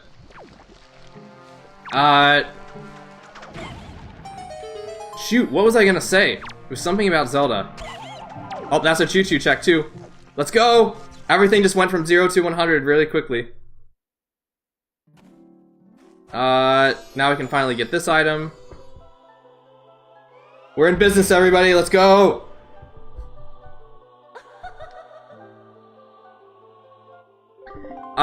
Yeah, where was I going with this? Twilight Princess, Zelda, bombs. Oh yeah, Temple of the Ocean King. The Temple of the Ocean King, like, I understand why some people might not like it. That's not the best item in the world, but that's okay. I understand why some people might not like it, because you have to go through, like, the same floors you have to go through again. But, like, they give you new items to, like, basically... Like, I'd argue it's almost not the same dungeon, because they give you, like, a bunch of different things that make each traversal of the temple, like, different and unique from each other. And you can even skip one of the dungeon, like, one of the visits if you are, like, skilled enough. Which I think in and of itself, the fact that you're able to do that is a pretty cool challenge. Were you talking about how games have a unique experience for the same thing? Well, oh yeah. Books and movies. Yeah, each time you enter, there's more shortcuts. Indeed. I actually, when I was playing Phantom Hourglass a lot when I was younger, I had a experience where, like, I was able to get to the bottom of the Temple of the Ocean King with, like, 25 minutes on the clock, which is, like, the max you can have. So, effectively, I was able to do it without, like, ticking down a single second. It's pretty great. There is a way to do it if you're, like, very, very strategic about it. Okay, let's go this way.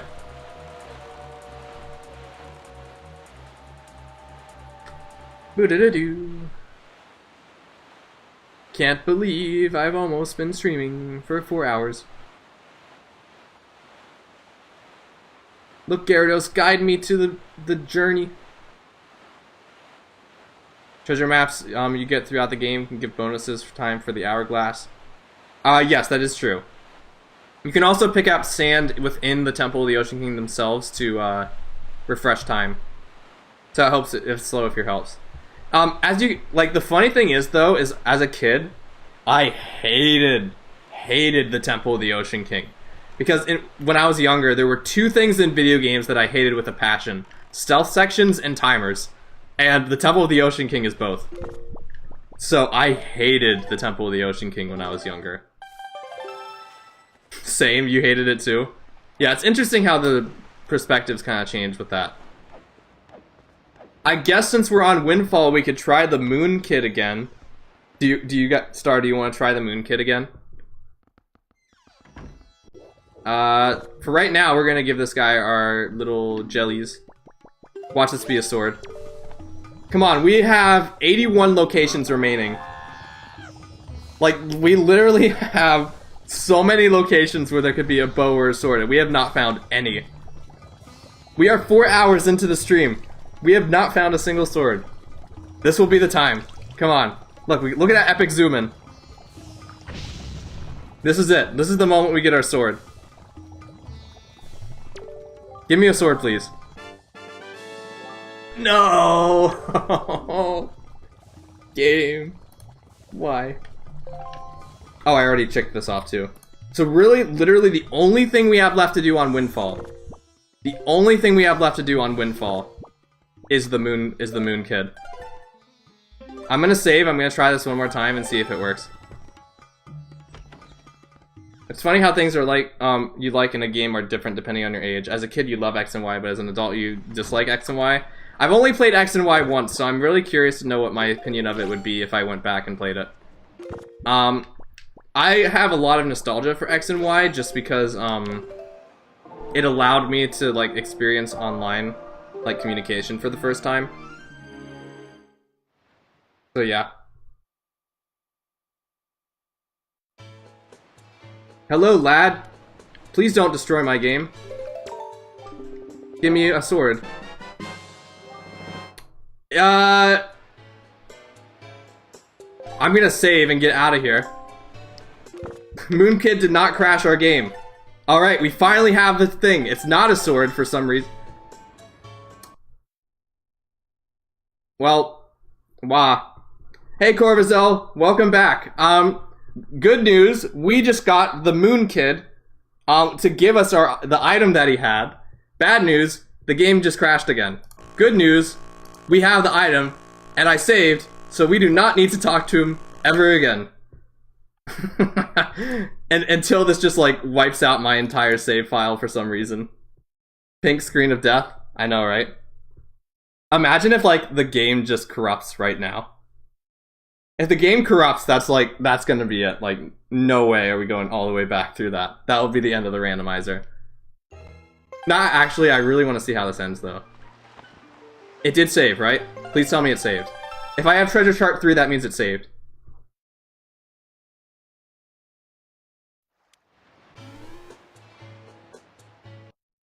Huh. Well, this is slightly concerning now. Because, now I'm afraid that I'm stuck in the loop. Bricked. Uh-oh. What if I just bricked the entire playthrough? Oh, boy. That would be incredibly unfortunate. It's a cursed, corrupted item, that might be it. I mean, we're not even looking at it right now, so I don't know why it would. It's like super weird. Get me out! Get me out! I don't want to be here! I don't want to be here! Okay, okay, we're okay, we're okay. Okay. Get me out of here! we don't need to come back here ever again. Goodbye, Windfall. You are cursed, I'm not even gonna look back at you. This is, it's like that, yeah, I'm not looking back.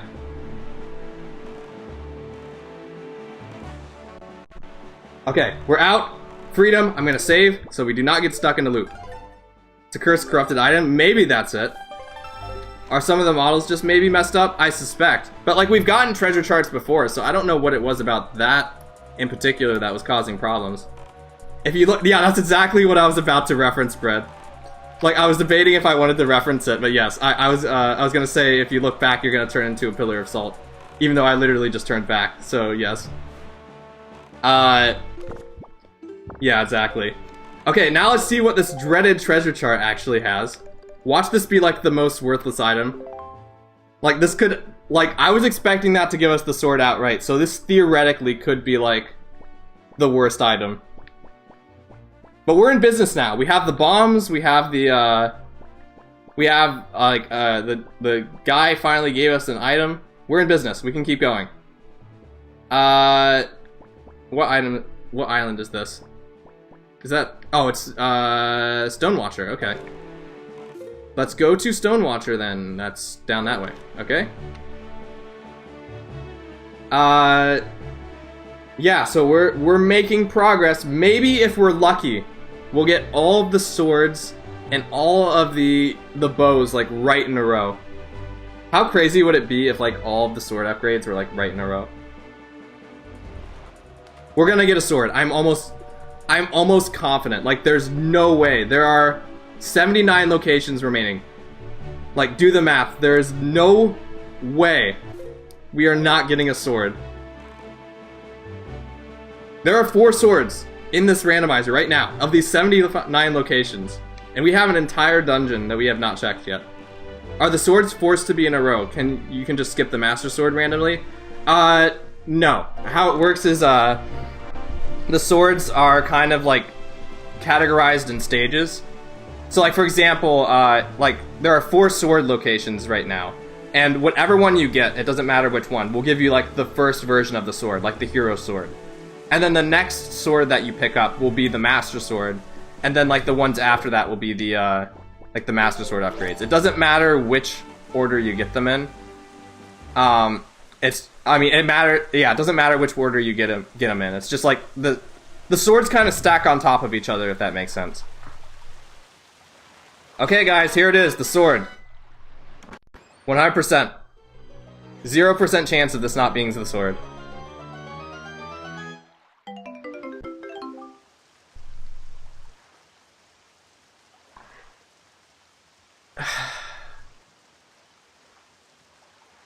This item, this $50 is what we wasted 30 minutes of our time trying to get from this moon kid. Are you kidding? Are you kidding me? Alright, thanks game. On the bright side, it means that there was no chance of us being soft locked, right? Right? Right? That's just great. Yes, yes, purple money. I mean, it was a purple money, so like, it has to be great, right? Wow. I love this randomizer. We can check the reefs now, which is fun. Wait, oh, wait, I just forgot to check that out. Oh, there are some spots left on, oh, that's right. Shoot. So we're not completely done with Windfall yet. But we can go and check out the reefs. Let's do that. Let's get the reefs out of the way. That's just great. We have not found the green rupee yet, I don't think. Oh, we got a bunch of letters in the mail, too. You can do that. Turn around. Maybe if we get the Master Sword, we'll end the stream by fighting Phantom Ganon. That would be pretty fun. Back to the Cursed Island. We're not going back there. Well, at least not until we get the Fire and Ice Arrows. We're not going back there. And at that point, we're like pretty much close to the end of the game. Because we can go to Hyrule. We have every Triforce piece right now. All we need to beat the game are the sword upgrade and the, like, all 4 sword upgrades and all 3 bow upgrades. And we know one of the progressive bow upgrades is in the Savage Labyrinth.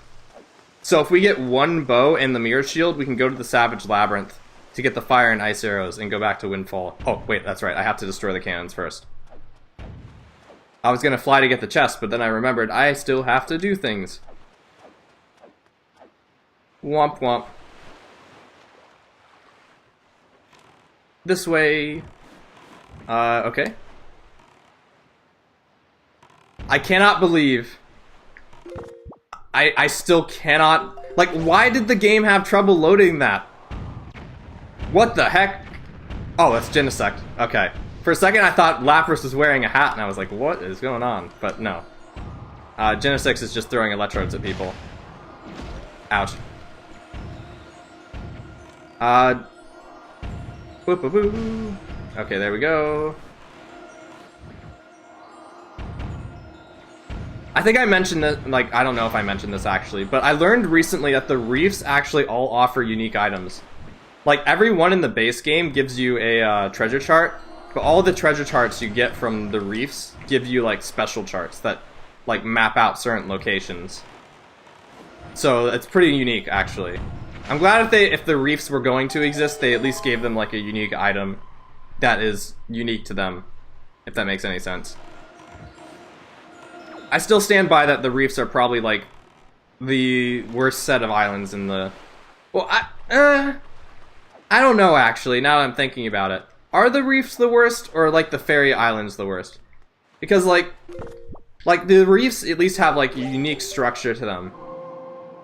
Whereas, like, the fairy islands, like, could literally be replaced by a grotto. What's my favorite Zelda tool in all of the games? Mine might be the spinner. There are a lot of worse islands, unfortunately. Yeah, I remember, Brad, you and I were talking about this a while back. I do agree. I think Wind Waker's space could have been used a lot more wisely than it was. But there are also a lot of cool islands. That is true. I also realized that technically there's only like 2 or 3 towns in the game, which is interesting. Favorite item, though? Probably Ball and Chain. The Ball and Chain in Twilight Princess is very fun.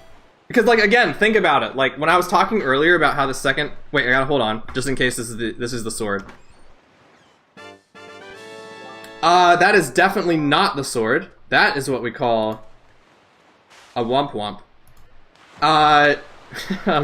Because when I was talking earlier about like how the second act, like the second half of Twilight Princess is like the best section of Zelda in the entire series. Wow, ball and chain, that makes sense since you like big weapons, but it's an unusual choice. Is that like an unpopular opinion, that like the ball and chain is like really fun, or like really cool? But yeah, I really like the ball and chain, now that you're thinking about it. But again, think about it, like, think of all the items you get in the second arc of Twilight Princess. You get the spinner, which Star said is really cool. You get the ball and chain. Three-Eye Reef is south here, so we're gonna go south. You get the ball and chain, you get the Dominion Rod, and you get the second claw shot, which lets you basically be Spider-Man. Like, those are all some really cool items. I thought the stream is tomorrow. Hey, Randfish, how's it going? We are actually making progress now. We actually managed to find the bombs. We still do not have a sword, even though we are like 4.5 hours in. But, yeah. Yeah, I streamed on Saturday just because I wanted to change things up a little bit. I try to mix up my streaming times a little bit just to give more people opportunity to show up that might not otherwise be able to show up. But yeah. Tired most of the day, I focused on finishing the VRC avatar. Hey, nice. I remember when I was watching your progress on that, so I assume it's going along well. So did you actually manage to finish it? That would be pretty neat. Looks good in VR chat, but for Blender renders, that's another story. Ah, okay.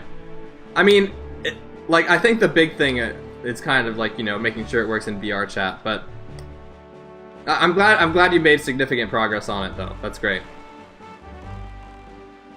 I will not end this, and as I mentioned earlier, we're still looking for a sword, and I probably refuse to end until we find it, because I literally put that into the mission in this today's stream, so we're gonna have a great time. Now that I think about it, here's an interesting question. What would my favorite of the reefs be?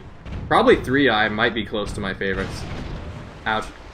Those of you who don't know, I just heavily modified the base of the model. That's fine. That's kind of what my Charizard avatar is, really. It's a... like, arguably it's not even modified too much. Like, the only thing I've modified about my Charizard avatar is, I gave it brown eyes, which is a texture edit. I added the scarf, which is, like, the same scarf that is, for Charizard and Unite, except I, like, scaled it down and made, like, the sides of the scarf parallel and, like, made it blue. And what was the... oh, the necklace. The necklace is custom, though, actually. So I guess that's true.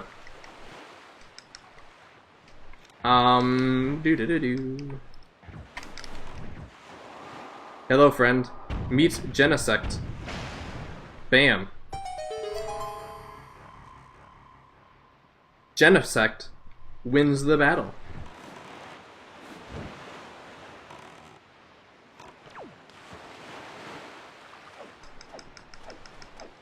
You know, I've realized recently that I kind of, like, almost all of the games I feel like I play nowadays are GameCube games. I think the last stream I didn't do that wasn't a GameCube game was Indigo Disc, actually. Because I streamed Sunshine or Mario Eclipse, that was a GameCube game. I'm streaming this, which is a GameCube game. Pokemon XD is a GameCube game. I guess I'm just a GameCube person. I don't know, maybe I'm nostalgia blind. But I really like the GameCube, okay? The GameCube is just awesome. Probably the reason Switch 2 exists. Maybe so. GameCube is full of bangers. Have I ever played you ever play Amazing Island? I've heard somebody, I think I've heard Hollow mention that before. I have not played it myself, no. And I am glad that the Switch 2 is going to let people get access to more GameCube stuff, though, which is cool. Watch this be a sword, and it'll be amazing. The Sylph Scope! This is your sister's most treasured belonging. Now we have a telescope. That's fun. We're making progress. The sword is coming. We're getting progress items, except the telescope's not really a progress item, but that's okay. Use a drawing tool to create 3D models of monsters and then do minigames with them. Ah, I see. Yeah, where have I heard that before? Huh. Interesting. Okay, let's check out the other reefs. They're directly to the east here. This line that we're in right now is probably like the most unimpressive line in Wind Waker. Because it has Great Fish, which doesn't have anything on it, 3 reefs, Tower of the Gods, which is empty a whole lot of the time, and then I think the other one is like a fairy island and an archipelago. No, Triangle Island and an archipelago. So there's really nothing on this strip that of note, besides from like, you know, where the final boss is, but yeah. It's crazy how it's possible in the GameCube. Very few games let you model your own stuff in-game. You can dress them up with accessories too. Man, that must be impressive. Do you guys remember, like, the GameCube was... Do you guys know that the GameCube was experimenting with, like, 3D for a time? Like, before the 3DS happened?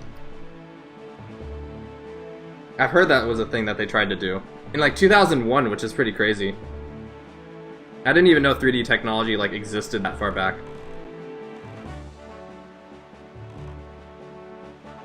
Did we do all the Triforce? Yeah, we have all the treasure chests dug up. Okay.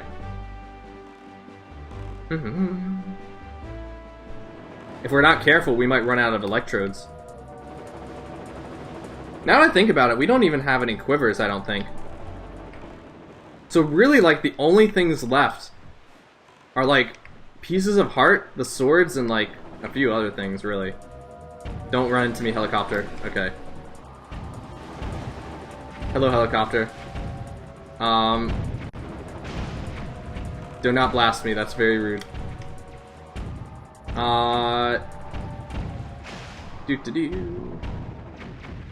Do that. Okay.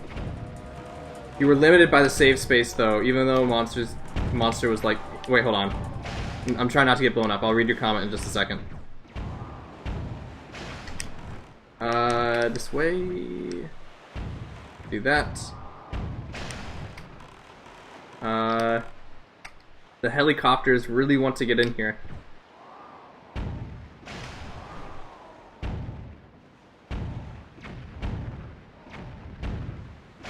Ba-boom. And there should be like one more against this wall here. Where are these bombs coming from, by the way? Like, okay, real talk. Like, what is piloting these cannons? Are they like remote controlled? Are they like an AI? Like, how are these, and like, where are these like being docked in? Are there like people inside the reef shooting at us? Like, what is happening? Bokos? But like, where are the Bokos hiding? Are they like inside the reef? I mean, I wouldn't be surprised.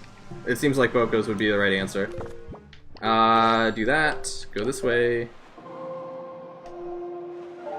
You were limited by the save... okay, now getting back to your comment.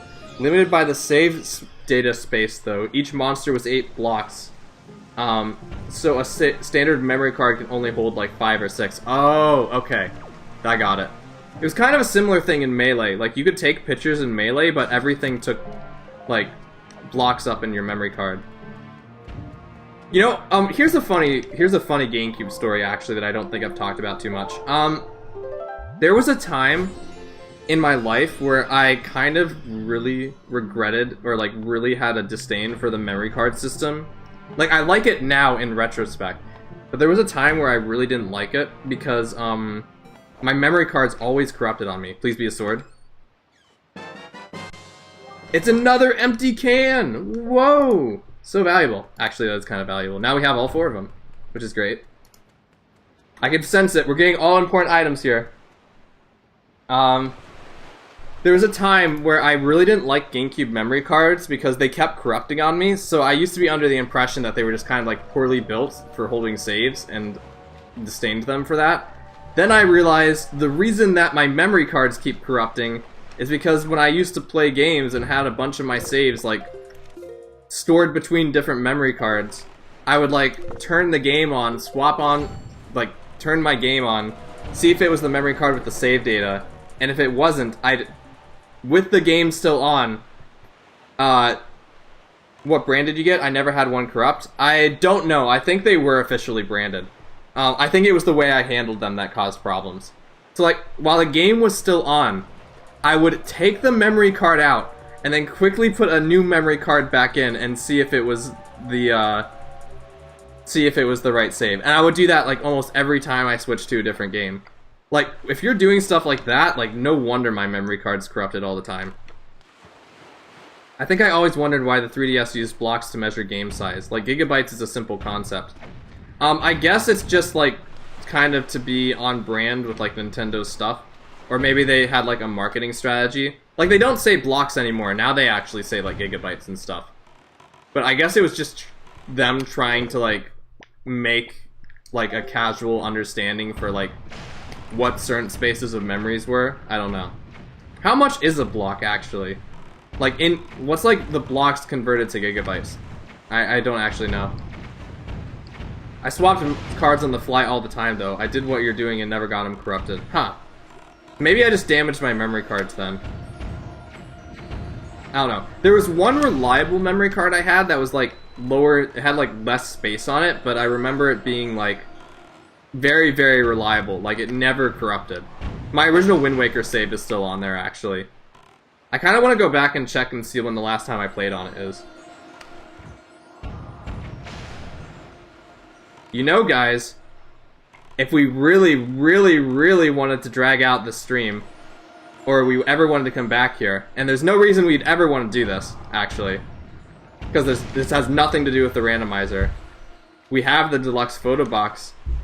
We could complete the Nintendo gallery. Show of hands, who knows what the Nintendo gallery is in this game? No. Yep, Brett knows what I'm talking about. Stop, no. You know exactly what I'm talking about. Be here for the next 40 hours, taking random pictures of everything in Wind Waker.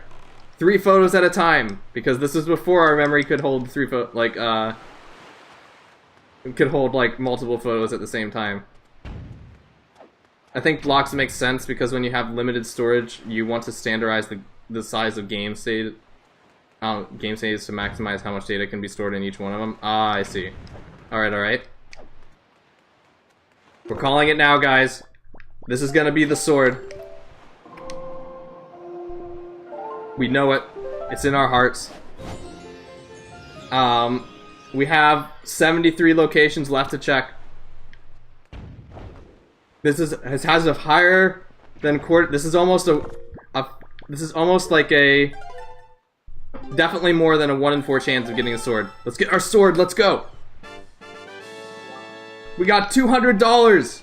That's the sword of finance. If you ever need to strike at like the stock market or something, that's what you need. Nice. I think we got all the reefs, actually. Am I missing any? I don't think so. In that case, where else can we go with our bombs? Let's take a look at this for a second. Dungeons. There's one spot in the Wind Temple. Maze chest. What? What the... Oh, that's in Ganon's Tower. We can get to Ganon's Tower? What? Sort of finance. We could go to Ganon's Tower, kind of. Wait. Why does it say I have a... I don't have a sword. Why is it saying I can fight Phantom Ganon? Wait, bombs? Oh, hold on. Hold on. Like, I think I said this earlier, but a part of me is wondering if I set the randomizer to swordless, and that's why we haven't found the sword yet. Because I don't know why it's saying I can fight Ganon in this randomizer right here. So I guess we're gonna test this out now. How funny would it be if this whole time I accidentally just set the randomizer to swordless? And, like, I was under the impression this entire playthrough that I could get a sword even when I couldn't. Only Link can defeat Ganon. The Sword of Finance. Oh. Well, it says you can do it because you technically some bosses you can kill without the sword. But Phantom Ganon can only be hurt by the Master Sword. Don't worry, you don't need to worry about me, German Charizard. Anyway, we're gonna test something out here. And this might give us an answer. We have our Slowpoke friend here. And we have an empty bottle. Which means that technically we can reflect Phantom Ganon's shots now, or Shadow Mewtwo. So I suspect that if we reflect Phantom Ganon's shots back at him, and our Skull Hammer hurts him, that we're in Swordless. I guess we're gonna figure that out. Also, I really love the Phantom Ganon fight. So let's test this out.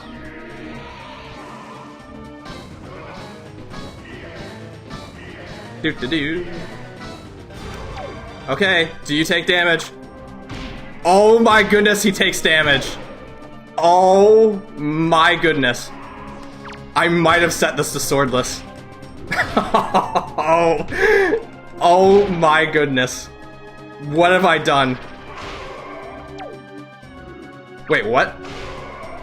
Okay, that was weird. Oh my goodness, did I set this entire playthrough to Swordless? Oh my goodness. With no sword? We might have. That would be so wild.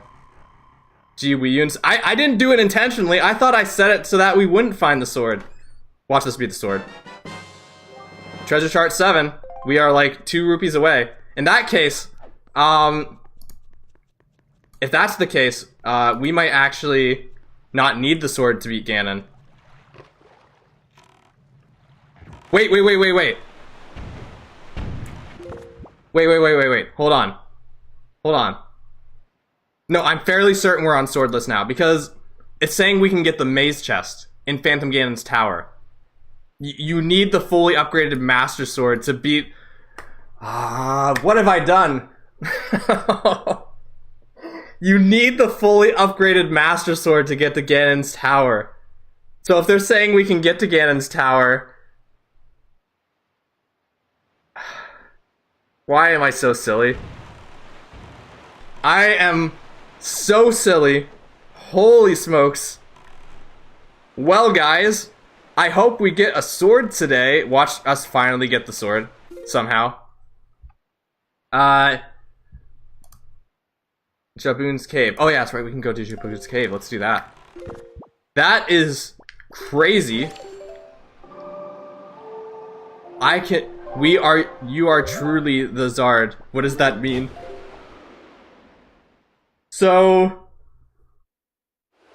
does Swordless remove the sword? It just removes the need for the sword. I think it removes the sword entirely.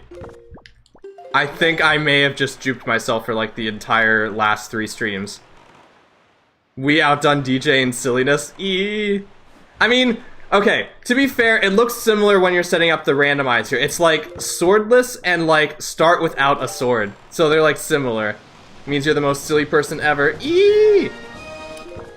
Don't worry about it. Fun fact about this whirlpool. If you fly above this whirlpool, the currents will still wash you away. With a Deku Leaf.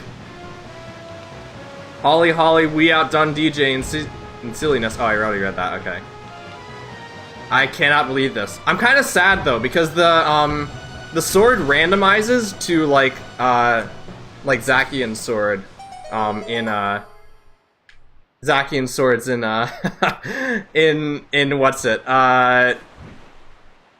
Zacian's sword in what's the randomize? In like the main character of like Sword and Shield gets like the sword doggo. You get his sword. $50. So on the bright side, now all we need is the bow, I think, to beat the game, and like maybe the hook shot. There's still so many. We still have 2 dungeons to check though. I don't know if I'm gonna be able to beat this today. Oof. I'd really like to, maybe if we're lucky. Let's see.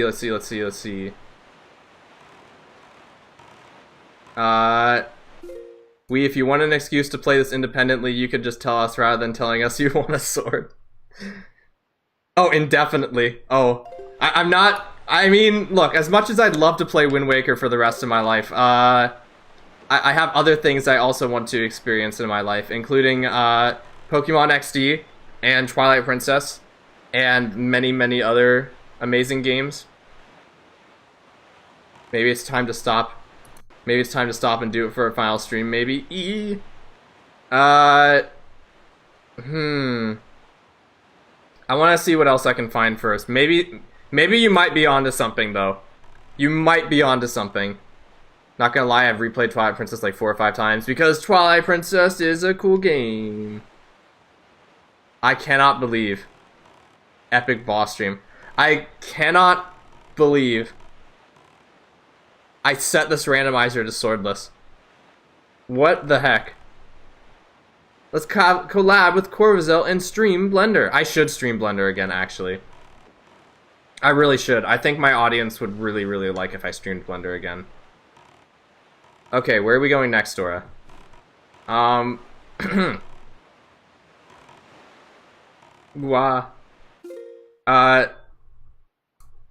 It says the only place I can go to is the Savage Labyrinth. Okay. We're gonna... Now you respect me? Oh. Well, the Wii versus GameCube versions have their differences if you want to replay them independently. I was thinking of doing... Wait, we have a C chart? Oh, that's right. We have to decipher a chart with Tingle. I forgot we got that. Okay, so, not even I can do it, and I am Zard too. Okay, so here's what our plan for the stream is going to be. I know I kept pushing it off last stream, okay? This is the actual plan. This is what we're going to do, okay? We're going to get this chart deciphered from Tingle. We are going to see what this is. And then, unless it's the hookshot, we're going to go to the Savage Labyrinth. Because 30 floors into the Savage Labyrinth, there is a treasure chest. And that treasure chest has a treasure chart. And in order to complete all 50 floors of the Savage Labyrinth at once, you have to have the mirror shield. So if the treasure chart in the 30th floor of the Savage Labyrinth randomized to the mirror shield, it is literally the worst item it could get randomized to, because then it forces you to go through this first 30 floors of the Savage Labyrinth twice. So, that's the game plan. And then after that, I'll end the stream. Until I find the hookshot, and then I inevitably, that's the Tower of the Gods, okay. And until I inevitably say, like, just one more stream, or just one more item check. So that explains why we didn't get the sword. Man, I really wanted to use the sword. That's a bummer. Well, at least this stream is different from the last one, because there was a sword in the last one. Silly Wii. No, I'm completely serious 100% of the time. Never silly. Always serious. Womp womp. Don't forget to drink water. I have a little bit of water next to me. I'm gonna get that.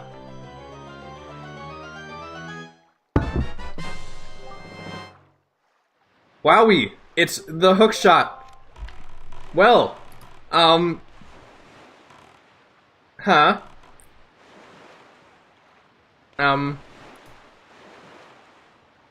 Epic water sip. That was a very epic water sip. I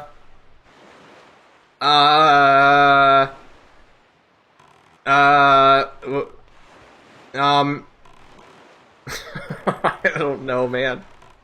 What now? I don't know. I'm definitely not going to the Savage Labyrinth now. Okay, we need a new conclusion. We need a new conclusion. Okay, we cannot complete Tingle statue chest. What? There's 2? Why does it say there's a Tingle statue chest in Dragon Roost? Deku Leaf, grappling hook. I'm so confused. Okay, plan 2. We are gonna go to the Wind Temple instead, which, if I remember correctly, is not cheating, not looking. The Angler Island Caves. And we're going to complete the Wind Temple instead. And then from there, we will end the stream. And then the next stream will 100% be the last one. For Wind Waker Rando, at least.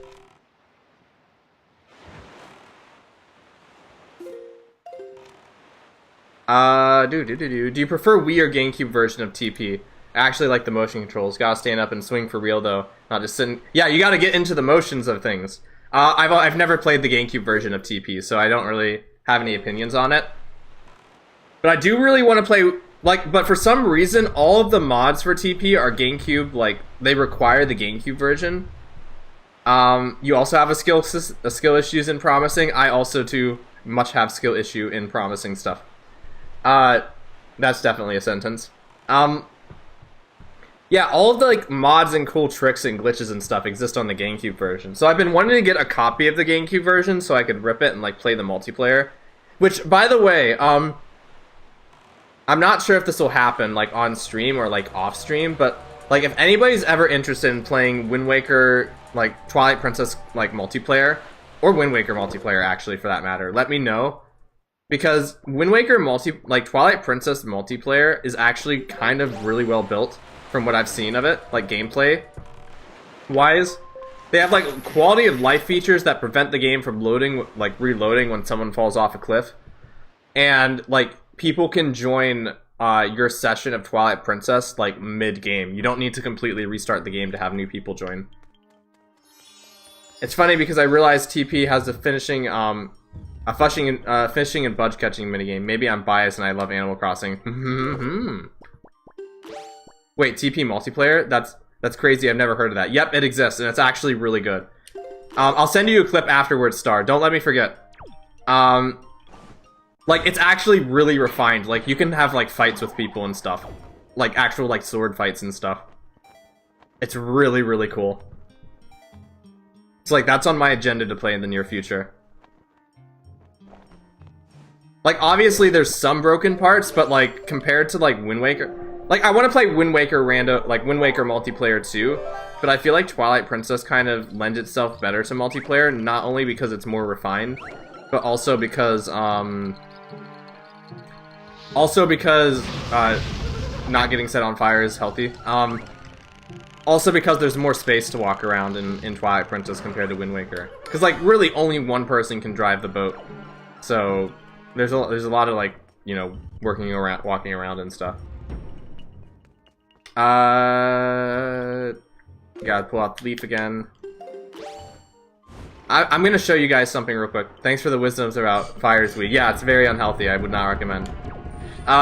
Here's something crazy that I want to show. That I cannot believe. Okay, so I've played this game since childhood, since 2003 when this game came out. Like, I was like 5 years old when I played this game for the first time. I want to show you something. And I've seen, like, millions of people tons of people speedrun this game and all this stuff. Up here. Up here. This way. This little section up here, right here. So, like, let's turn this. This room up here in this room, I did not know that this place existed until just a few months ago. Like, no clue that this place even existed. It took me, like, 20 years to find this place. It's so mind-bending when something like that happens. Dang. Indeed. Hello, Ben. How's it going? We're in the room that, like, I never knew even existed for a long time. Anyway, yeah. Saying it here, we're clearing out Wind Temple, and then the stream's gonna end. So, we're here for the finale, kind of.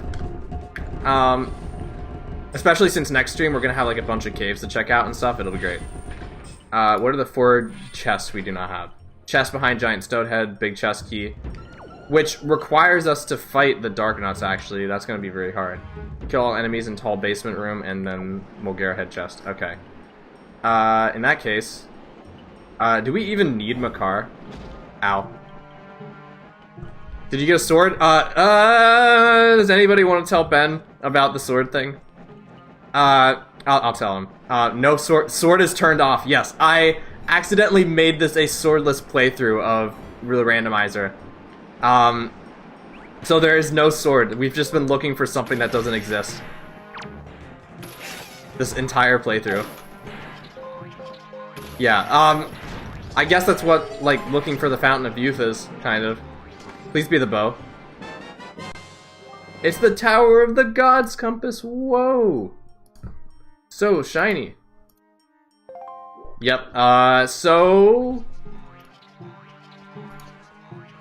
no sharp objects for us. The mission for this stream has ended in failure. There's no denying that, unfortunately. I'm out of magic. This stinks. Hold on.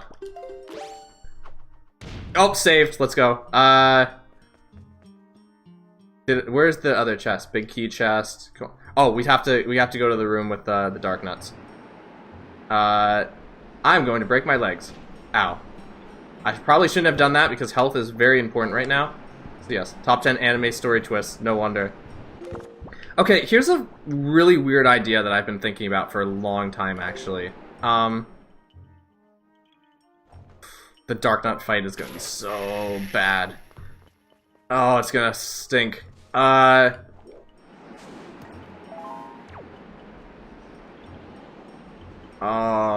man. Hold on, I think we can do this. Here's a funny thing about, I'm gonna actually refill my magic real quick. I've had this story for, like, I've pictured it as a game, but I'm not necessarily sure, like, what it would be. Like, just a story in general, where, like, there's, like, a guy who's, like, a protagonist, and he, like, needs a sword in order to, like, fight back against, like, a tyrannical government or whatever, but, like, there's only, like, one sword in existence. And it's not, like, any special sword or anything. It's literally just, like, a normal sword. And the entire premise of, like, the story is, like, this guy looking for, like, the sword. Like, the only sword in existence. I don't know. Silly ideas. Typhoon of Secrets in every Zelda, you'd know, you hunt every collectible. TP was the only Zelda you've ever 100%ed. Hey. Nice. Okay, now we should have enough magic to get across. Hopefully. Whoosh. Alright. So we're gonna hope that we don't get absolutely destroyed in here. And if we do, then, womp womp. Let's not jump down there, because that guy is very mean. That's gonna crush me, isn't it? Nope, okay. Doo-doo-doo. Fighting dictatorships, with swords is lame. Where are Dodge Hellcats? I've never heard of that before. Let's see. Do that.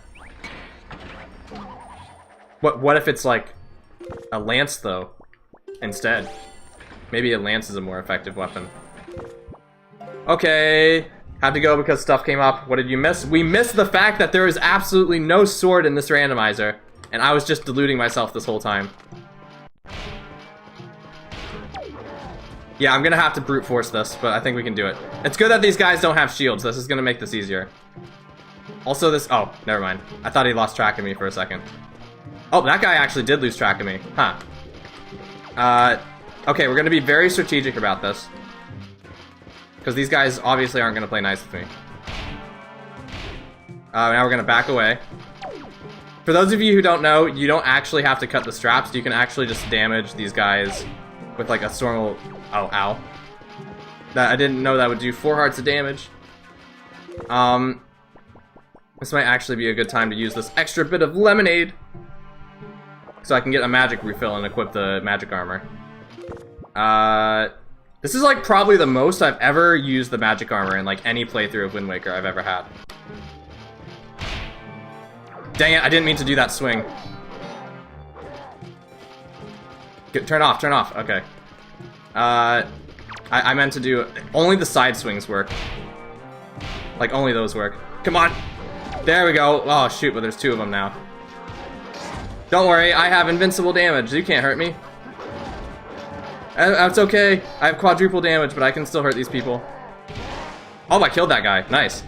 I did like 2 hits on him. Nice! Let's go! Now we have our own sword.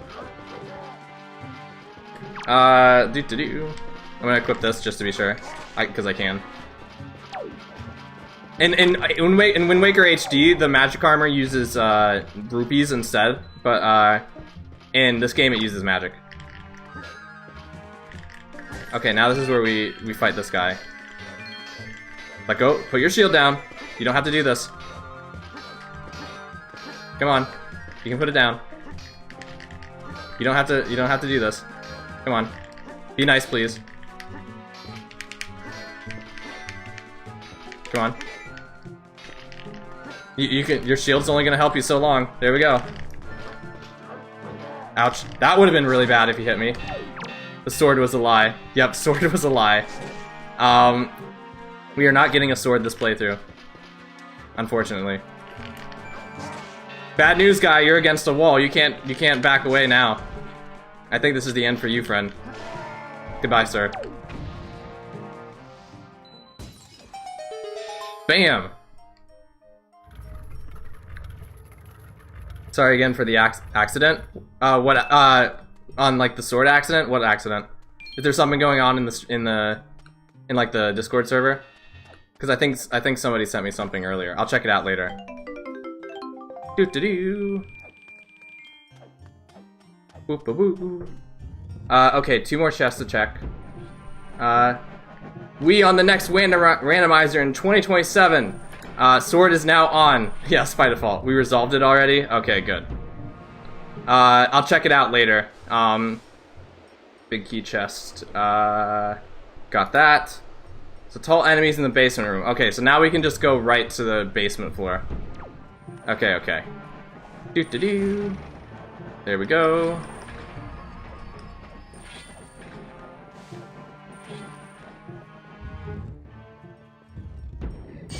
Go down here. Like that. It wasn't public, but we resolved it in DMs. Good. If you guys ever have a disagreement, that's how you should handle it. That's generally, like, I'm not sure if I've said this in the past, like, directly, but generally my philosophy with, like, moderating things is that I like to, like I, obviously, like you guys know, I have rules for, like, specific things in, wait, how do we open this again? Hold on, I had a brain fart. Oh, I think we have to go up here to do it. Generally, my philosophy is, like, you know, if there's, like, a disagreement between something, or, like, some kind of thing going on, that, like, you can resolve it in DMs, just not in public spaces, because then, like, when something happens in a public space, it tends to be, like, you know, everybody gets like, more people get involved, and more people are affected by it, so, yeah. Oh, well, there goes the wind. I think that is the room. Yep. One of these doors opens up the thingamajigger. Boop -a -boo. There we go. I'm running out of magic. I could turn on the Tingle Tuner again and get more magic, but I'd prefer to avoid that if possible. This way.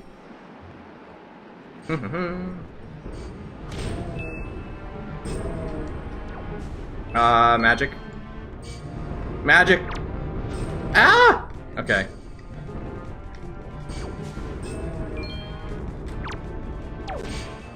Oop. Ow. This way. I really need magic. I really need magic. Where's magic? Come on. Okay. Maybe I could, like, go to, like, a different place and find magic? Friendship is magic. Friendship is magic. Well said. Boop -a -boo. There we go.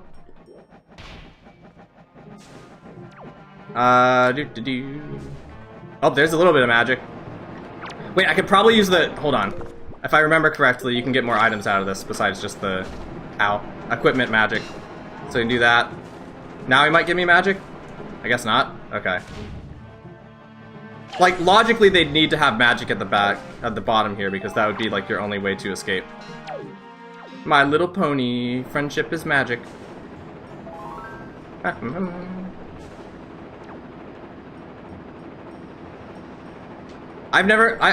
heard, like, you know, MLP has like a big, like, I mean, I've never heard of it, I've seen it myself, but like MLP has like a very big like following. So it's pretty interesting. Like, it's interesting because, like, normally when you guys think of MLP, you probably have like a very like distinct style in mind. But like MLP was around like when I was growing up too. And like back in my day, the ponies in that show actually had like some pretty interesting designs. They weren't like as flatly designed. They were a bit more like circular, I guess.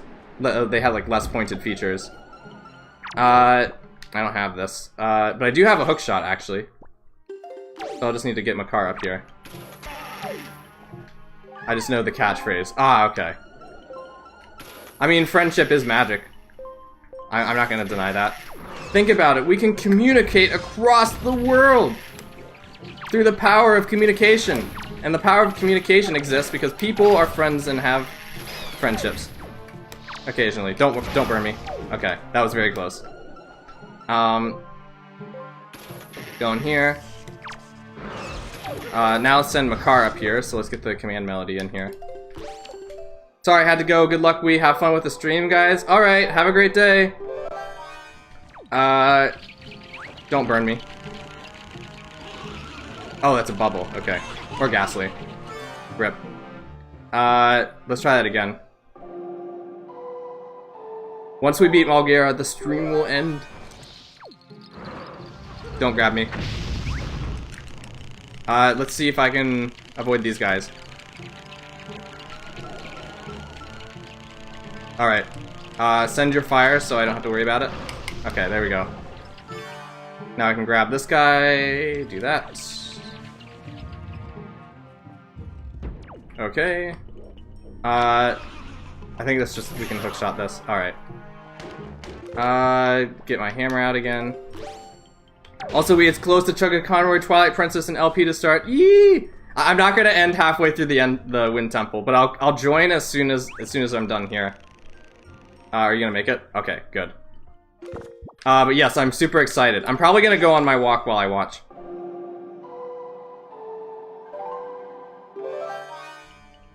Boo-doo-doo-doo. Though I probably will check the server first before I go on the walk. We'll see. Don't hit me. Don't hit me, please. Dang it. Makar, no! I think this is how you open the bottom, if I remember correctly. Do not grab me. That's very inconsiderate. He like showed up right where I needed to be. Eek.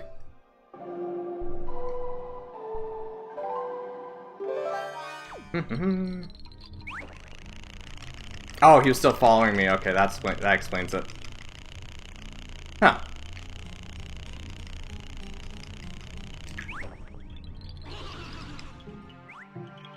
Dem Ghastly's being cruel to the walking onion. Someone snipe them. I would, but I don't have the ice arrows. So I literally cannot. For some reason, the normal arrows I don't think work on them. It's only the ice arrows that do. Or like stun them. I'm gonna fly up here so I don't fall in the pit. I don't care if I get launched out again, I just need to not fall in the pit. Okay, I'm not in the pit, that's okay. That means we can just do this again. Do not walk in the pit, that would be very bad. You sure normal arrows do work? They work on the red ones, they don't work on the blue ones. I think I have distinct memories of regular arrows not working. But I don't have those, so I can't test. Look, it's the only empty slot we have here. What does work, though, is the hook shot. And so do giant hammers. Goodbye, Ghastly. This way. Hello, Makar. Do that. Do this. Get this guy so we don't have to worry about him later. Hello, good friend. Do that. Do that.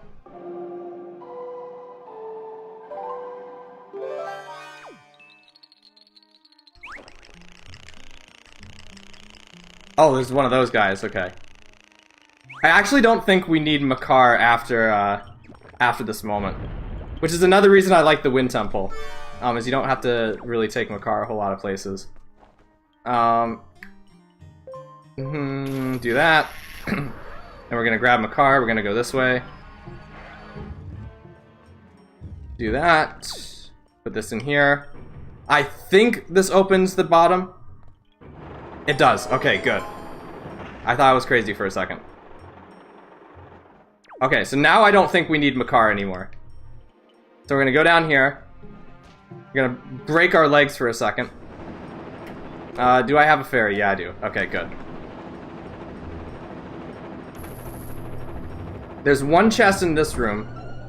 And then there's like the boss dungeon, like the boss, and then we're done. Wait, actually, I do think we need Makar. I think there's like one tree we need to cut down for Makar. Oh, shoot. Hold on. If this guy could come on the ground, that would be great. Oh, he is on the ground. Okay, good. Whoosh, whoosh. Or womp womp. Oh, he's over there. There we go. It's a little Ferocides. Okay. Okay. Oh, I guess I got that. I guess that's a way to get them. Okay. I'm really not confident. Oh, I have bombs. That makes this a lot easier. I'm really not confident in my ability to fight these guys with this low health. Do that. Stand still, please. There we go. The other guy's probably gonna revive. Oh, did we get the other guy? Oh, okay, never mind. And now, I think all we need to do is, there's like some enemies or some Bokos being hidden somewhere in these little head things. We just need to get those. Oh, like that guy. Get whacked! Goodbye, sir. And then once we get that, we'll get this last chest. Oh, I didn't mean to do that, but that's fine. Because I don't think we even need to get up there. Okay. Go up here. Do that.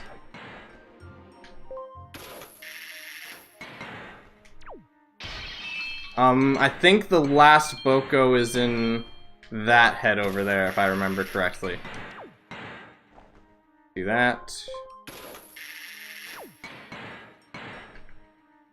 Oh, and there's like that thing there I also need to hit.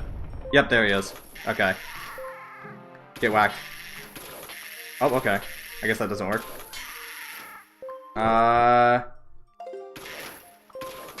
There we go. Okay. So maybe I can just fly here instead. That might work. Thank goodness I still have magic. Do that. And there's one more guy in here. I think he's on the floor below us? Oh, in the pot. That's right. That's right, that's right, that's right. They might be in there. Check these. Oh, nope, that's that head. Never mind. I'm silly. Okay, do that. Come on. Oh, not in there? Okay.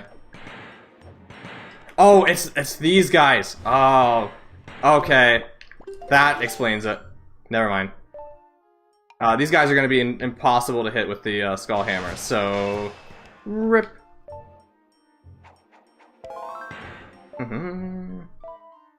Da-da-da.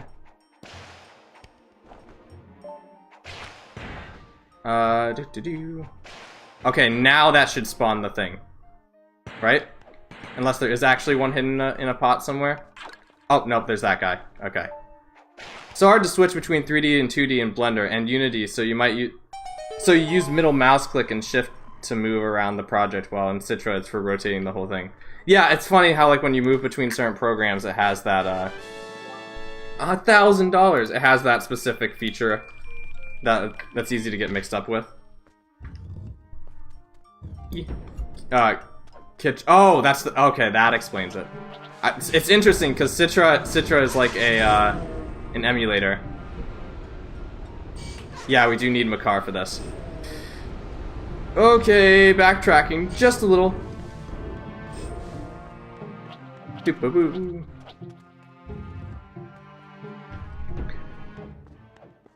Go this way.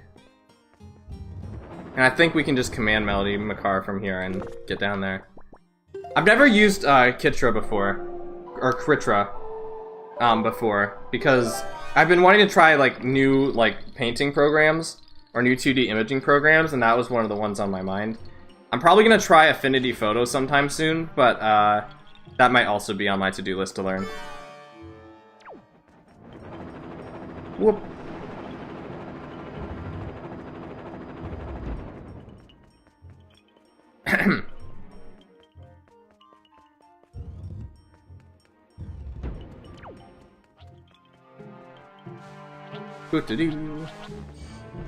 Walk between here and not take damage. That was pretty epic looking. Get on here so we don't get whacked. You really want Affinity Photo, but you got no cash? Yeah.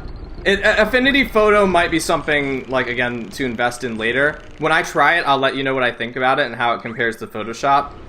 But yeah, you're like, if you're thinking about like costs, then like I imagine Affinity Photo will probably cost less in the long run compared to Photoshop, at least. But we'll see. I like the idea of having a one-time purchase for things rather than a what's the word? Rather than a subscription. It's the goat. Oh, so you've tried Affinity Photo before? Hey, that's great. It's great to hear then. Okay, now we don't need Makar. Now we can actually just go by here. Because normally you need Makar to like go through this room in order to like actually beat this place right here. The blades are going to be a problem though with 4 times damage. I should block at least a few of these. I really don't want to put myself in a bad spot here. Okay. Do I want to do this? I think I'm going to try.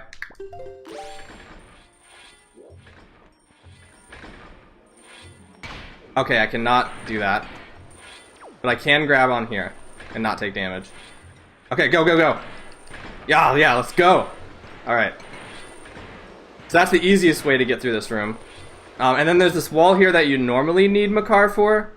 But thankfully, through the power of exploitation, you can just squeeze through this little corner here. And boom. Collect it. Okay, now I'm gonna want to get a fairy because I'm actually slightly concerned about how much damage Mulkira could do to me, potentially. Do that. Give me a fairy, please. Lots of money here, that'll be useful. Fairy. Oh, there's multiple. Let's go! That's like perfect. Movie's gonna start soon, so I'll depart. Have a good rest of your stream and enjoy everyone. Enjoy we. Thanks for sticking around, Corvazel. I hope the movie is enjoyable.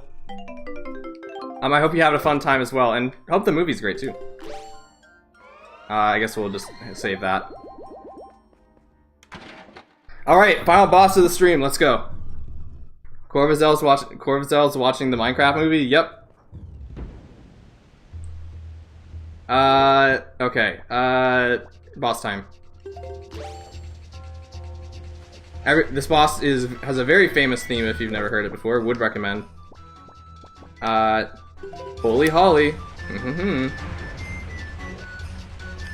Boop-a-boo. Starters premiere, I'm gonna start. I'm gonna drop and stream and watch that. Hey, good luck. I'm looking forward to it. I'll join you I'll join you in just a bit.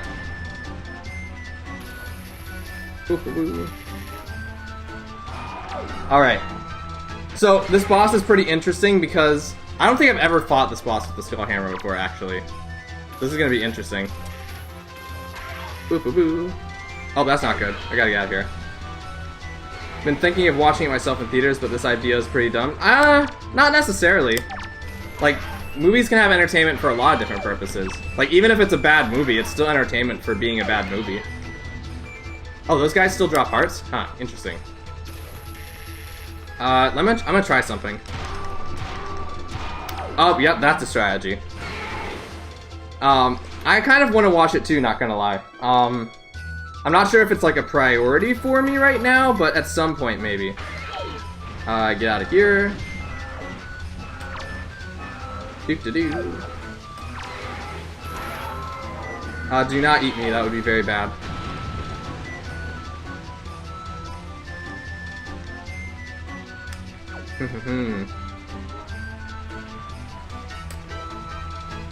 What-da-da-da-doo. Yeah, it's funny, this boss has a lot of famous, like, reputation for being, like, really cool. And I agree, I love its design and I love its boss music and it's just general concept, but I feel like for a boss, it's pretty simplistic in terms of, like, how you fight it. It's kind of just, like, walk around and repeat the thing. Yeah. You keep singing dun dun dun all the time. That is true. That is a Wee Monkey 2... Actually, no, it's not a Wee Monkey 2 original. It originally belonged to a professor that I watched. Or a professor I really liked. Whenever I like talked with them, they'd always go like doop de doo, and it kind of rubbed off on me. Woo. Is it, case in point, that was not intentional, I swear. Hello, good fish thing. How scary would it be to have like iron boots strapped to you while like running away from this thing?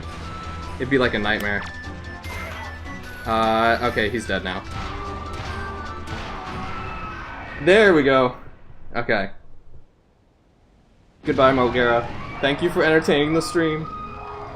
I can check this off. You know what would be really cinematic? Is if this was the bow. That would be like literally the most cinematic thing ever. Nope, it's $200! The Sword of Finance! As one does it. Link is very happy to be getting $200.